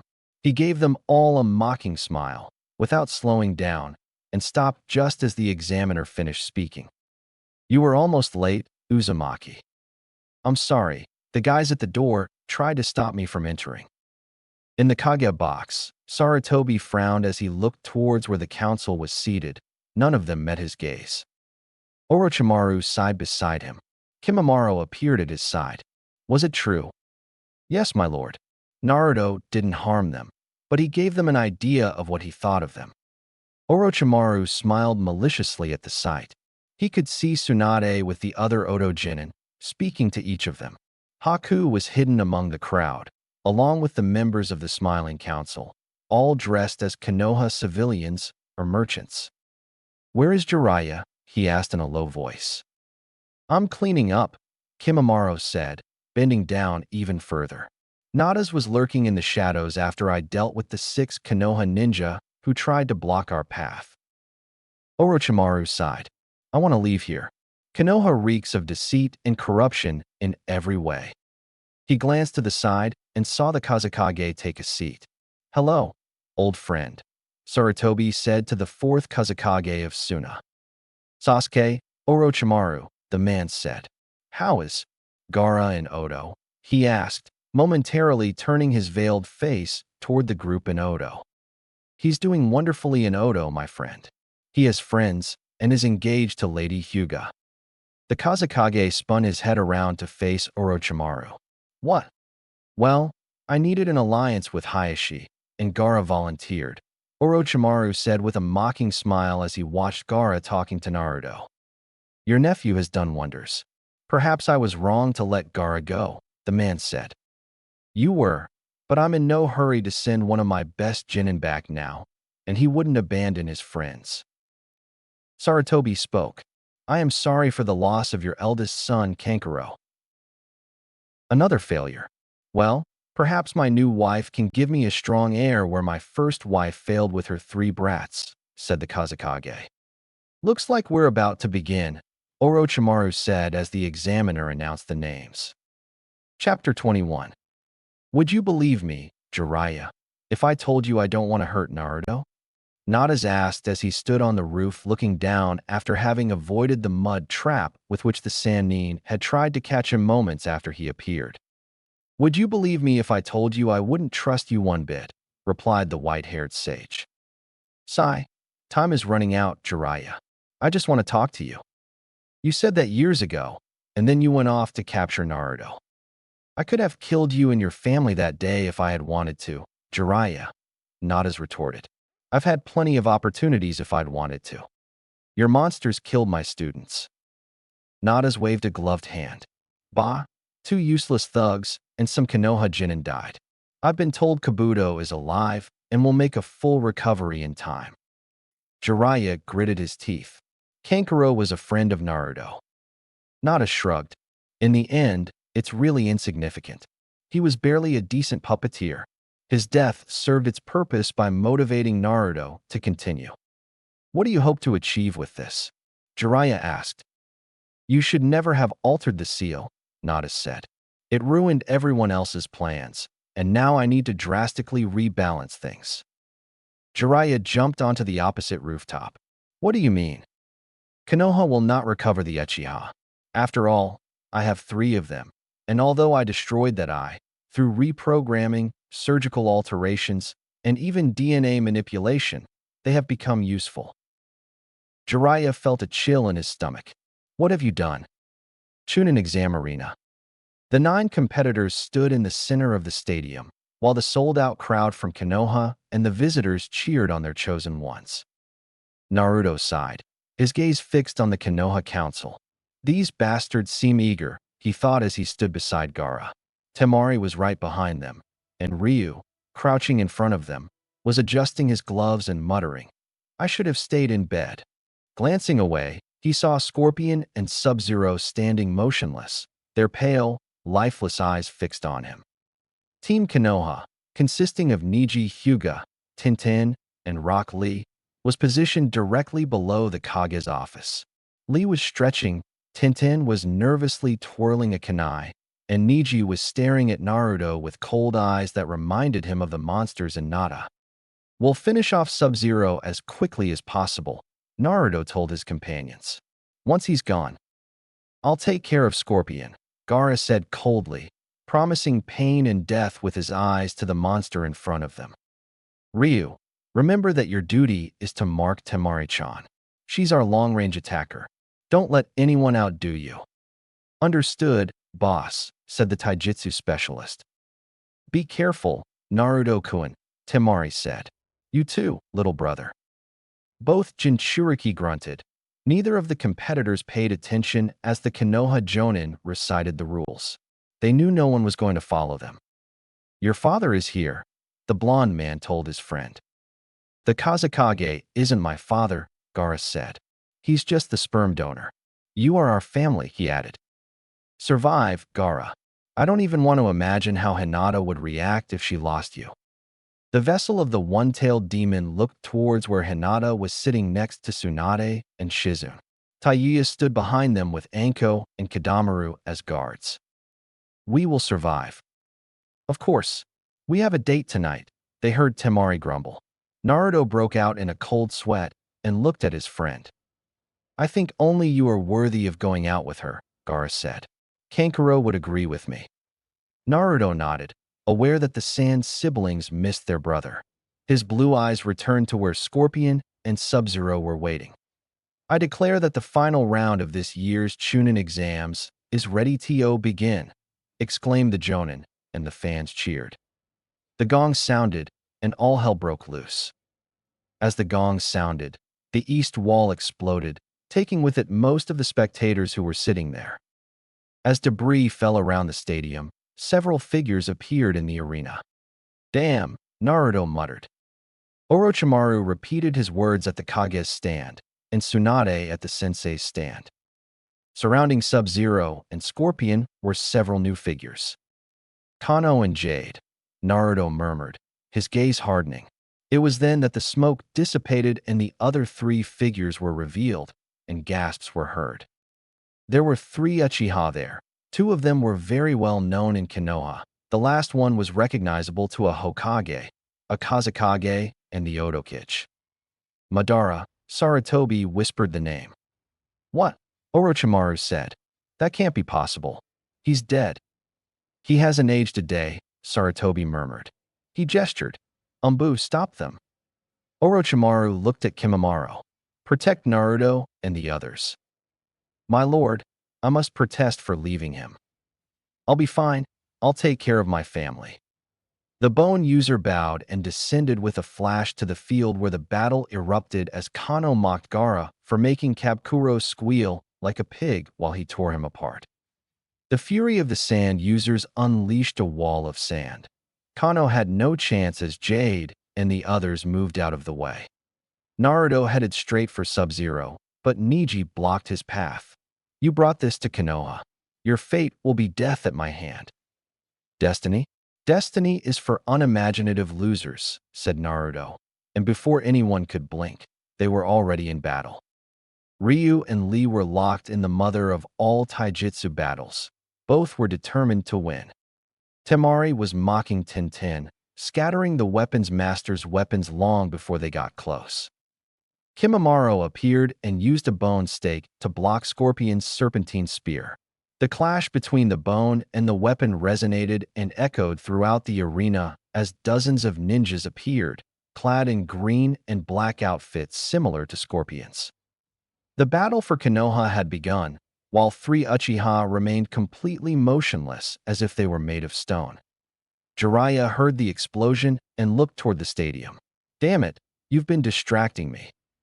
No, I've been talking to you. It turns out some of my lieutenants are impatient and jump to conclusions. The masked, skull-like figure shrugged. Goodbye, Arrow Sannin. Nada's vanished. Wait. Jiraiya frowned at the masked man's insult. Another explosion made him curse aloud before leaping from rooftop to rooftop, praying he'd make it to the battle in time. Naruto cursed when Neji attacked. Stop it, you idiot. Can't you see Nada's forces are invading? I have my orders, Neji said. The council has ordered your death, and it is my destiny to carry it out. Naruto twisted and spun, dodging the deadly Juken blows. This nutcase is dangerous, Naruto thought as he stepped aside, and then slapped Neji's arm with the palm of his hand, sending him spinning away. What about the alliance between the Hyuga and Odo clans? It doesn't make sense. Hinata is weak. Her expulsion from the main house was long overdue, Neji said as he tried to communicate again, without success. Your uncle, his father, made an alliance. Attacking it will break it. If that's what it takes for me to fulfill my duty to Konoha, so be it, Neji said. Naruto shook his head and sighed. Then I'll destroy you. And I hope Hinata will forgive me, since you won't allow her to marry Gaara. Changing his stance, Naruto adopted the Hibi style, his uncle Orochi's favorite, and with the speed of a snake he dodged the gentle fist attacks, striking Neji's arms and even landing several blows to his torso. Neji retreated before the mastery of the style. Do you like that? Naruto asked, watching Neji rub his arms where he had been hit. Here's one that Arrow Pop taught me, he said, adopting a slightly unsteady posture. Drunken boxing. Neji attacked, but his attack missed, which enraged him.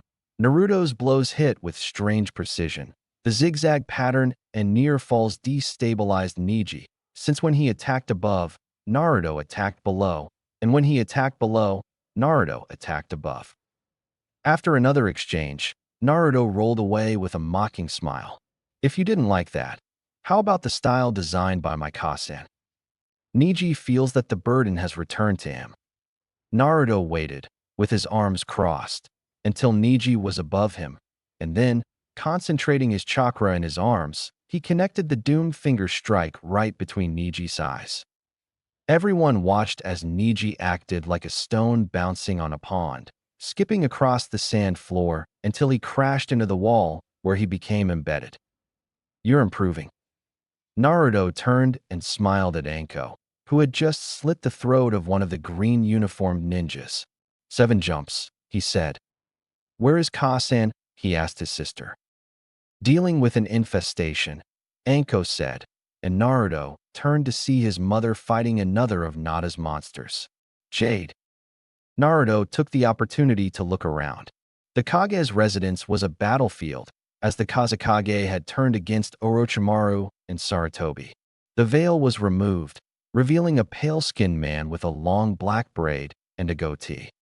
"Shang," Naruto murmured as he saw the wizard who appeared in the bingo books. "Don't worry, Uncle O will take care of it. We need to make sure those lunatics don't attack any civilians." "Why are we helping them?" Naruto asked as he kicked an enemy ninja, sending him flying into Tintin's barrage of weapons. "The Konoha ninja are attacking us too." "I know, but those are your mother's orders." Naruto muttered that this was a bad idea. His gaze fell on Gaara, who was defeating Kano and his henchmen. Haku, Kin, Taiyuya, and Haku had Sub-Zero contained. "The Jonin of Konoha are playing around too much," said Naruto. "Don't worry about them, little brother. Kill the monsters, keep going. Remember the plan." Naruto nodded and leaped into the air, thus avoiding being crushed by Ryu, who had been kicked by Lee. Both fighters were enjoying the battle and had removed their weights. Neither was holding back. Anko shook her head and threw a kunai at another ninja. It hit the idiot between the eyes and stuck him up to the handle. "This reminds me of that time in that coastal village and all those pirates," Anko said as Naruto landed nearby, on top of another ninja, pinning him to the ground like a nail. "What time?" Anko smiled as she drew a trio of ninja stars and gave a mocking grin. "On Tuesday, before I came here." Naruto laughed. "I don't think that Captain will ever walk upright again, Nachan." The brothers easily made their way through the green-clad ninjas. Naruto noticed the Uchiha weren't moving. "What's wrong with them?" "I'm not sure, but notice that they're all blindfolded," Anko pointed out as she stabbed another ninja. Naruto dodged one and delivered a flying kick that sent a hapless ninja flying between Ryu and Lee, just as they launched themselves with powerful kicks. The ninja felt his ribs turn to dust and died before he hit the ground. "They're endless," Anko remarked as Nada's forces continued to pour through the hole in the stadium wall. "There's only more to kill, sister," Naruto said with a smile. Gaara surveyed the remains of the criminal Kano and his henchmen. "My brother has been avenged." He turned his gaze and, with a wave of sand, annihilated 10 ninjas dressed in green. His dark gaze swept over several people. Temari and the Konoha Kunoichi had stopped fighting amongst themselves and were now facing 2 of Nada's henchmen, a woman in a purple leotard carrying a pair of sayas, and another with long, black hair streaked with white. He watched as Naruto and Anko destroyed ninjas everywhere, while Ryu continued fighting the Konoha ninja with the strange eyebrows. Gaara searched for Hinata and found her fighting alongside Kin, Haku, and Taiyuya to hold off Sub-Zero. He decided to help them, but another of Hinata's monsters blocked his path. This one appeared to be made of shadows. "Move or die," Gaara said coldly. The black ninja made a defiant gesture, and Gaara, obeying, threw a sand spike at the strange ninja. He missed his target, for the shadow ninja melted into the ground and reappeared about 30 centimeters away. His foot extended and struck Gaara, sending him stumbling back several meters. Shikaku's Jinchuriki knew he would face that strange being. The sand swirled around him, and he prepared for battle. Jiraiya arrived at the stadium and looked down. He didn't know where Nada had gone, but he realized that her help was needed in several places. He just didn't know where to begin. "Hello, Jiraiya-kun." He turned around and saw a man dressed in the garb of a monk and a wide-brimmed hat. "Kung Lao," Jiraiya said softly as the monk removed his hat. Chapter 22. "Can we talk about this?" Jiraiya asked upon seeing the monk from the White Lotus Society. "No," said the hat, whirring softly in the air. Jiraiya dropped and rolled. The glint of the razor's edge told him he had just saved the Undertaker the trouble of making a closed coffin. Jiraiya jumped to his feet, looked at the man, and saw the hat returning. "Good work with the seals." Kung Lao smiled mockingly. "Do you think you have a monopoly on them?" "No, but I always like to learn new things," Jiraiya said, finishing his jutsu and throwing a glob of mud at the monk, who smiled mockingly. "You've gotten faster. Or you slow down." The two engaged in a dizzying exchange of punches and kicks. The last one sent Jiraiya sliding across the ground, but he rolled back and landed on his feet. The buzzing sound alerted him again. Jiraiya ducked, and one of Nada's henchmen was decapitated. Beautiful. My goal is to please. You're still angry about that, aren't you? Jiraiya asked. Yes. A series of kicks, and Jiraiya turned on Kung Lao and delivered a powerful kick.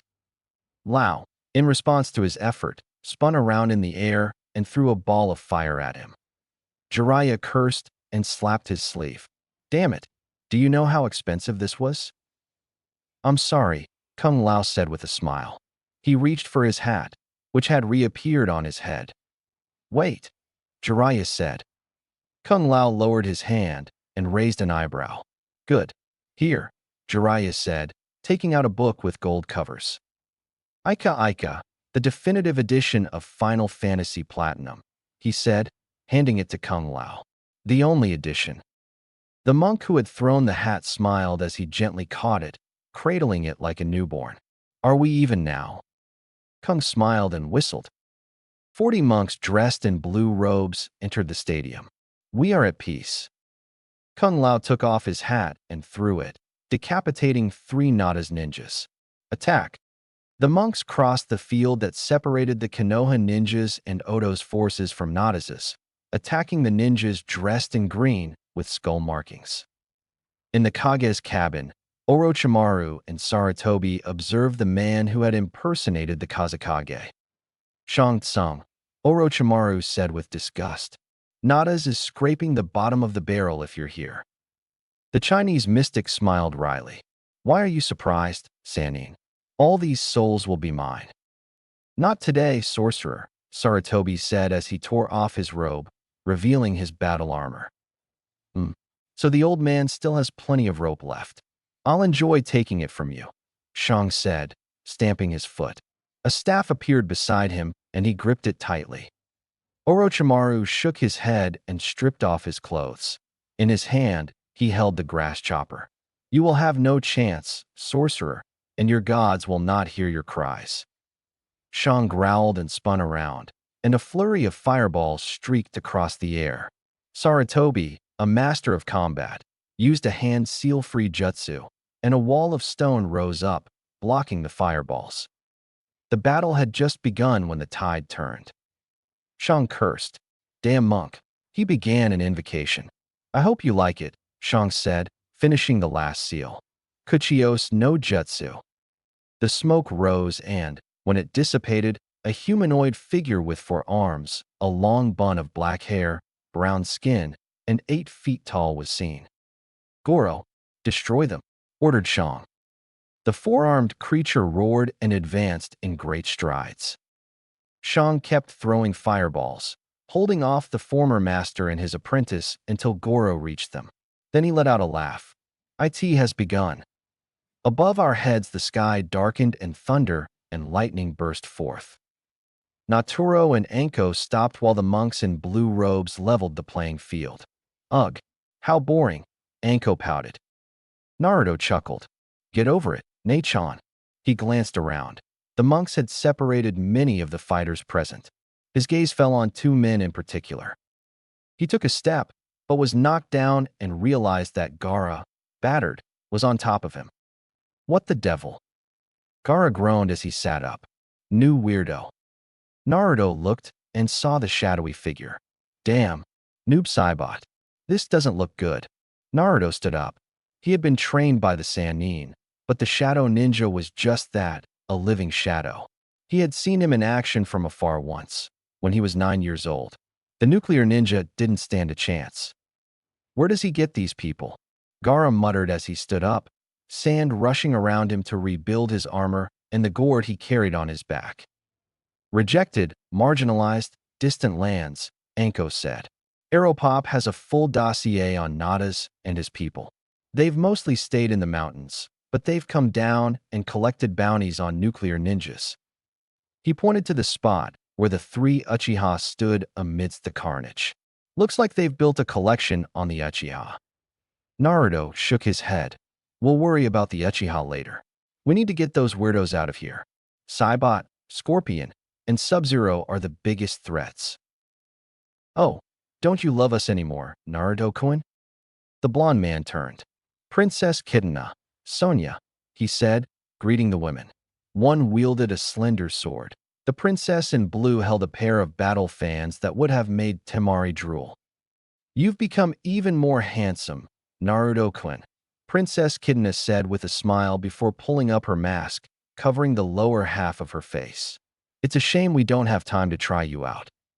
Enko, Gaara, we have to split up. Anko-ne-chan, help Gaara with Saibot. I'll take care of the princess and her personal guard. Gaara seemed to want to protest, but Enko knew that her brother was trained enough to do what he said. Don't die, Brad. You have to decide which girl you're going to go out with, Enko said, turning to face the shadow ninja. Gaara paused. It had better be Temari, he said in that cold, expressionless tone he used to have before arriving in Otogekyure and having his seal repaired. Naruto swallowed hard and then turned to the two women. Ladies. He dodged the sword and used a kunai to block Kitana's fans. Jade dodged Tsunade's punch with a somersault and shuddered at the sight of the crater in the wall. She drew her folding staff and swung it with all her might toward the blonde's head, but Tsunade caught the weapon and immobilized her. Why? Tsunade began. Is it that every time my little Naruto-kun is happy and things start going well for him, you weirdos show up? Jade tried to kick her, but Tsunade blocked it with a kick of her own. Neither of them let go of the staff. Because it belongs to us, she said. Not in your wildest dreams. Tsunade exclaimed, gripping her staff tightly. Jade, surprised, didn't let go and was swept away by a chakra-infused punch that sent her flying out of the stadium, where she landed in a place only she and Kami knew. Haku was growing weary of blocking Sub-Zero's attacks. All he wanted was to go on the offensive with the others, but he couldn't. That would leave them vulnerable to the Cryomancer's attacks. Hinata's attacks seemed to affect him more, while Kin and Taiyuya suffered frostbite from a previous attack. Their sound attacks proved ineffective against the ice user.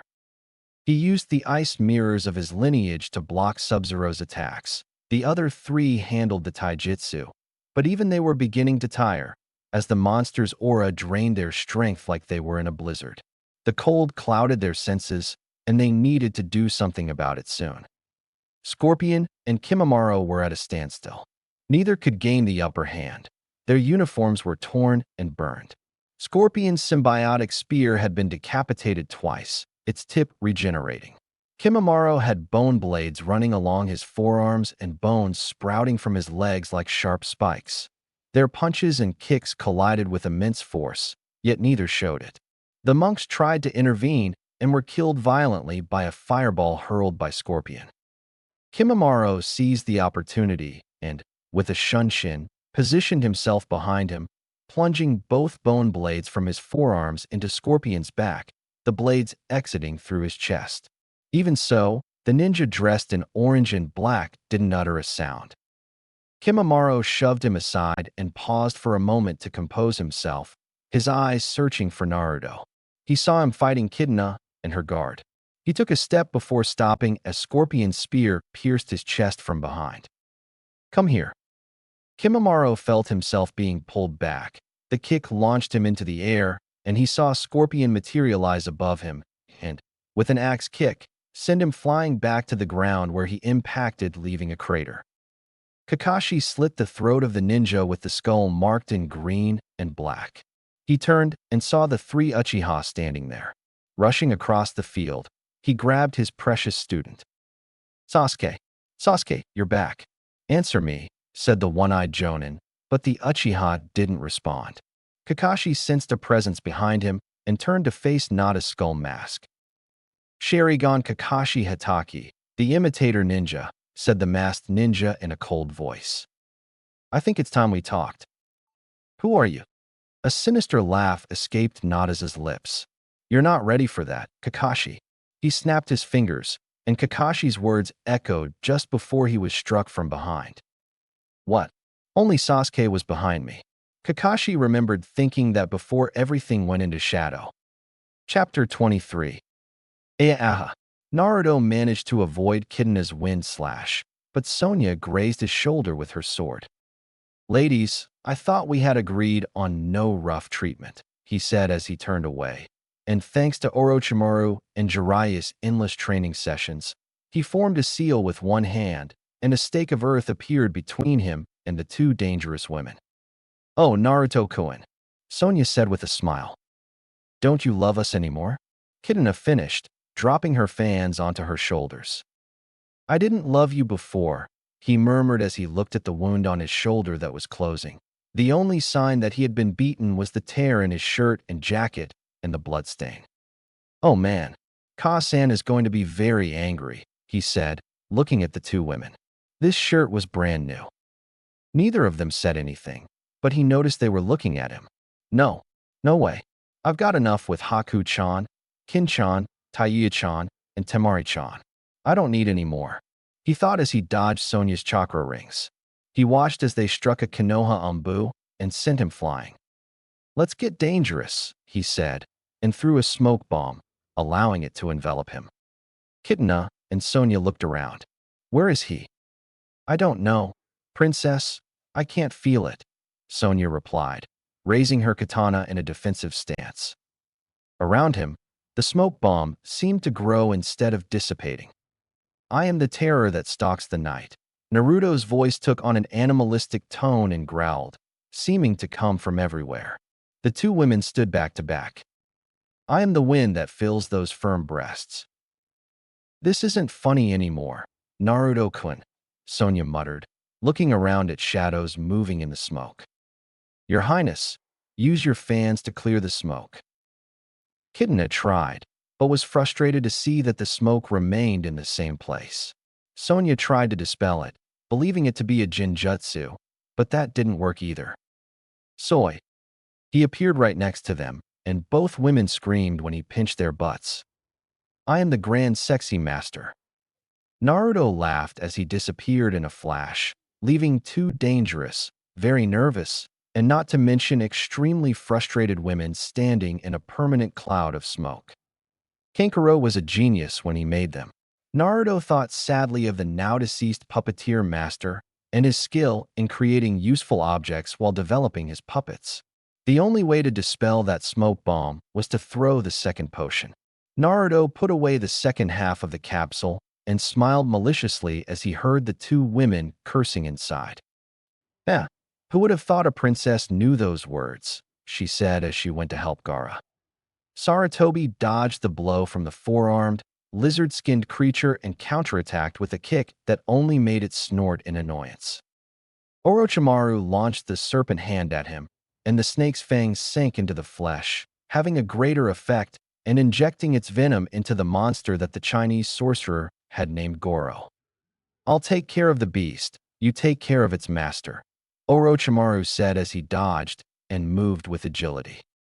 We can achieve it together, Sarutobi said. But that gives the magician time to plan something else, Orochimaru said as he dodged Goro's punch and struck a nerve point, which had no effect. Sarutobi looked and saw Shang Tsung standing in the same place where he had last been seen, but now he was carrying a monk's staff with rings and was reading a scroll. What are you doing, sorcerer? The old monkey professor, Shang said, interrupting his reading. Leaving your former student alone is a great folly. He is a prince among his people, a true warrior. Even if your student is one of the Sannin, he cannot defeat him alone. You have too much confidence in that being's abilities. Orochimaru may no longer be my student. He may not even be a member of the Leaf, but he is a skilled warrior and should never be underestimated. Shang Tsung chuckled. So you wish to fight me? Sarutobi nodded and took a stance. Monkey style. Appropriate for the man who has the contract with Enma and her clan.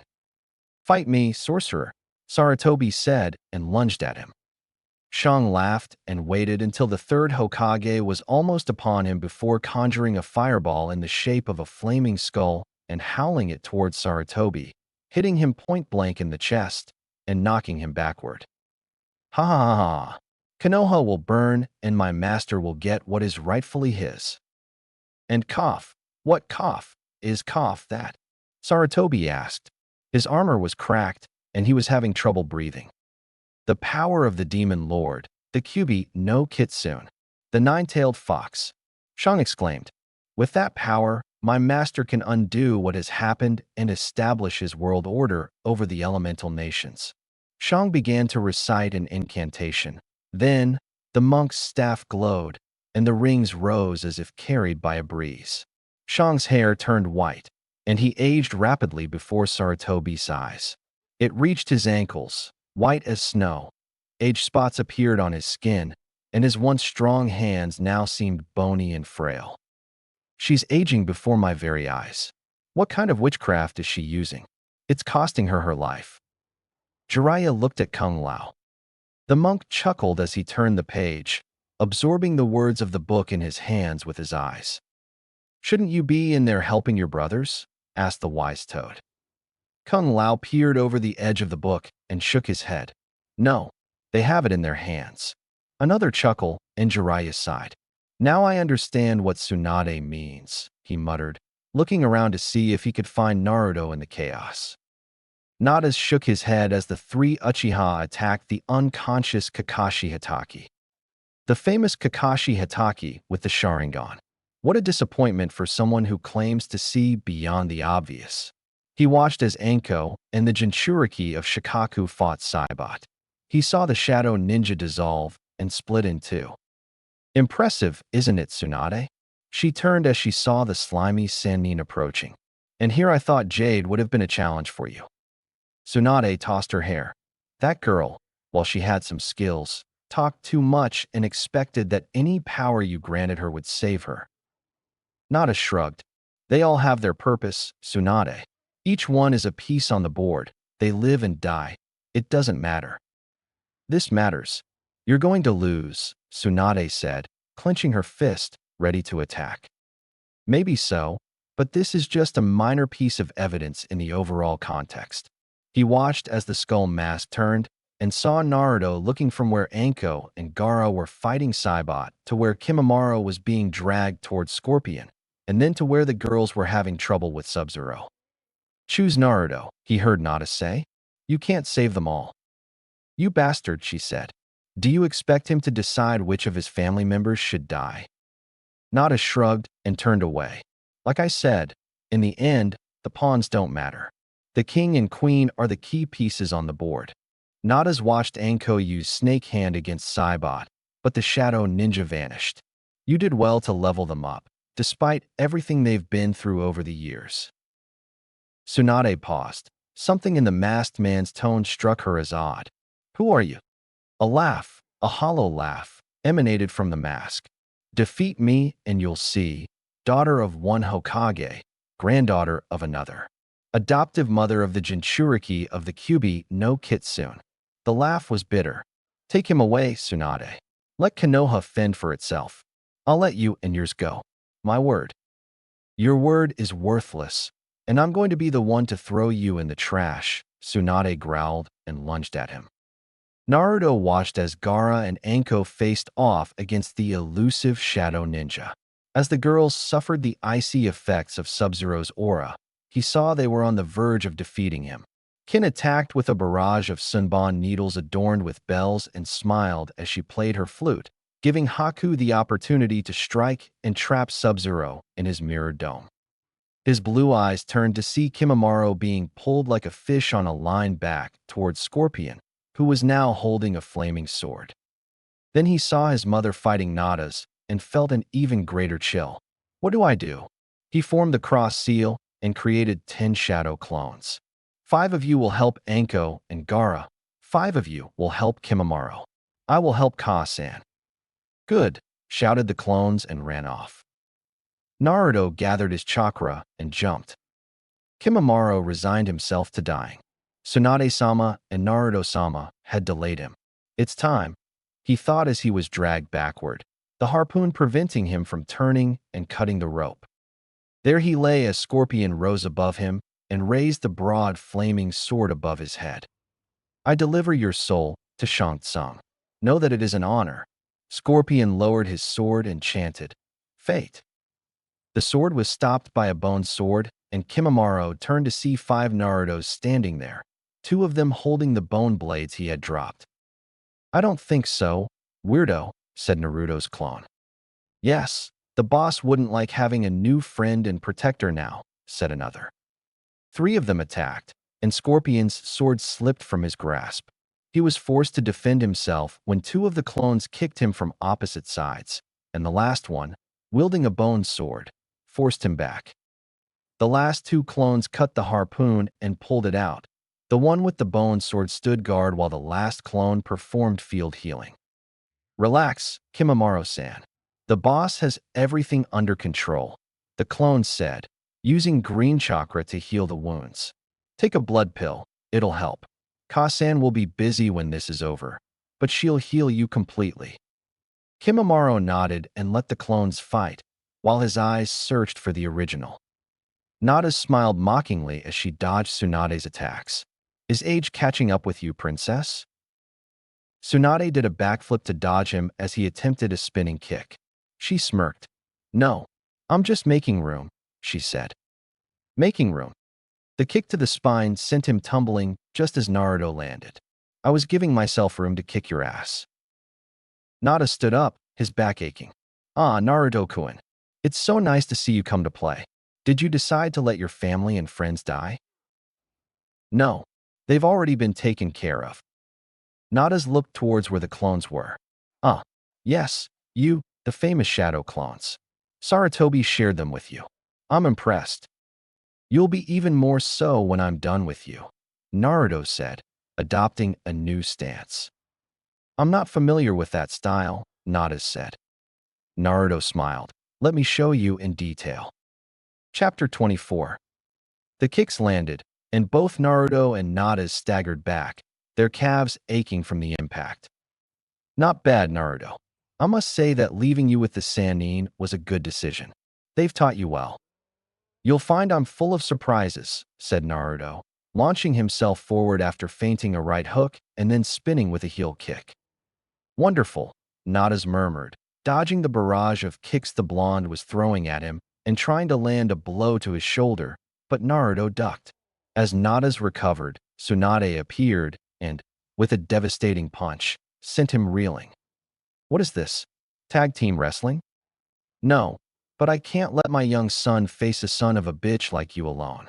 He's 16, and one day he'll give me grandchildren." "Ka-san!" exclaimed Naruto in shock as he entered the fight with a spinning kick that Nada's managed to block, but Tsunade slipped in with a mid-kick that hit him in the stomach.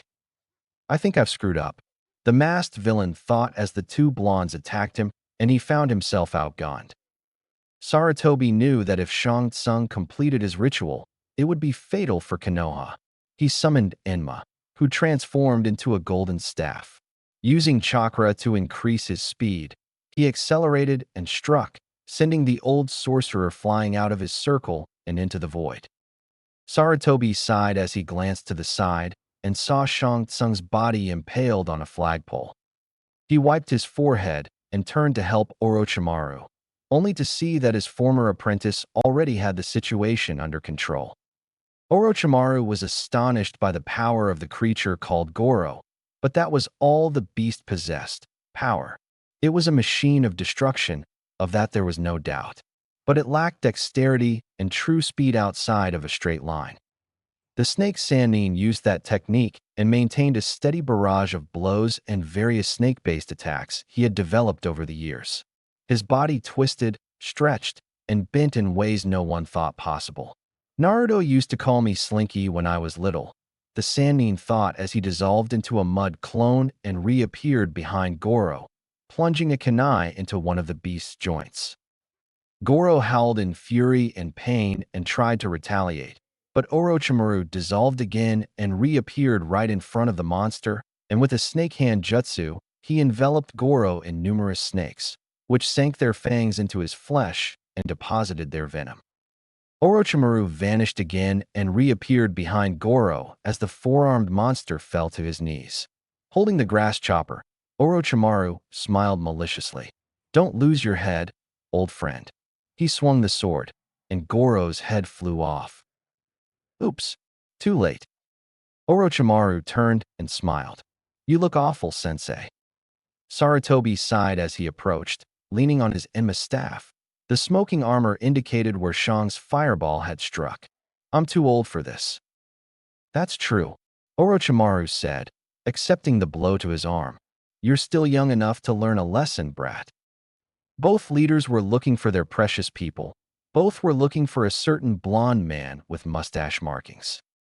Anko loved to fight, but at that moment, Noob Saibot was driving her crazy with his constant transformation into a shadow on the ground and his elusive evasions. I'll get you, you bastard, he thought, already forming the symbols, and when he reappeared, he spat the fireball at him. It hit him, and, before he could move, he was engulfed in sand. Sand coffin, Gaara growled. The shadow ninja had hit him several times. His healing factor was the only thing saving him from having to explain his injuries to Hinata later. Sand burial, he exclaimed, clenching his fist. At first, nothing happened, and they both wondered if Saibot had slipped away, but Gaara kept clenching until finally a squeal was heard, and soon blood began to drip from the sand. Damn slippery one. Anko spat out a glob of blood from the blow Saibot had delivered earlier as he emerged from the shadows at her feet. Gaara sighed as the sand slipped back into the gourd on his back. His gaze swept across the battlefield. The monks were turning the tide of the war, and many Konoha ninja were wounded. His eyes saw 5 Narutos approaching, and he blinked. What's wrong, kid? Anko said. The boss wanted us to help you, but it seems you don't need us, the clone said, stopping in front of Anko. Yes, we caught him by the skin of our teeth, but Saibot is nothing more than a speck in the sand. A clone patted Gaara on the shoulder. Good job. HN, said the redhead, and they saw that the girls needed help. Let's take care of Mr. Freeze and then celebrate, Anko said. Gaara and Naruto's 5 shadow clones agreed. In creating a ramp, Gaara watched as the 5 Narutos rushed into the air, and, once they did, he dissolved the ramp and watched as they descended upon Sub-Zero, who looked up and created a wall of ice against which the shadow clones crashed and exploded. Snake Hand Jutsu. Anko launched her attack. Sub-Zero did a backflip and had to dodge an attack from Kin and then from Taiya. Poor little boy. I'm not impressed. He melted into a puddle, surprising everyone. Can he do that? He can't do that, Anko exclaimed, glaring at Haku. Weren't you supposed to stop him? Haku was out of breath, as he had been using a lot of chakra to counter the Cryomancer's attacks and keep the others safe. I'm sorry, he said, catching his breath. It's stronger than they say. Leave her alone, Taiya said. Hinata nodded. Her hands were raw from the cold. She smiled at the sight of Gaara alive, but was concerned by the number of tears on his clothes. Where's Temari? He asked. He had lost sight of her. He has his own mission. He's taking Sakan and Yukon with him, Kin said, wincing as he rubbed his arms to warm them up. BRR. That's for sure. Damn him and his icy aura, Taiya snapped. Where is he? Anko asked, looking around, annoyed that the weirdo had left. Look around you, Gaara said, and that's when they realized that most of Nada's forces had disappeared. On the other side of the field, they saw a scorpion disappear in a blaze, and, if they had no other choice, they guessed that the fighters trapped in the smoke screen had also disappeared. Look, Haku said. Everyone turned to see Naruto and Tsunade fighting Nadas. Wow, they've got him, Kin exclaimed. Shizun hurried across the field with Odo's doctors. They saw her heading towards Kimimaro and Naruto's clones. What should we do? Gaara asked, looking at Anko. Form a perimeter, he told Gaara. Kin, Taiya, find our Odo-kid and make sure he's alright. Hinata, you already have the basic level of field first aid, right? The ancient Hyuga nodded and looked at Gaara. Go, he said. Take care. She nodded, and their fingers touched before she left with the other 2. Haku, here are a couple of chakra pills, Anko said. We might need you if the strange force shows up. You 2 raccoons, she added. They both remained silent, and did as Anko instructed. Let's go. Kung Lao looked around and sighed. Well, the time has come. Take care, Jiraiya. Wait, where are you going? Asked the wise white-haired toad. Our task here is finished, said the monk, pausing as he put the book in a bag. Beware the days ahead. Nada's plan worked in ways no one knows. With that, Kung Lao vanished in a white light. Damn it, Jiraiya muttered, looking around. Nadas was worried. His troops had retreated as planned, but the fight with the slug Sannin and the QB container prevented him from escaping. One attacked while the other rested. So far it had been taijutsu, but Nadas knew that any ninjutsu now would ruin his plans. He dodged a kick from Tsunade and lunged at Naruto, slamming a hand into the blonde with the whisker-marked stomach. He appeared to hit him 5 times. 5 palms. Elemental seal. He roared, then turned to face Naruto. The skull mask was dirty and cracked. Take care of him. I'm sure we'll see each other soon. He dropped a scroll and leaped into the air, disappearing in a puff of smoke, which Tsunade would later swear was golden light. Naruto, he shouted as he ran towards the blonde boy who was doubled over in pain and completely unconscious. Shizun, Jiraiya, he shouted, calling to his apprentice and his partner. Orochi, he turned Naruto onto his back. Naruto's shirt, where Nada's had last struck him, was burned, and 5 marks were visible over the seal the 4th Hokage had placed on him. Stay with me, darling, stay with me, he said as he felt his pulse become irregular and his breathing shallow. Jiraiya, come here with your fat ass, he yelled. Anko fell to her knees next to Haku. They both seemed shocked by how quickly things had changed. Jiraiya stopped dead on his knees, looked at the seal, and swallowed hard. Damn it,